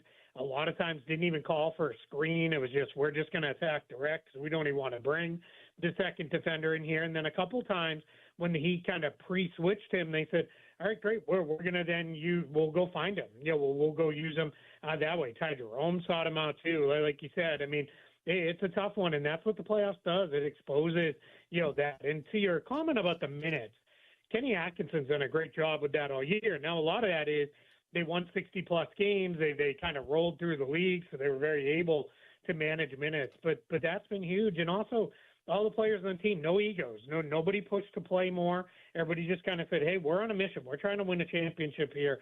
And nobody has kind of embodied that better than Donovan Mitchell, who is really this season, you've seen from day one, has been, I'm going to sacrifice some shots. I'll give up my minutes. I just want to win. And that's been huge for the Cavs. With Keith Smith here on the BetMGM Network, Joe Ostrowski, Sam Panayonovich. This is Bet Sweats talking the NBA playoffs. And Keith, of course, we have two games tonight.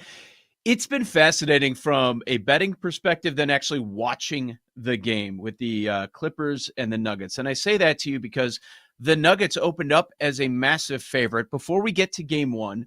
Then the Clippers are the favorite. That's how much people are respecting the Clippers. And then we know what happens in game one. It ends up going to overtime.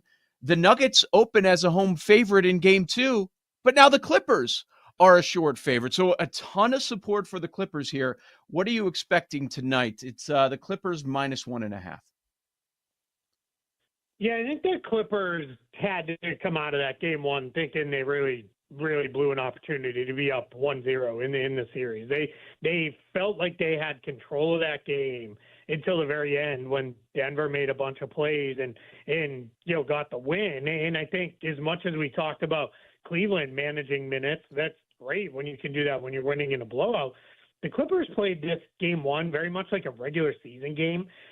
Ty Lue didn't push minutes for his guys, and I know it's probably thought process is we're in altitude. It's game one of a series. I've had guys who have worn down as series have gone along. It's been a problem for guys, but you gotta be willing at some point to say, all right, here's my 7-8 guys. I'm gonna run with them. They've got great depth, but a couple of the guys looked a little overmatched.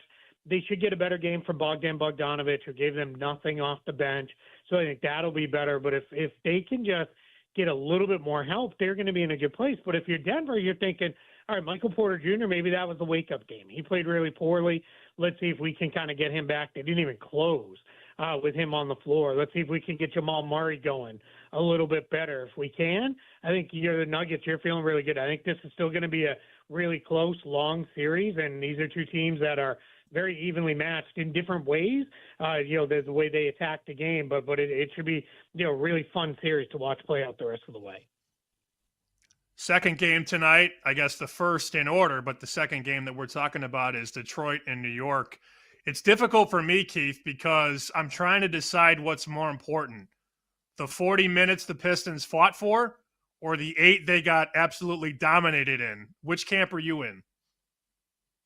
Yeah, more of the 8 that they got dominated in, because I think, not that I think a 21-0 run or whatever it ultimately ended up being is going to be overly repeatable by the Knicks, but I think you saw there the problems that they can cause Detroit. The worry I had in this series is were they going to be able to score enough points to keep up with the Knicks? And that kind of came true. It took a while to get there, but once the Knicks got rolling, it was tough on the Pistons. The Knicks have a lot of bodies they can choke Cade Cunningham. Primarily, it was OG Anunoby in game one, and he made it really difficult. That's been the book, is put size on him.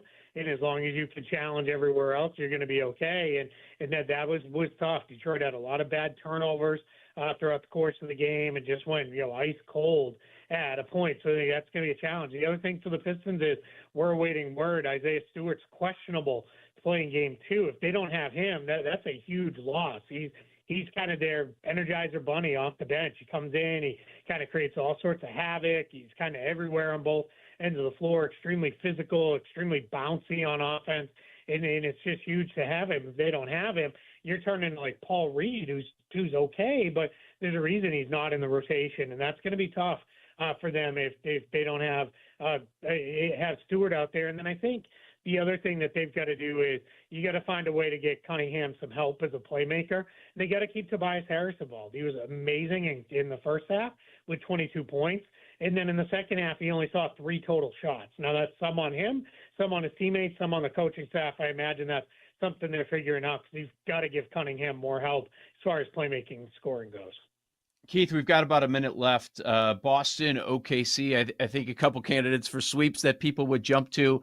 How many sweeps do you think we're going to see here in the first round? I think we might see 3. I think you're going to see OKC and Boston, and then Cleveland could get Miami. We'll see. It's my respect level for Spoelstra that I think they could steal one. But I think OKC, I don't think it's going to be close. And I think for the Celtics, too, what they learned last year was the benefit of let's get these series over. That's how you rest. You get it over, and then you hope that the next series goes long and your guys can put their feet up and kind of sit back. And they've got some guys dealing with some stuff. Jason Tatum now with the wrist. Jaylen Brown's going through the knee stuff. So I think you're going to see those two for sure, and maybe Cleveland handle Miami with relative ease. Good stuff. Keith Smith at Keith Smith NBA on X. Check out the NBA front office show. Also contributor for Spot Track. Thank you, Keith. We'll talk soon again. All right. I appreciate it. Thank you for having me.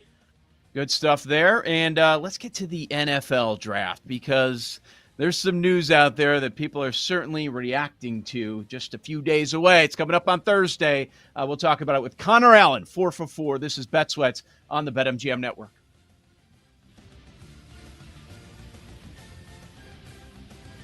Welcome back to Bet Sweats with Joe Ostrowski and Sam Paniotovich on the BetMGM Network.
Joe, Sammy P with you on a Monday. Thanks for hanging out. BetMGMNetwork.com, the BetMGM Network YouTube page as well. Bet_sweats on X. And now let's talk some NFL draft. A lot of NBA throughout the first hour of the show, but let's start the second hour.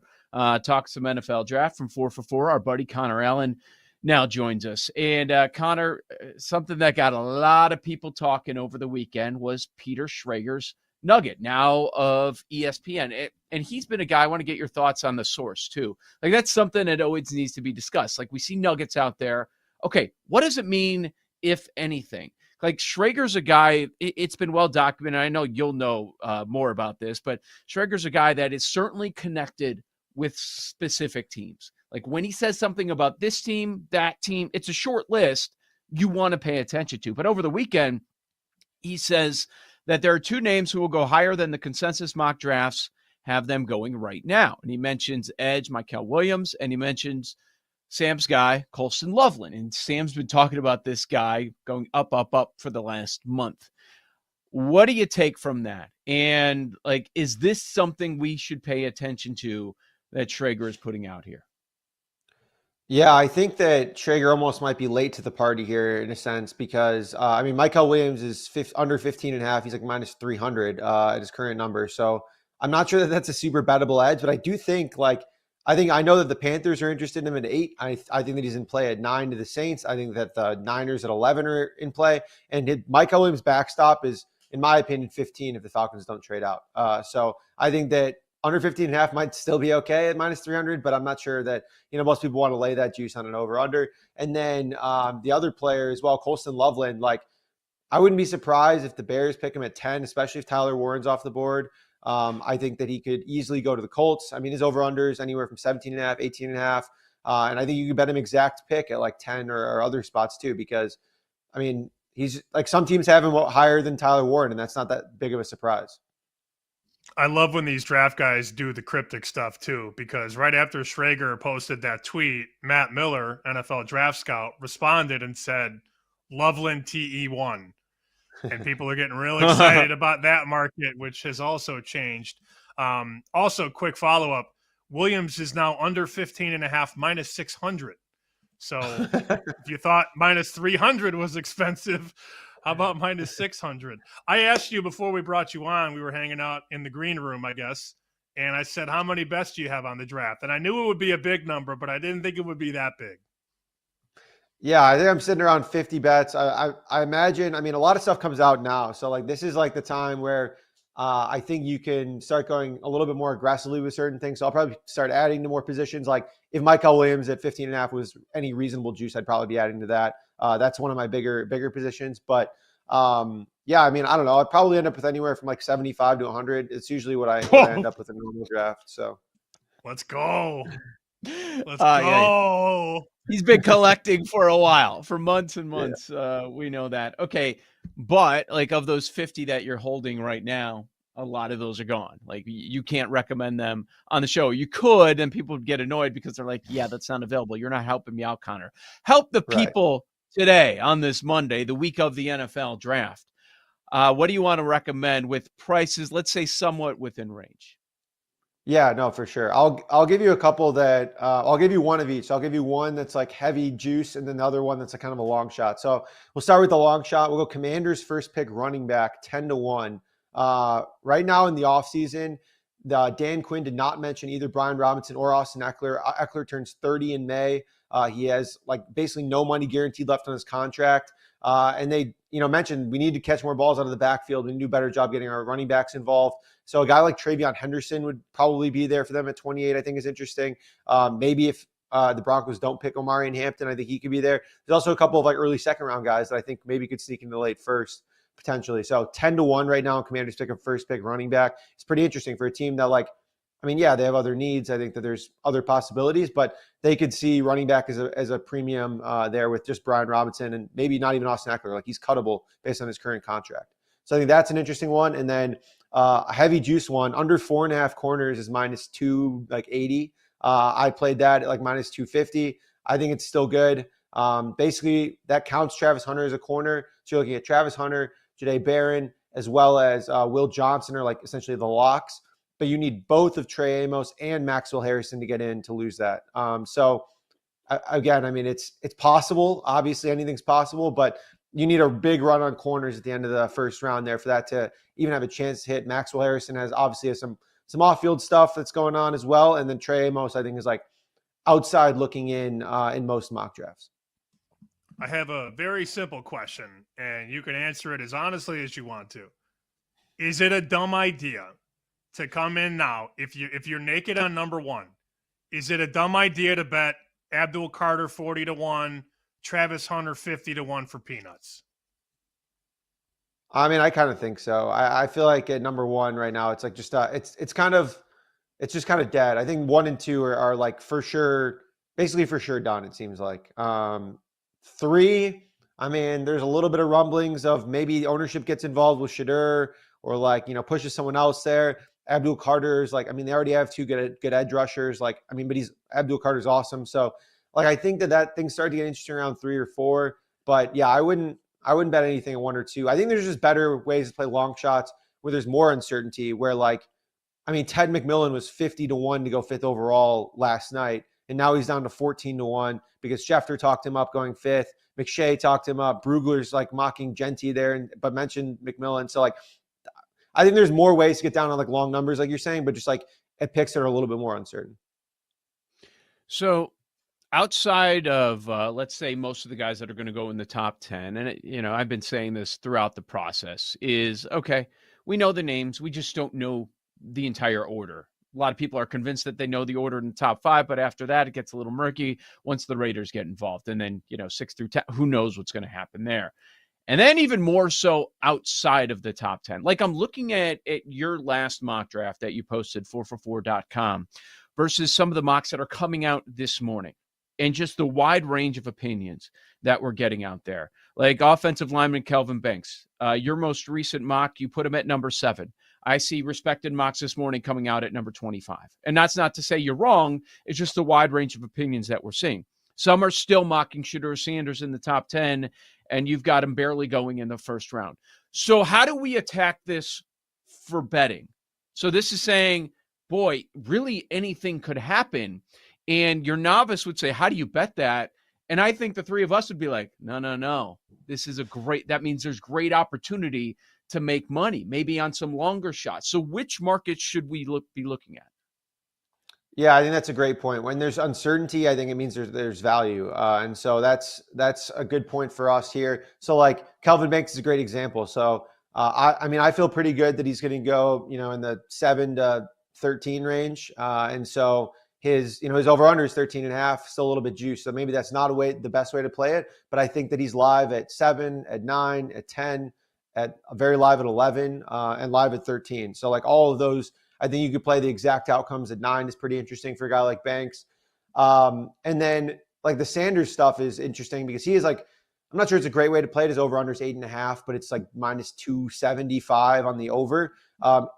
Hopefully that moves to like, I don't know, 12.5, 13.5, something like that. And I would still probably lean over. I mean, I feel pretty good about the Saints not being involved in Shedeur Sanders here at 9. And so I just don't think that leaves them many options until like the back half of the first round at this point. So in terms of like, long shots, I would say just like these, because there's exact picks of 8, 9, 10 available right now. Whereas like 9, the market assumes that they're taking one of Jackson Dart or Shedeur Sanders. Like those are the 2 favorites right now. So everyone else is like 8-1 or longer. I don't have the answer to who it's going to be. Hopefully we get that because that would be a great day. And there's a lot of value there, but I've kind of been spraying the board. I think you could bet like Saints to draft position of like O-line, D-line, tight end, I think is an interesting one. Again, Colston Loveland and Tyler Warren, potentially both in play there. Let's go to the 10th pick market. First draft for Ben Johnson. Tyler Warren is favored, co-favored at some places with Genty. Then it's Banks about 6-1, Loveland 7-1. It's offense, which I guess makes sense. If we're spraying the board at 10, where would you spray first? Yeah, this is a tough one. I did bet Bears to draft a tight end, and that was like 4-1 or something like that. So that way it includes Warren or Loveland. There was a note on the McShay show that like even if Warren's gone, like they're gonna potentially they'd consider Loveland. We've talked about Loveland, like, I don't know, 6 times already in this, 15-minute segment, but I think he's very live. I think he's live at 10. And so, like, I think they want to add more difference makers to this Ben Johnson's offense. I mean, Cole Kmet's fine. Don't get me wrong. He's fine. He's a league, average-ish tight end. Yeah, I know Joe rolls his eyes. But that should by no means preclude them from taking Warren or Loveland. So I think 4-1 or better is a great price on Loveland or Warren. And then if Genty's there, I feel pretty good about him being the pick. So, but I don't know if he's going to be there. That's the thing, is I would guess that if he's there, I would feel very strongly about him being the pick. This is not a Bears question, but it can relate to the Bears and a handful of other teams. So you mentioned McShay, and I've heard him say a number of times, like, look, Genty is that different. He is that good. But with that said, he said in 20 years, this is the deepest running back class he's ever covered. And like for you with fantasy and maybe some bets, that could relate to a lot of teams. And we're kind of going back in time a little bit with the NFL, right? Where the running back has been so important. Same thing with defense. So I'm wondering how that plays out in the draft. Do you have any running back related bets? Yeah, I did play some over 2.5 running backs at plus money. I thought that was, we're looking at Genty as a top 10 pick. Omarion Hampton.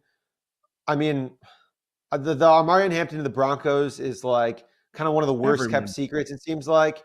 Like everyone's talking about it. It feels like Najee Harris to the Steelers a couple of years ago, where like everyone talked about it and like, it can't be this easy, right? Like they're not just going to pick Najee Harris if he's there.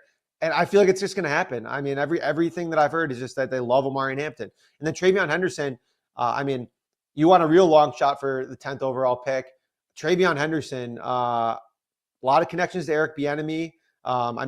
The Ben Johnson time, they picked Jahmyr Gibbs like 20 plus picks ahead of where we thought he was going to be drafted. It would be wild. It's not my first selection. I think they're going to go other directions, but like I think that his range legit starts at 10, and again, could go anywhere to the Commanders. So I think that even though this is a deep running back class, as you mentioned, like these teams are still valuing these top end talents here because, again, we just saw Saquon Barkley and the Eagles and some of the other running backs, Derrick Henry kind of get his heyday again. So yeah, I think that a lot of these guys are live. At least 3 of them are live. And so the over-under right now is 2.5 at plus money. I think is interesting. For like the last month, people have been banging on the table that Jacksonville was going to take Mason Graham out of Michigan. And then in the last 3 days, we've seen mocks get weird at 5. And now the narrative is, well, the draft starts at 5.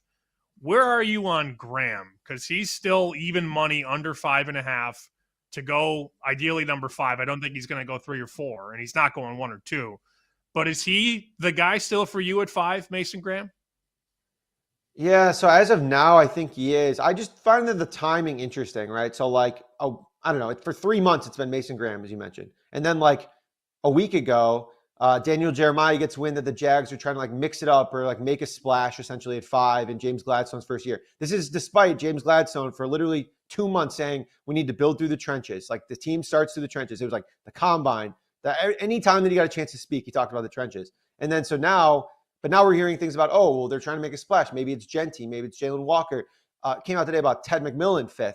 Like, I just don't know if I believe all that because it seems really suspicious that they're now talking of guys that they know that the Panthers wanted 8, Jalen Walker, or the Raiders wanted 6, and Ashton Genty, or the Bears even wanted 10.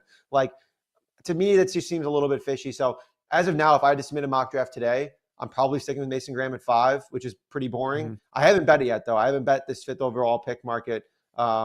Outside of, I did take a little bit of Ted at like 50-1 last night when I heard that Schefter was going to talk him up, this morning, but it's probably a donation, to be honest. I don't think he's going to go 5th. Connor Allen at Connor Allen NFL on X, 444.com. What's the plan for this week? When's your next mock coming out, and how much sleep are you getting? Because I'd imagine you're like all the newsmakers, every mock, you're just trying to get down as much as possible on this draft.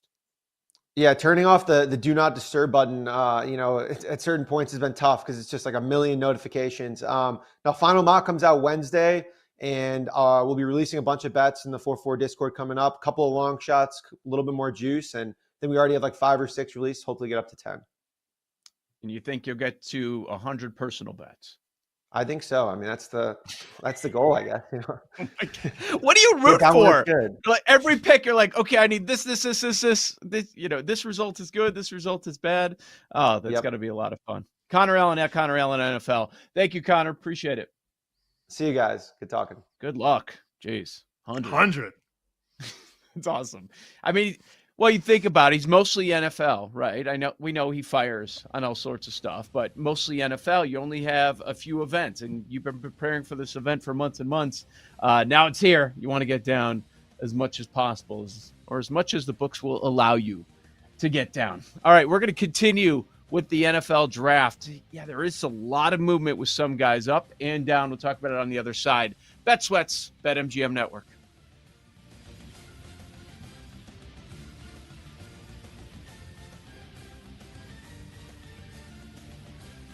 You're listening to Bet Sweats with Joe O and Sammy P on the BetMGM Network.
Welcome back to Bet Sweats with Joe Ostrowski and Sam Paniotovich on the BetMGM Network.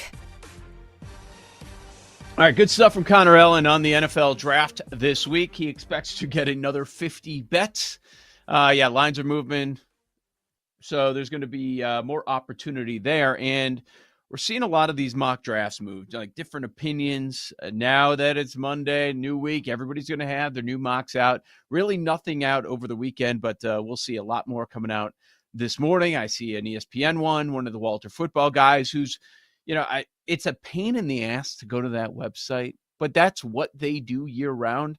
They're actually pretty accurate. If you look at some of the mock draft scores, the one guy, Charlie Campbell, released one this morning, and he's one of the most accurate mock drafters out there. So that can be kind of helpful with this stuff because everybody has a mock. There are hundreds, if not thousands of them. But with the scores, you can kind of figure out which ones you should actually pay attention to, the ones that are following it year round, not the people that are just dropping in last minute. And, I've got a thought on football. There's so many people like that, and they've got to make their own mock draft just for a little bit of traction. And it's 8.0 and it's 9.0, 10.0, 11.0, 12.0. I know those are some of your favorites, the people that do that every week. I'm going to do a mock that comes out Friday morning. I'm going to do it the day after the first Negative 1.0. And I'll be the first guy ever to knock them all down in the first round. Every pick, every trade. That's what I'm going to do, courtesy of Bet Sweats. I'm going to do Sammy P's 1.0, and I'm going to put it out first thing Friday morning, and it's going to be glorious. So we discussed 3 bets last week, and 2 of them got really smashed over the weekend. And then, of course, Peter Schrager, bam, exclamation point, late Sunday night, 11 o'clock p.m. Eastern, give or take.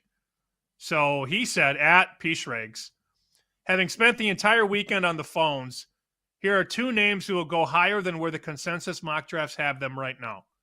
1, Mikael Williams, edge. 2, Colston Loveland, tight end. Plenty more to come this week. My mock goes up Wednesday.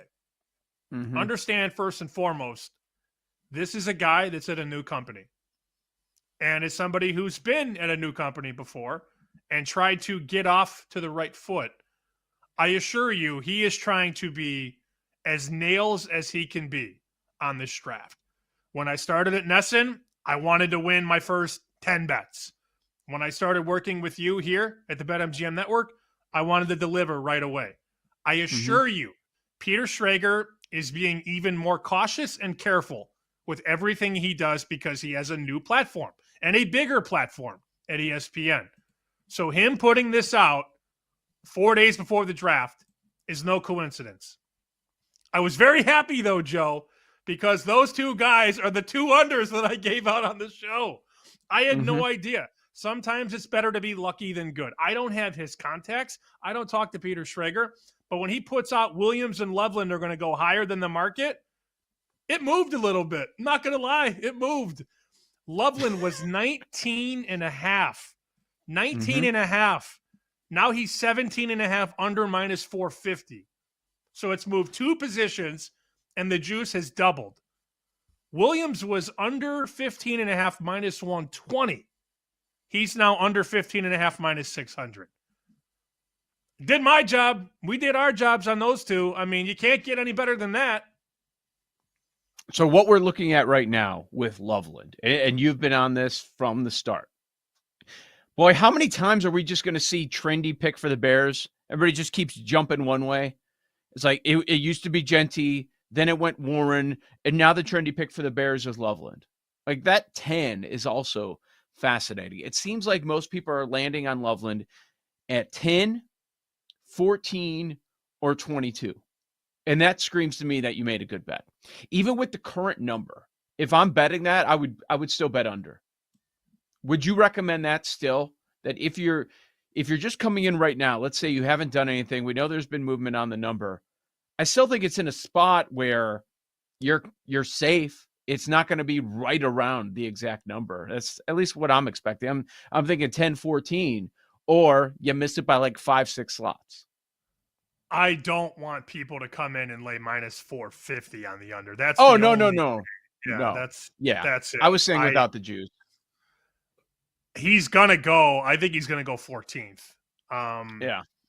Which brings me to actually, you know what? I'm gonna save this for Case of the Mondays because there's somebody that needs some medicine on the internet that thinks he's a draft expert, and I'm tired of people like this that go out of their comfort zones to talk about certain things, and then they make this grand assessment, and then a day later they completely flip on their head.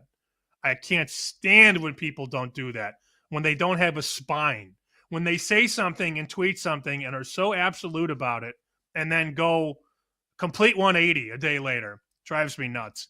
Where was I? Loveland. I mean, I think he's going to go 14. So it's just hard for me on this show to come out and say bet under 17.5 when we told you for a week to bet under 19.5. Not to mention at minus 225 or 220 or whatever it was. So no, I would not advise anybody to do under 17.5 minus 450. But I think what you were alluding to is that you can take that steam and bet it in other ways. You can bet him to go exactly number 10, or you can bet him to maybe be the first tight end taken. Mm-hmm. That is a huge blitz week of the draft on a guy who has top 10 talent and is a legit pass catcher in a pass catching league. I mean, that's what the league is about. It's a throwing league. It's a quarterback league. It's a weapon league. Who can the quarterback get the ball to? He's a prototypical pass catching tight end. I heard a scout compare him to Travis Kelce and Tony Gonzalez. I'm like, oh, that's pretty good. That's a guy I would like on my team, whoever I am, whatever team I root for. But at minus 450, man, I can't tell people to jump in now. No. Well, I would just look at the other side and honestly, I'm not saying your bet's going to be wrong, but just because of that's been the theme of this draft for me. Like when we see laying $4 or $5 on things that they're not coin flips, but they're not for sure things, I would just take the value, take the long shot in that specific case. And then we mentioned Williams, and that number right now is what? See, there's not a consensus on where this guy's going to go. Schrager's right that he's getting bumped up earlier and earlier, but it's kind of it's a range of spots. It's not like 10, 14, 22, like we're talking about with Loveland. Like it could be anywhere with Williams. We can go over that, but what's the exact number that you have in front of you? Minus 600, under 15.5. Dang. I see a good amount that are willing to say 16, 17, but yeah, the majority have them under. I see Charlie Campbell at Walter Football this morning has him at 8. I saw Jordan Reed, who's pretty good at ESPN. He put him at 10 to the Bears. That's another one that I haven't seen a ton of. It's like 5, 6 different guys that are being mentioned for the Bears right now at 10 overall. But yes, the majority have him going under that number, but I also would never consider laying that number. I want to admit something right now. Mm-hmm. In the next 3 days, I'm going to go rogue. I'm not going to give this out in lightning bets. I'm not going to write about this, but I will bet a little more Abdul Carter. You're just teasing me now at 40-1 to go first. You're just teasing me. I'm going to bet $100. I'm going to bet 100 to win 4,000. I don't care. I expect it to lose. I'm doing it. Nobody can talk me out of it. Everybody I ask says it's a dumb idea, so I like it even more. I know that's why you asked that to Connor Allen. I know exactly why you wanted that answer. 40-1. It should not be 40-1. Other books have 20. Other books have 30. MGM right now has 40-1, and MGM will likely keep that 100. But I want them to feel it if he goes first. All right, I'm going to play the Sammy P role because this is what you would normally do in this situation. What is the ward number now? Minus 10,000. Sam, it's minus 10,000 for a reason. Like, you've got to respect the market. The betting market has pushed it this way. It's been one-way action for the last couple of months. So I'm not saying that they know something, but it's there for a reason. I'm betting it right now just to piss you off. 100. No, There I we mean, go. I'm probably going to bet it too, honestly. Can you imagine if he goes first? If it's a Fontaine Mac no matter what situation, I'm going to speak this into existence. I love it. Listen, I understand if you make a statement like the one that I just made, I understand where you're coming from. And I would agree in many situations. The NFL draft's not one of them.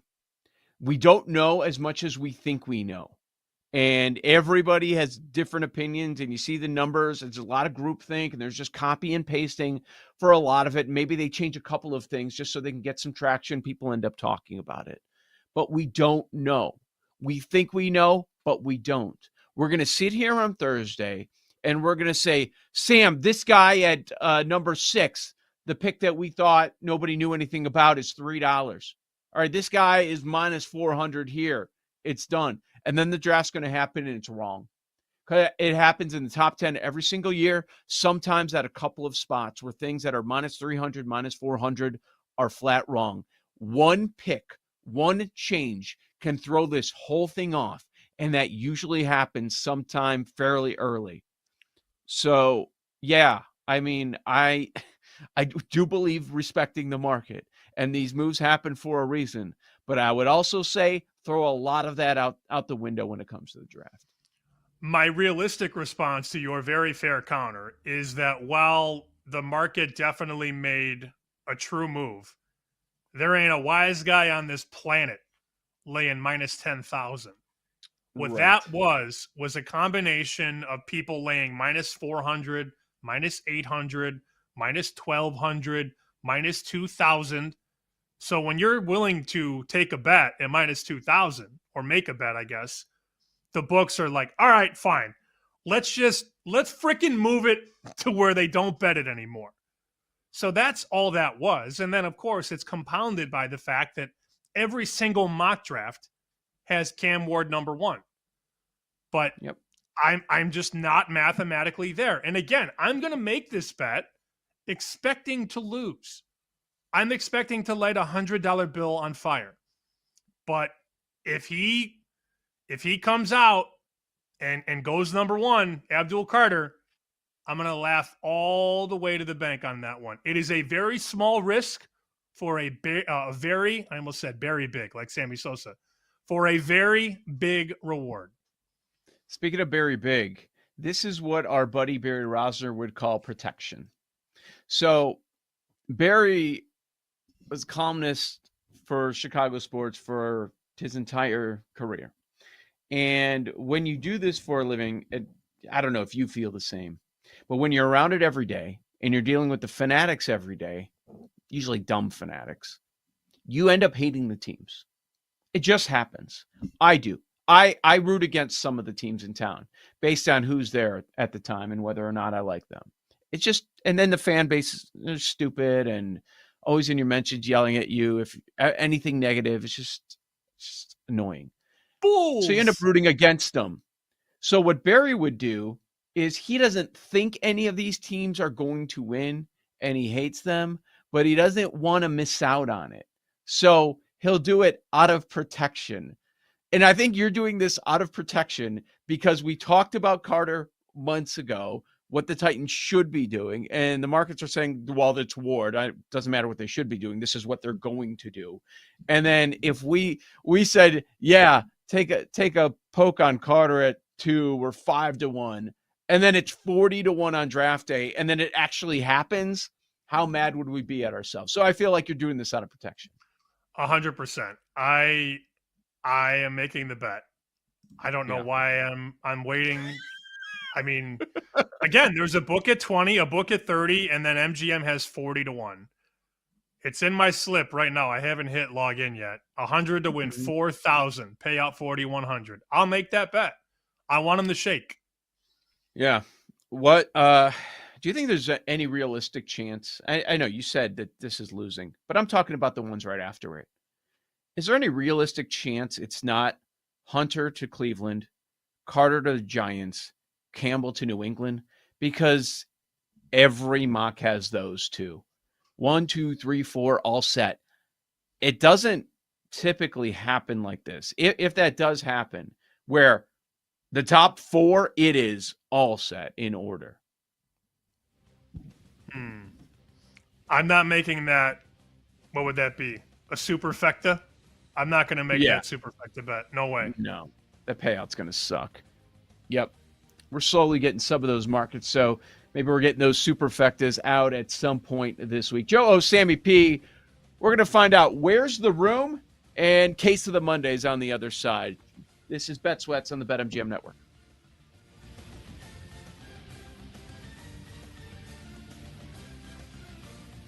You're listening to Bet Sweats with Joe O and Sammy P on the BetMGM Network.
I gotta get out of here. I think I'm gonna lose it. Uh-oh. Sounds like somebody's got a case of the Mondays. Sounds like a case of the Mondays. I scream all alone. Does anyone ever say to you, sounds like someone has a case of the Mondays? No, man. I believe you get your ass kicked saying something like that, man.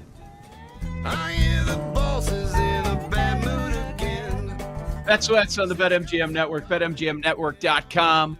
Subscribe on YouTube, the BetMGM Network. Case of the Mondays, usually do it end of the first hour each and every Monday, but we had to move some things around today, and Sam's been teasing us for nearly a couple of hours now, so I can't wait for this one to get some of the specifics.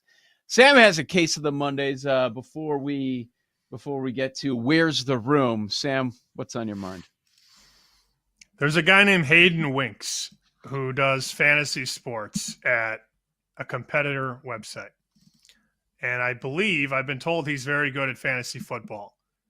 But a lot of fantasy football people think that they're mock drafters or draft experts, or they can bet the NFL. You know, it's all a package deal if you ask a guy like Hayden Winks. So he put out on April 15th, "Can someone explain to me," he tweets, "why the run-first Colts, who have 4 wide receivers they can't get the ball to, plus Jonathan Taylor, why do they need a tight end with the 14th overall pick?" And this tweet gets blasted, and it's got 151,000 views. And Hayden Winks, the expert, is saying, why would the Colts take a tight end 14th? Okay. 2 days later, Hayden Winks puts out his new mock draft. And he has Colston Loveland 14th, Tyler Warren 14th to the Colts. So what changed? When you were so bullish and so bold that a tight end is not going to go to the Colts, now suddenly, 2 days later, after you made this grand proclamation and went out of your way to say, oh, the Colts won't take a tight end, you literally mocked a tight end of the Colts 2 days later. Mm-hmm. You blow with the wind? Huh? What's your problem? Why? Why do you do that? Why do you make a statement like that and then completely go the other way 2 days later? I don't understand it. I don't know if you're going for clicks. I don't know if it's ha-ha funny to you. But people clearly follow you for your advice and probably bet off your advice. I just don't understand how somebody in that position could say, ha, ha, ha, why would the Colts ever take a tight end? And then 2 days later, oh, I got a tight end going to the Colts. That's ridiculous. It's ridiculous behavior. I saw him doing the same thing with the Patriots and what they're going to do with 4. Like, he was questioning Campbell, but I'm sure in his mock he gave them Campbell. I don't follow the guy, but every time it's clear what he's doing. You asked the question, I think it was rhetorical, but yes, he's constantly looking for clicks. Like, everything's a thread. Let's get in the algorithm. Let's fire some takes out there. But I also want to be right too. So that's what it sounds. He's very confused, it sounds like at times. But yeah, I see him pop up on my feed sometimes, and I wonder why. I don't understand what the appeal is there. But yeah, everything he does, he's like, okay, can I go viral with this? Can this get like 100,000 views? That seems to be the approach. And I guess he does a lot of stuff on YouTube and probably looking for subscribers there. So whatever you can do there, I guess, is my thinking. But yeah, he's a longtime fantasy guy, and then like he's trying to be also the gambling guy too. I guess a lot of the underdog guys have gone that way, but maybe you shouldn't. I don't know. You're trying to hit on everything, like be an expert in everything, which can get you into trouble and exposed quickly. We've seen it happen how many times? That would be like me coming out on a Wednesday and saying, I love the Avalanche to win the series on this show. If I came out last Wednesday and said, I love the Avalanche to win the series, and we have a nice audience, we get good traction, people follow our bets, we get bet slips all the time when we win and when we lose.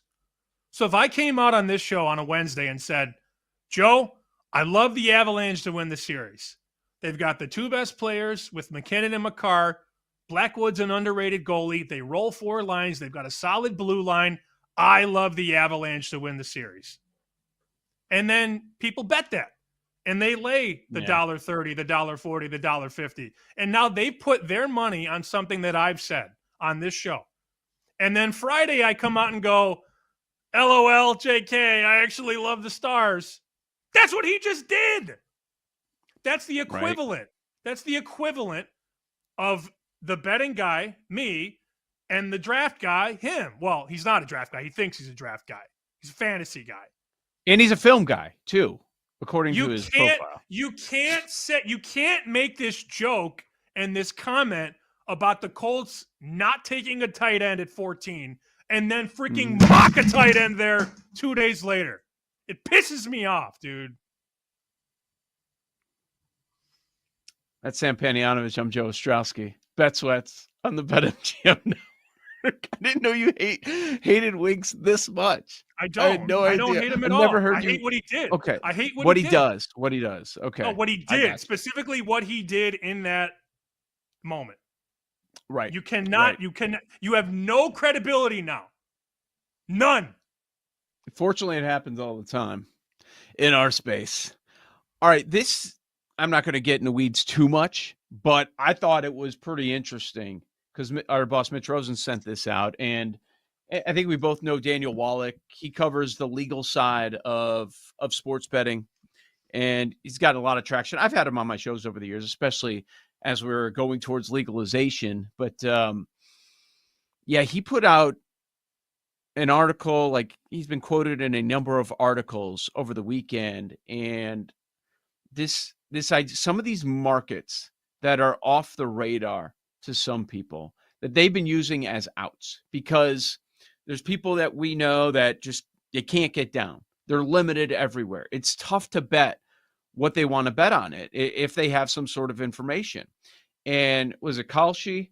I don't use it. I know it's gained traction a lot over the last couple of years, but he's saying if there's a chance that some of these prediction markets is what they're called, they could go away because they violate the Federal Wire Act. So, which would be another slap in the face to bettors that can't get down, can't bet what they want. If they have information, strong opinion, like they're trying to bet, but they can't. And now they've been using these other markets to get a little creative, to get more money down.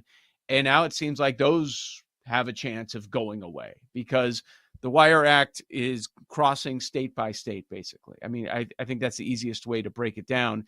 And that's why we're not national with sports betting. We have different rules in every single state. When we hear from people in New York, I can't bet any of these awards that you guys are talking about.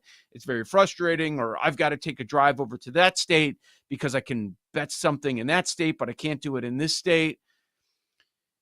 I wish they would get it all figured out, but this is something that I don't think is ever going to happen, Sam.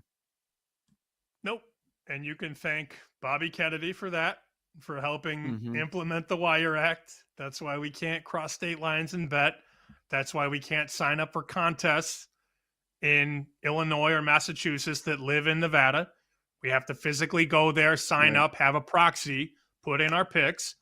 I don't know what it will look like 20 years from now. I mean, the hope is that you can bet all over. I mean, that would be my hope, but I'm not holding my breath on this uniform ability to bet across all 50 states, especially in a state like Utah. But yeah, that's why it is what it is, because of the Wire Act. I think 1968 is when that went into play. I don't see any way it changes. Like, we can hope and dream, but I don't think so. Yeah, so if for me in Illinois, it would have to be an Illinois contest, and I don't know that it would draw enough people. And I guess it's got to live in Vegas. It sounded like there were going to be more contests that will start up this year, right? But based also in Vegas, outside of just the Circa ones. So that's, the contest stuff is thriving. Yeah, it is. And you're going to see, I think you might see some contests, some smaller contests in bigger markets. Like, what if a sports book decided to come out and do an Illinois contest with just everybody in Illinois? I mean, that's a huge market. How many people are in Chicago Metro right now? I mean, what's the population of Chicago Metro? Is it like 9 million, like 9.5 million?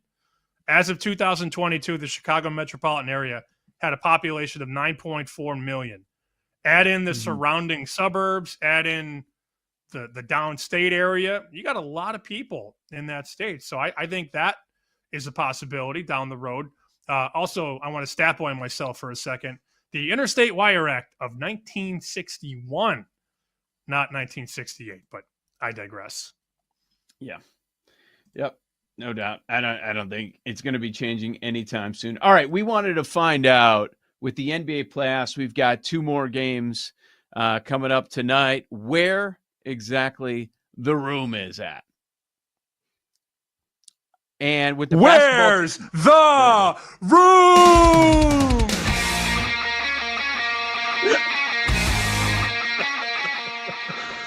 I think we should do it every hour. So good. Where's the room? We got to be quick, I guess. But so we got player props for both Knicks Pistons and Clippers Nuggets tonight. So real quick, just going down the line. Number 1 in Knicks Pistons, Jalen Duren under 2.5 assists, -140. Nice. Mikal Bridges under 3.5 assists, -105. Duren under 10.5 rebounds, -130. Tim Hardaway Jr. under 2.5 3-pointers, -135. And Karl Anthony Towns over 1.5 3-pointers at -175. Fun with that. Dude. Clippers Nuggets. Unders. Jokic over 1.5 3-pointers, -145. Zubac over 11.5 rebounds, -145. Jokic over half a block, -120. Aaron Gordon under 16.5 points, -105. And Aaron Gordon over 1.5 3-pointers, +120. A plus money for the people. Oh, we got a plus there at the end. So 10 props and 9 favorites. And 4 of the 10. -140, a -135, a -175, a -145, a -145. 4 of the 10 on threes. Threes made for this game. Maybe we'll have to circle back and take a look at that. I would love to always fade those threes made ones. The assists are popular as well. Just a lot of random events. We'll talk about that coming up. Also, Stanley Cup playoffs on the other side. Today's MLB card. Got another hour here. Bet Sweats on the BetMGM Network. You're listening to Bet Sweats with Joe O and Sammy P on the BetMGM Network.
Brook through center, along with Lawton. Holds in the line. Here's Ekman Larson. Scores! Giroux sends the line. Jensen trying to bump it back. Ahead. Lead.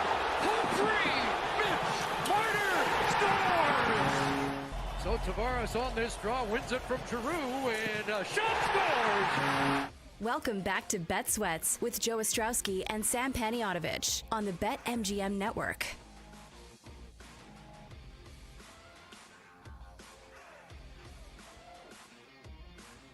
Joe host MVP with you. This is Bet Sweats, another hour, the BetMGM Network. We're here weekdays, 9 a.m. to noon Eastern Time.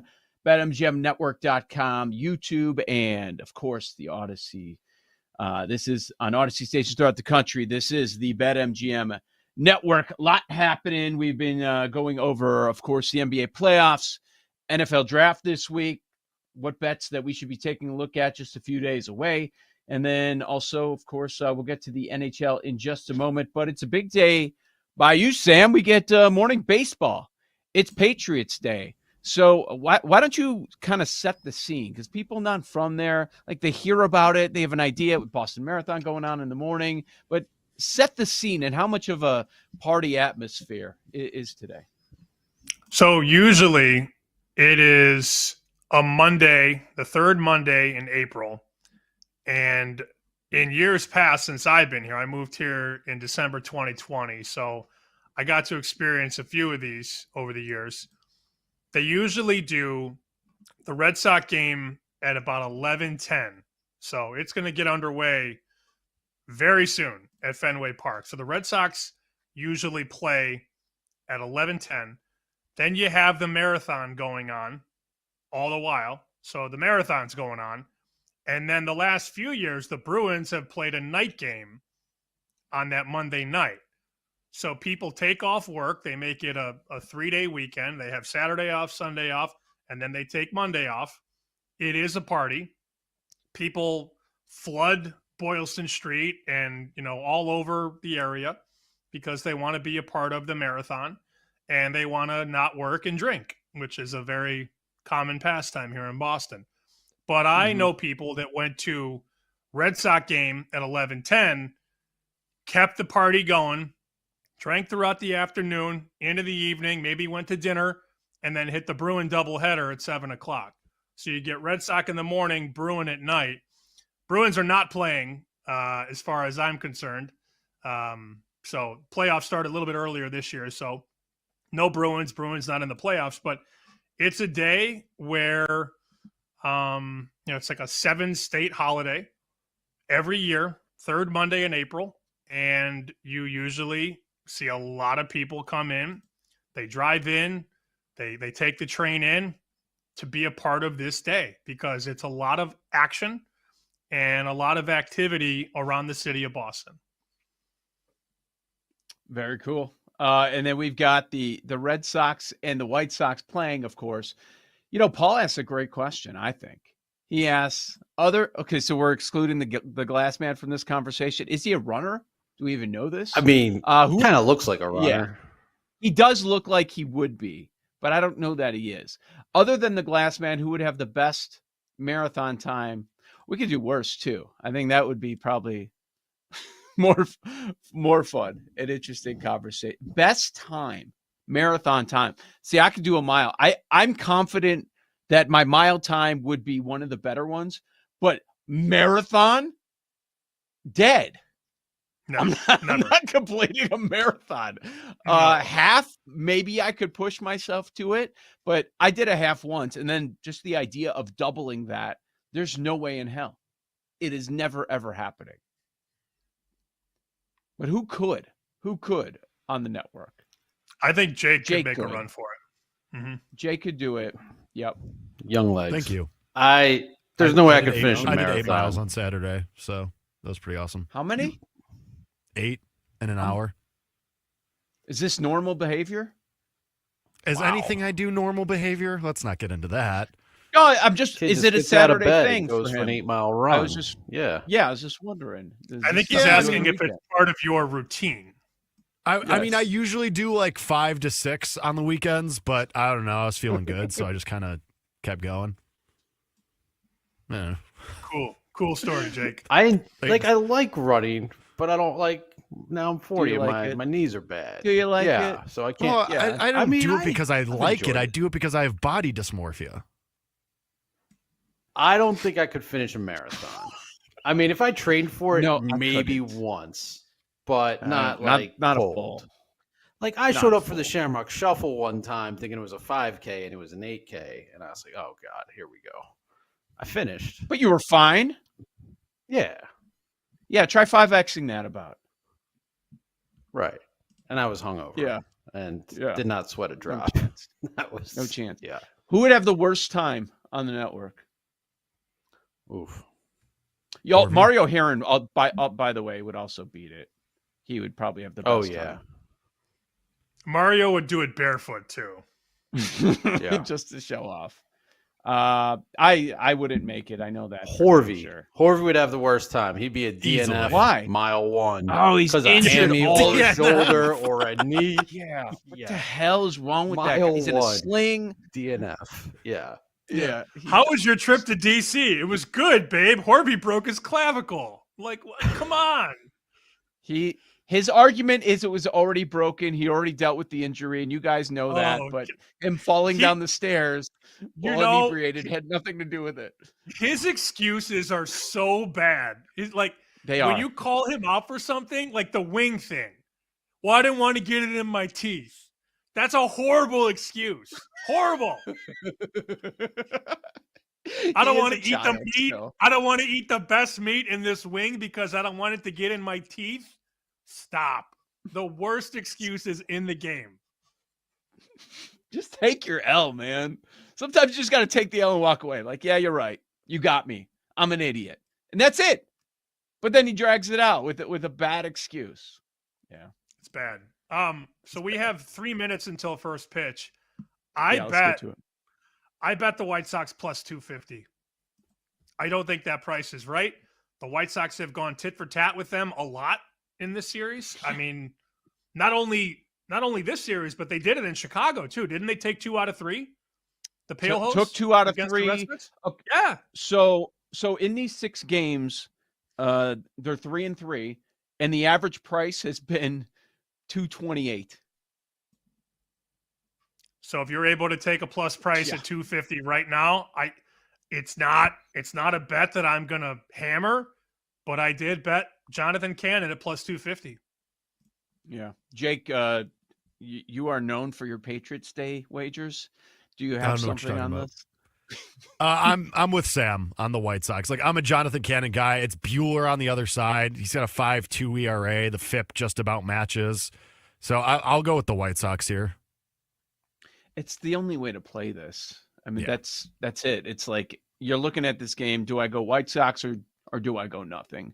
Not that the White Sox are a great team. We know the situation, but with this number, how close these teams have played this year, and one of those losses on Saturday, that was an extra inning loss, a 1-run loss. Another one was a 2-run loss. So, yeah, I mean, you would have to go White Sox or you just walk away. Nobody in their right mind is laying $3 on the Red Sox today. With Bueller, too, of all people. Yeah. Like, come on. That doesn't make any sense. So, yeah, we're all on the same page. You go White Sox or you don't bet this game at all if you're looking for some action for morning baseball, which is always fun. A lot of the White Sox fans watching this at 10:10 a.m. Central Time. NHL, Sam, how did you do over the weekend? I know you were talking about sweat on a total, but a lot of the totals that we saw, not as many games as the NBA, but they were very close coming down to the very end there. All the favorites won. It's been favorite city so far in the Stanley Cup playoffs. You doing anything tonight or anything that you wanted to take a look back on? I haven't done anything yet tonight. I lean to the under in Habs and Caps. It's 6 right now, open 5.5, up to 6. I lean under there. I know the Kings are going to be very popular tonight, which I understand. That's the late game, 10 o'clock. Kings open minus 110, and now it's minus 130.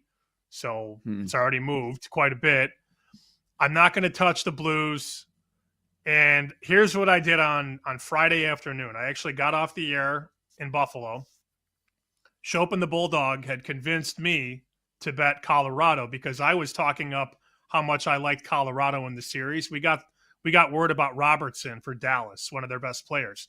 So he got hurt in the last game of the regular season, or the second to last game or whatever. And he's out. And Heiskanen is out too, their best defenseman.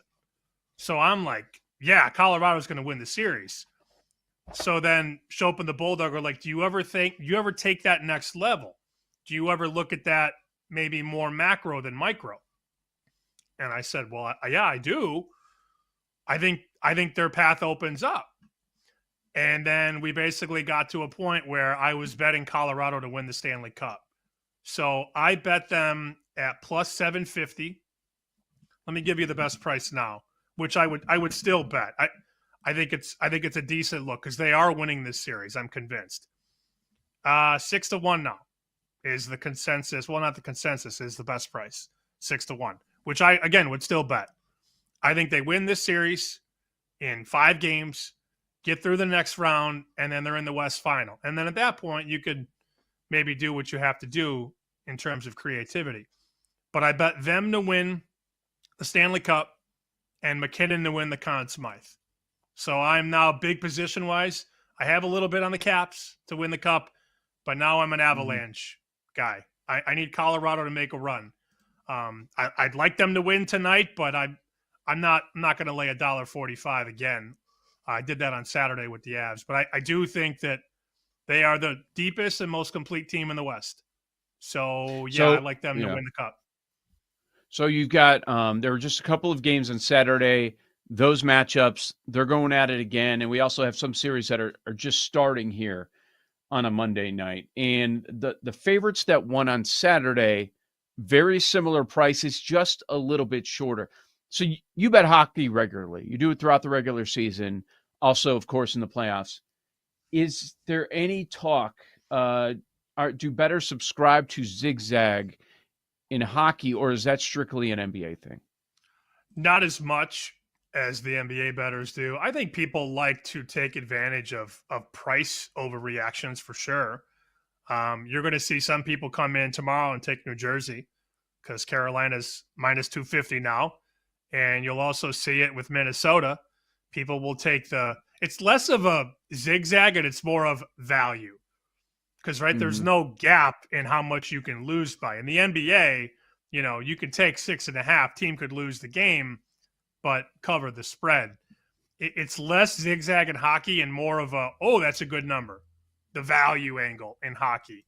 And you'll see that on teams tonight, like Montreal. You'll see it on a team like Dallas.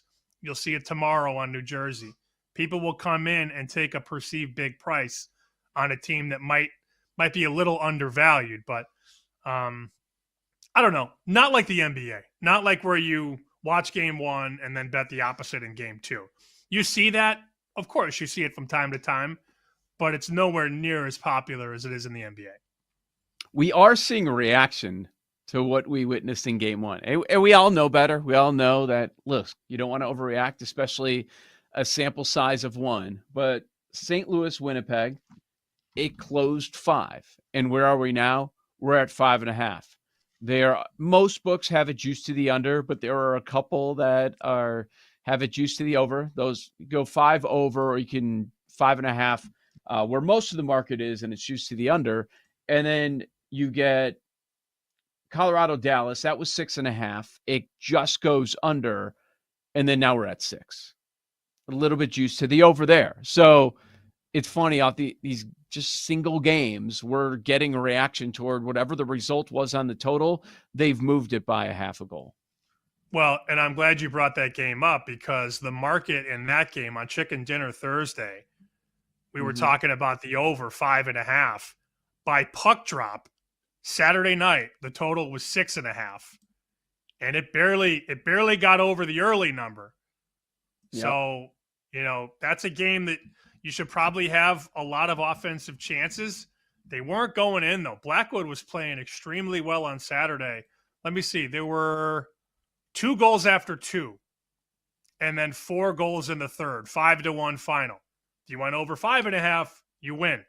You go over 6.5, you did not. Yep.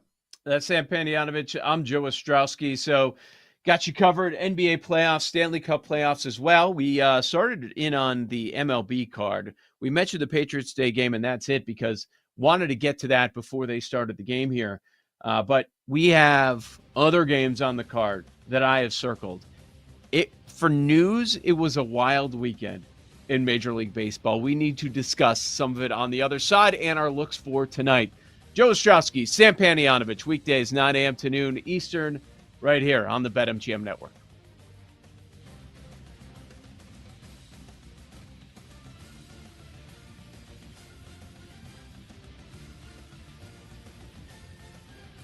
You're listening to Bet Sweats with Joe O and Sammy P on the BetMGM Network.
with Joe Ostrowski and Sam Paniotovich on the BetMGM Network.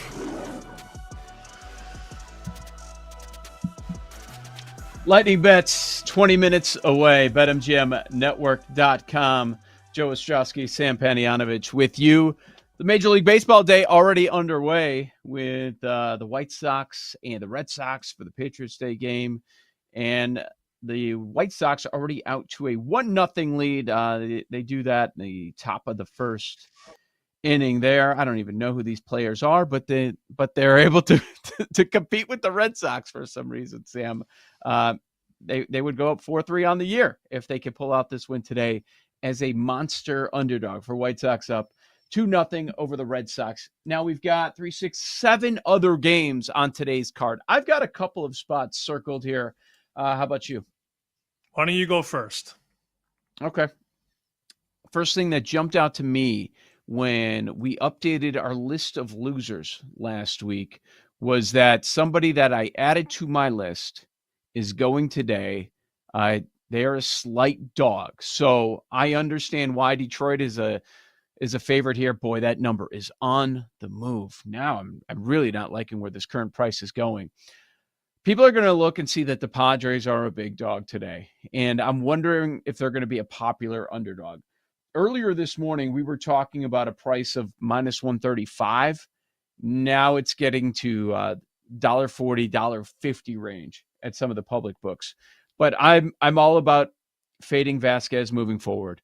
The 1.74 ERA, and then you look at what he's done: 8 strikeouts, 14 walks, no homers allowed.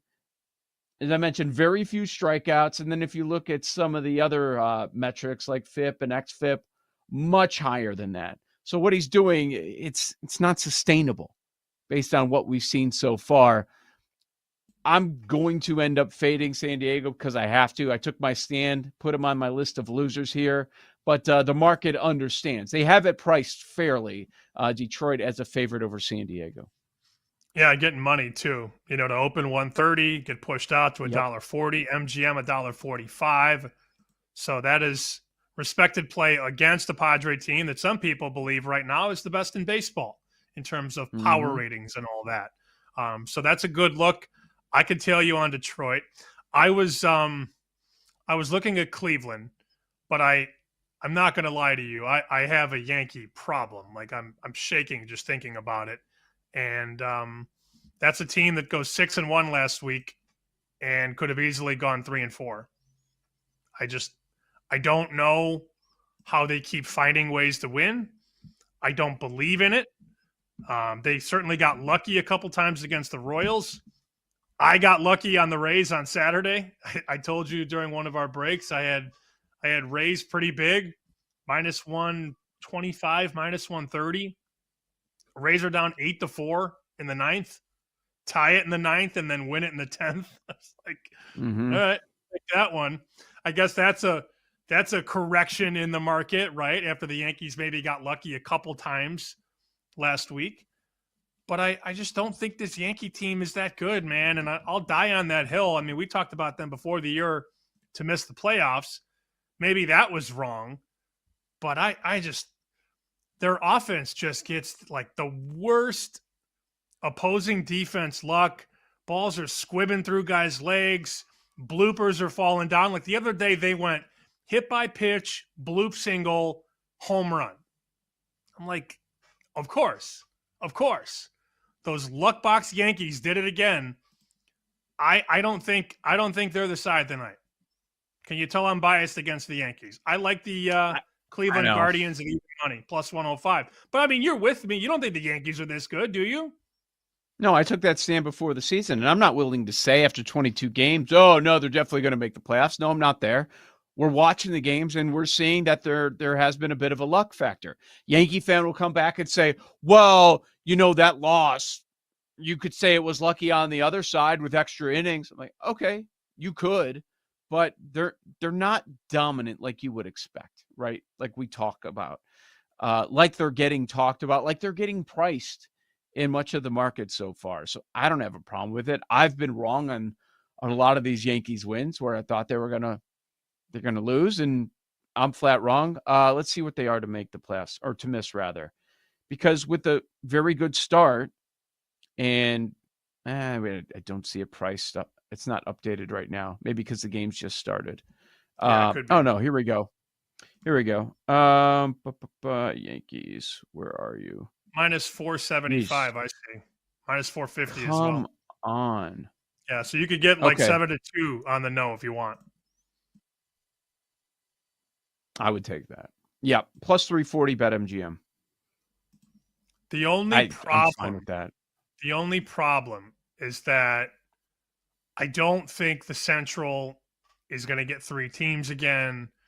And, with the West, Texas is there. You maybe get one other team. They might just get there by default in the wild card. That's What if my Houston's issue. bad? I think like Texas and Seattle are the 2 right now. I'm big on Seattle, as you know. I've got some exposure there, also on Julio, which probably doesn't win. Maybe look at another team to win the American League East, whether that be Toronto or Boston. I was doing a show last week, and somebody asked me about my assessment of the Red Sox. You can't really make one right now because 2 of their 5 starters are on the shelf, right? So we haven't seen Brian Bayo yet throw a pitch. Cutter Crawford is hurt. I'm not a big Giolito guy anymore, but he's on the shelf. So you're throwing guys like Sean Newcomb and Fitz and guys that just shouldn't be starting right now. So I don't think we can truthfully assess the Red Sox until they get some of those arms back in the rotation. The team in second place in the AL East, 2 games back, is the 4th favorite, plus 750 Toronto. If you're saying, okay, maybe the look is, so you don't have to worry about the other divisions and what's happening there. Maybe the look is division winner, not going Yankees, who are minus 105 over at BetMGM. Maybe you go Jays, just go to the bottom, go Jays or Rays. And at Rays, I don't know that you want to go there at this point, but I did want to talk about Toronto today. They are a dog of plus 120 at Houston. So it's Hunter Brown. He's going to get that respect. Even though the Astros are having a very middling year so far, right around the 500 mark, I would back Toronto in this spot, getting money, getting plus price, because Gausman has, in a good sample size, has awesome history against the Astros. I mean, these specific Astros, this roster, we're talking 85 plate appearances. They're hitting 177 against him, a 154 expected batting average, and a strikeout rate of 48%, which doesn't make any sense. Like, he's dominated this Astros lineup. So that's where I would go. You see a pitcher that has history like that, usually don't get them as a dog. But you are with Toronto today in Gausman. So that's where I would also go if you're looking for a dog.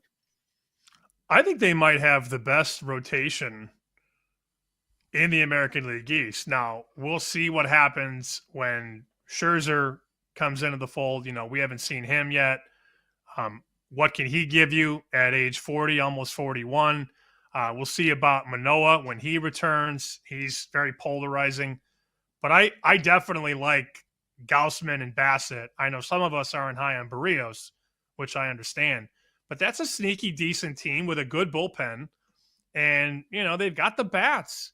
Bichette, Vladdy, Santander, Jimenez, Springer. That's a pretty solid top 5 lineup-wise. Mm-hmm. So we were looking for that team in the offseason to come out of nowhere.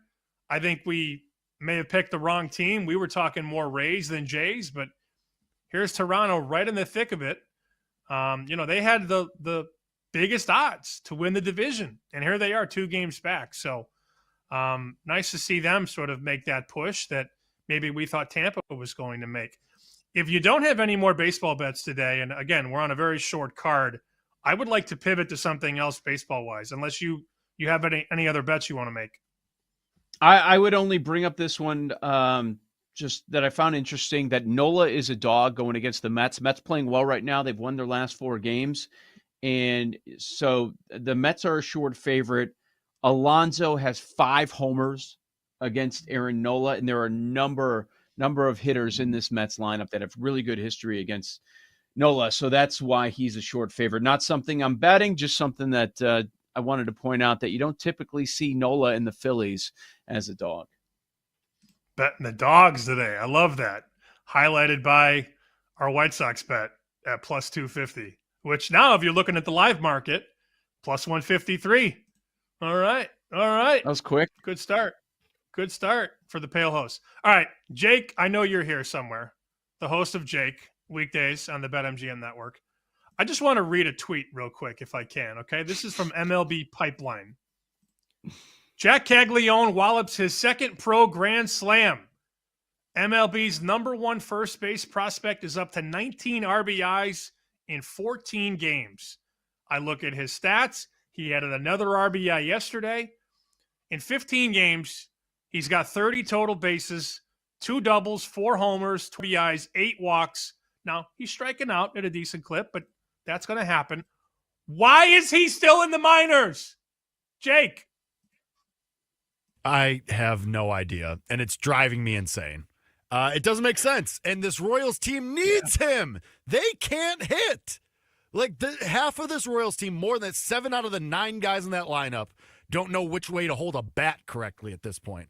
Like, I see people on Royals Twitter being like, oh, well, he's only hitting 260. That's better than 2/3 of your lineup right now.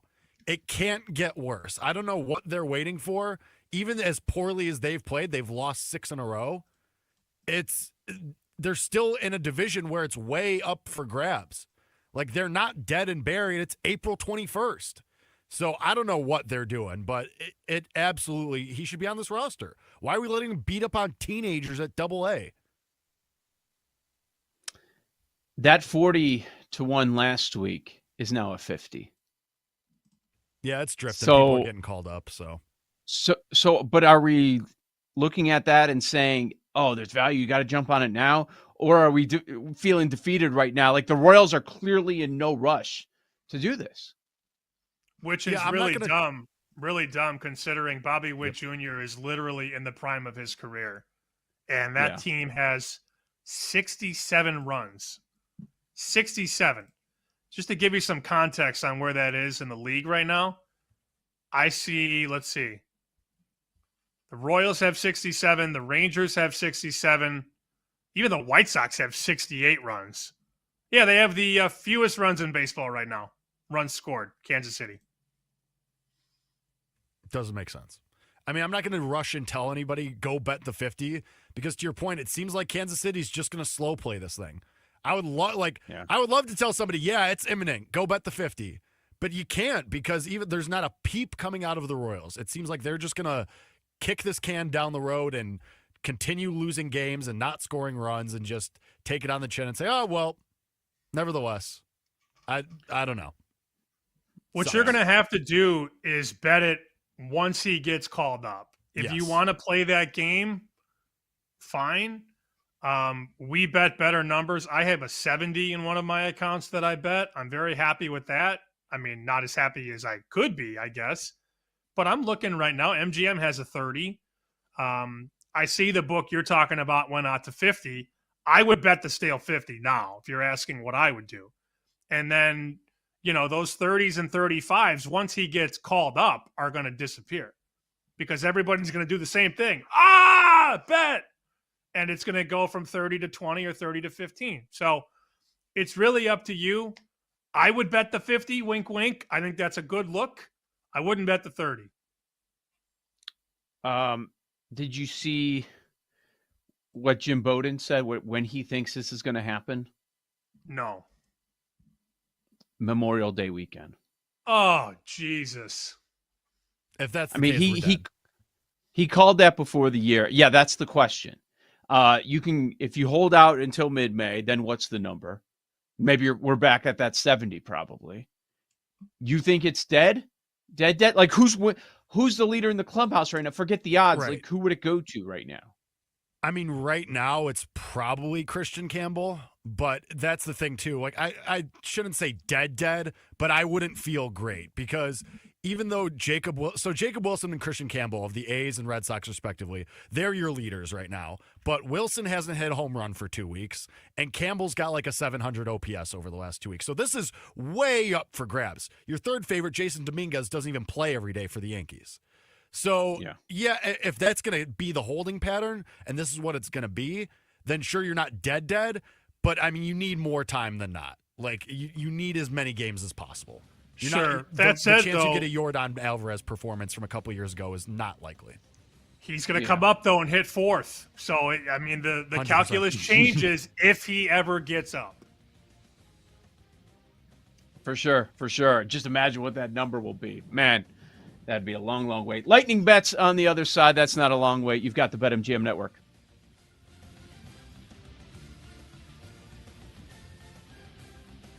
You're listening to Bet Sweats with Joe O and Sammy P on the BetMGM network.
Welcome back to Bet Sweats with Joe Ostrowski and Sam Paniotovich on the BetMGM Network.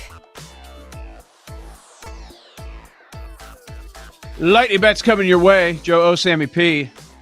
Sam, did you take any WrestleMania 41 over the weekend? It's become a two-day extravaganza. I totally forgot it was on. I saw some people tweeting about it, some people talking about it, and then I failed to watch a minute. Because last year I ended up watching way more than I expected, even though I don't watch wrestling anymore. But because there's like The Rock involved and all that. But I didn't watch a second this year. How about you? I thought The Rock. Wait, you said The Rock last year or this year? I'm sorry. Yeah. Okay, he didn't show up this year from what I was told. I, like you, don't watch wrestling anymore. I have nothing wrong with anybody watching wrestling. That's not what I'm getting at. Just because I haven't watched it since I was 12 doesn't mean you can't watch it at 30 or 40. I don't. You're firing on Costos right now. You're ripping on Harvey. A lot of people were saying, like, I'm a grown man. I don't watch wrestling. I don't care what you watch. If you like it, watch it. I don't care what people watch. I also don't care what people put on their hot dog. Do not care. Thank you. I did not agree. I did not watch WrestleMania, though. I saw some snippets on social. I saw John Cena holding up a belt with a really bad haircut. You did? Yeah, I mean, sure. I don't whatever it means. I don't know what he won, but I did not watch WrestleMania, and I did have people in my DMs asking where to bet. Hey, I'm in Vegas. Where do I bet WrestleMania? No, they don't book WrestleMania in Vegas. No, they don't. Wait, seriously?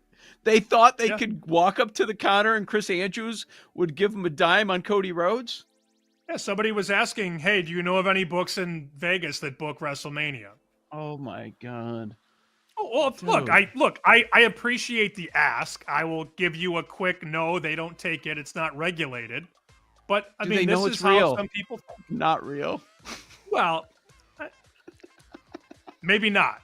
But I was happy to be the traffic cop and the informant to let people know that, no, you cannot bet WrestleMania in Las Vegas because it's not regulated by gaming control. It's nice that people think of you. Like, okay, I have a betting question. I'm going to hit up Sammy P. He usually responds to me. Maybe I'll ask Joe. He might have an idea. But, dude, just think about it for a second. It's determined before the event who's winning, right? Oh, yeah. God. Well, Okay. look, I mean, people, obviously, wrestling aside, there are markets that people aren't really sure where you can bet certain things. And let's take a market like the Gatorade color in the Super Bowl or the winning liquid color, whatever you want to call it. I've told you the story. I've told it on this show. The year that we found out that Tampa Bay had blue Gatorade was 8-1, and the Bucks were plus 130 on the money line. You can't bet Gatorade in Nevada, but you can bet it in Colorado. You can bet it in, I believe, Pennsylvania. I think you might be able to bet it in New Jersey. So you can bet obscure things in different states. It all depends on, the state legislation and how dumb the politicians are there and all that. But Gatorade, some people think you couldn't bet Gatorade. And while you can't bet it in Nevada, you can bet it in other states. You definitely can't bet wrestling anywhere legally. But maybe there's a deli on the corner that's taking bets on the big wrestling match. I don't know. Yeah, I know there were some offshore sites. Like you can bet like $25 or $50 around the big wrestling events. I get that. But that's pretty much it. Maybe it was a week or two ago. We talked a lot about someone entering the portal and leaving a college football team. So we might as well pay it off once the announcement is made, because we had mentioned this school being in the mix for Nico. Maybe he ends up going back home to California. He does. The internet trashed him over the weekend to nobody's surprise. But he goes from Tennessee. Life in the SEC was tough. His stats are rough in those conference games. Now he's going to the Big Ten, right? UCLA. That's his spot that he decides to land. Nico's going to play for the Bruins next season. Did not get the money he thought he was going to get either.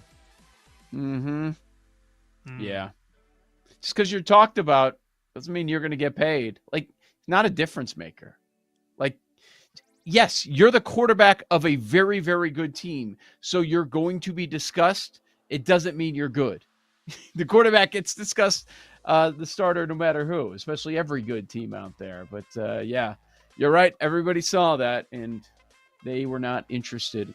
Maybe it's something that that we need to do, because you were talking about CAGs in the last segment and airing your frustration there. Maybe it's something that we should do tomorrow, because I'm hearing more and more people take a look at the MLB markets and seeing some of the movement, some of the value out there.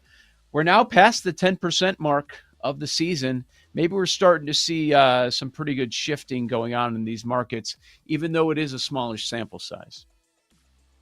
I definitely am not betting Nico to win the Heisman. That will not happen. That was one of the very popular guys last year. And Tennessee did get off to a really good start. Didn't play anybody. But my final point on Nico, before we get to our favorite bets today, all you have to do as a head coach or a scout is turn on the tape when they faced Alabama and Ohio State and watch him in the pocket and watch the happy feet and the inaccurate throws. UCLA could go 9-3. Fine, whatever. And then they'll get clobbered in a bowl game.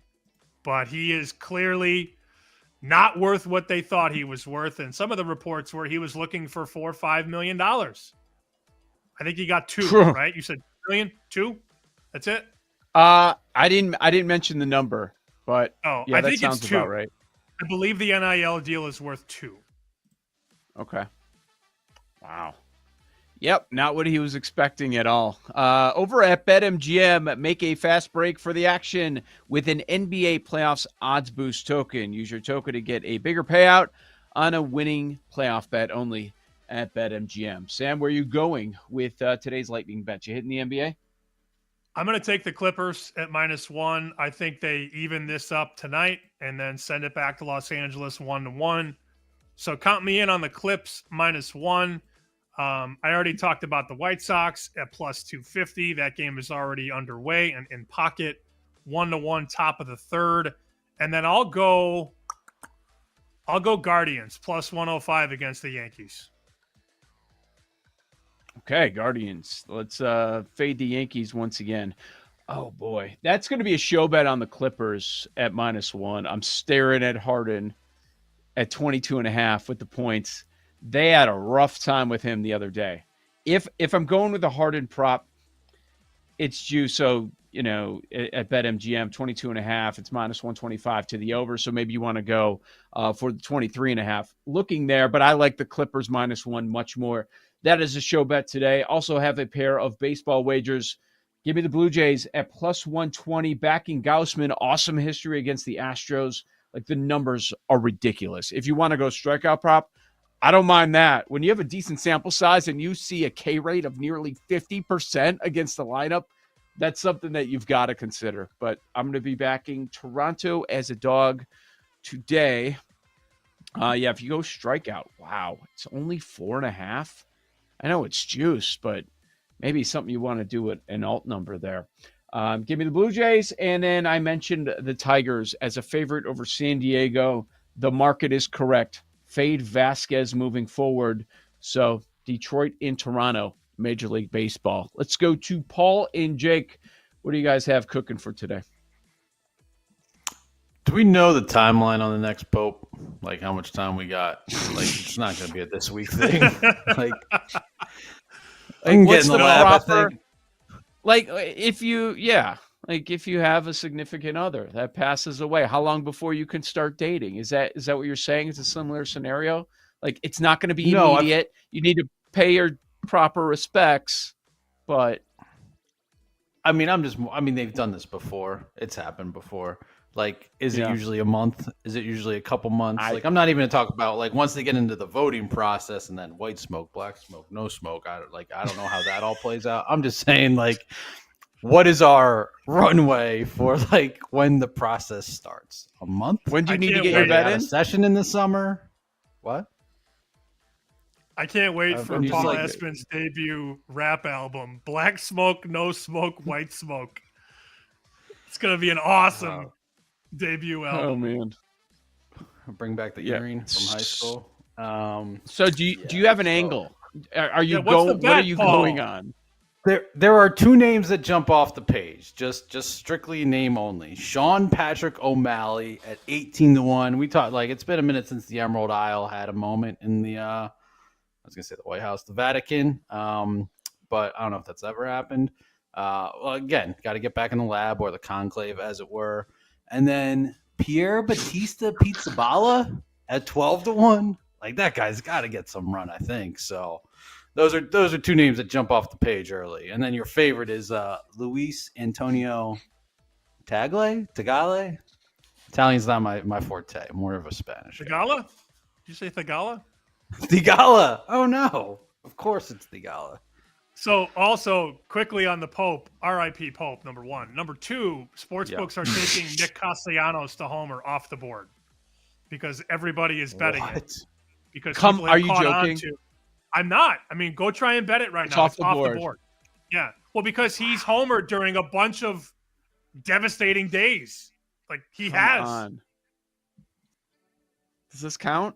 I guess it does. Yeah, of course it does. He homered that's when that amazing. bridge blew up. Last year, the bridge blew up, and then he homered. In, like Baltimore, didn't the bridge blow up? And then he homered that night. Last check, I see some books that have it at plus 560. Other books all the way down to plus 380. Nick Castellanos. All right, Jake, what you got? It was 7-1 this morning. And yes, Come it's on. just hilarious. I mean, historically, it's what he does.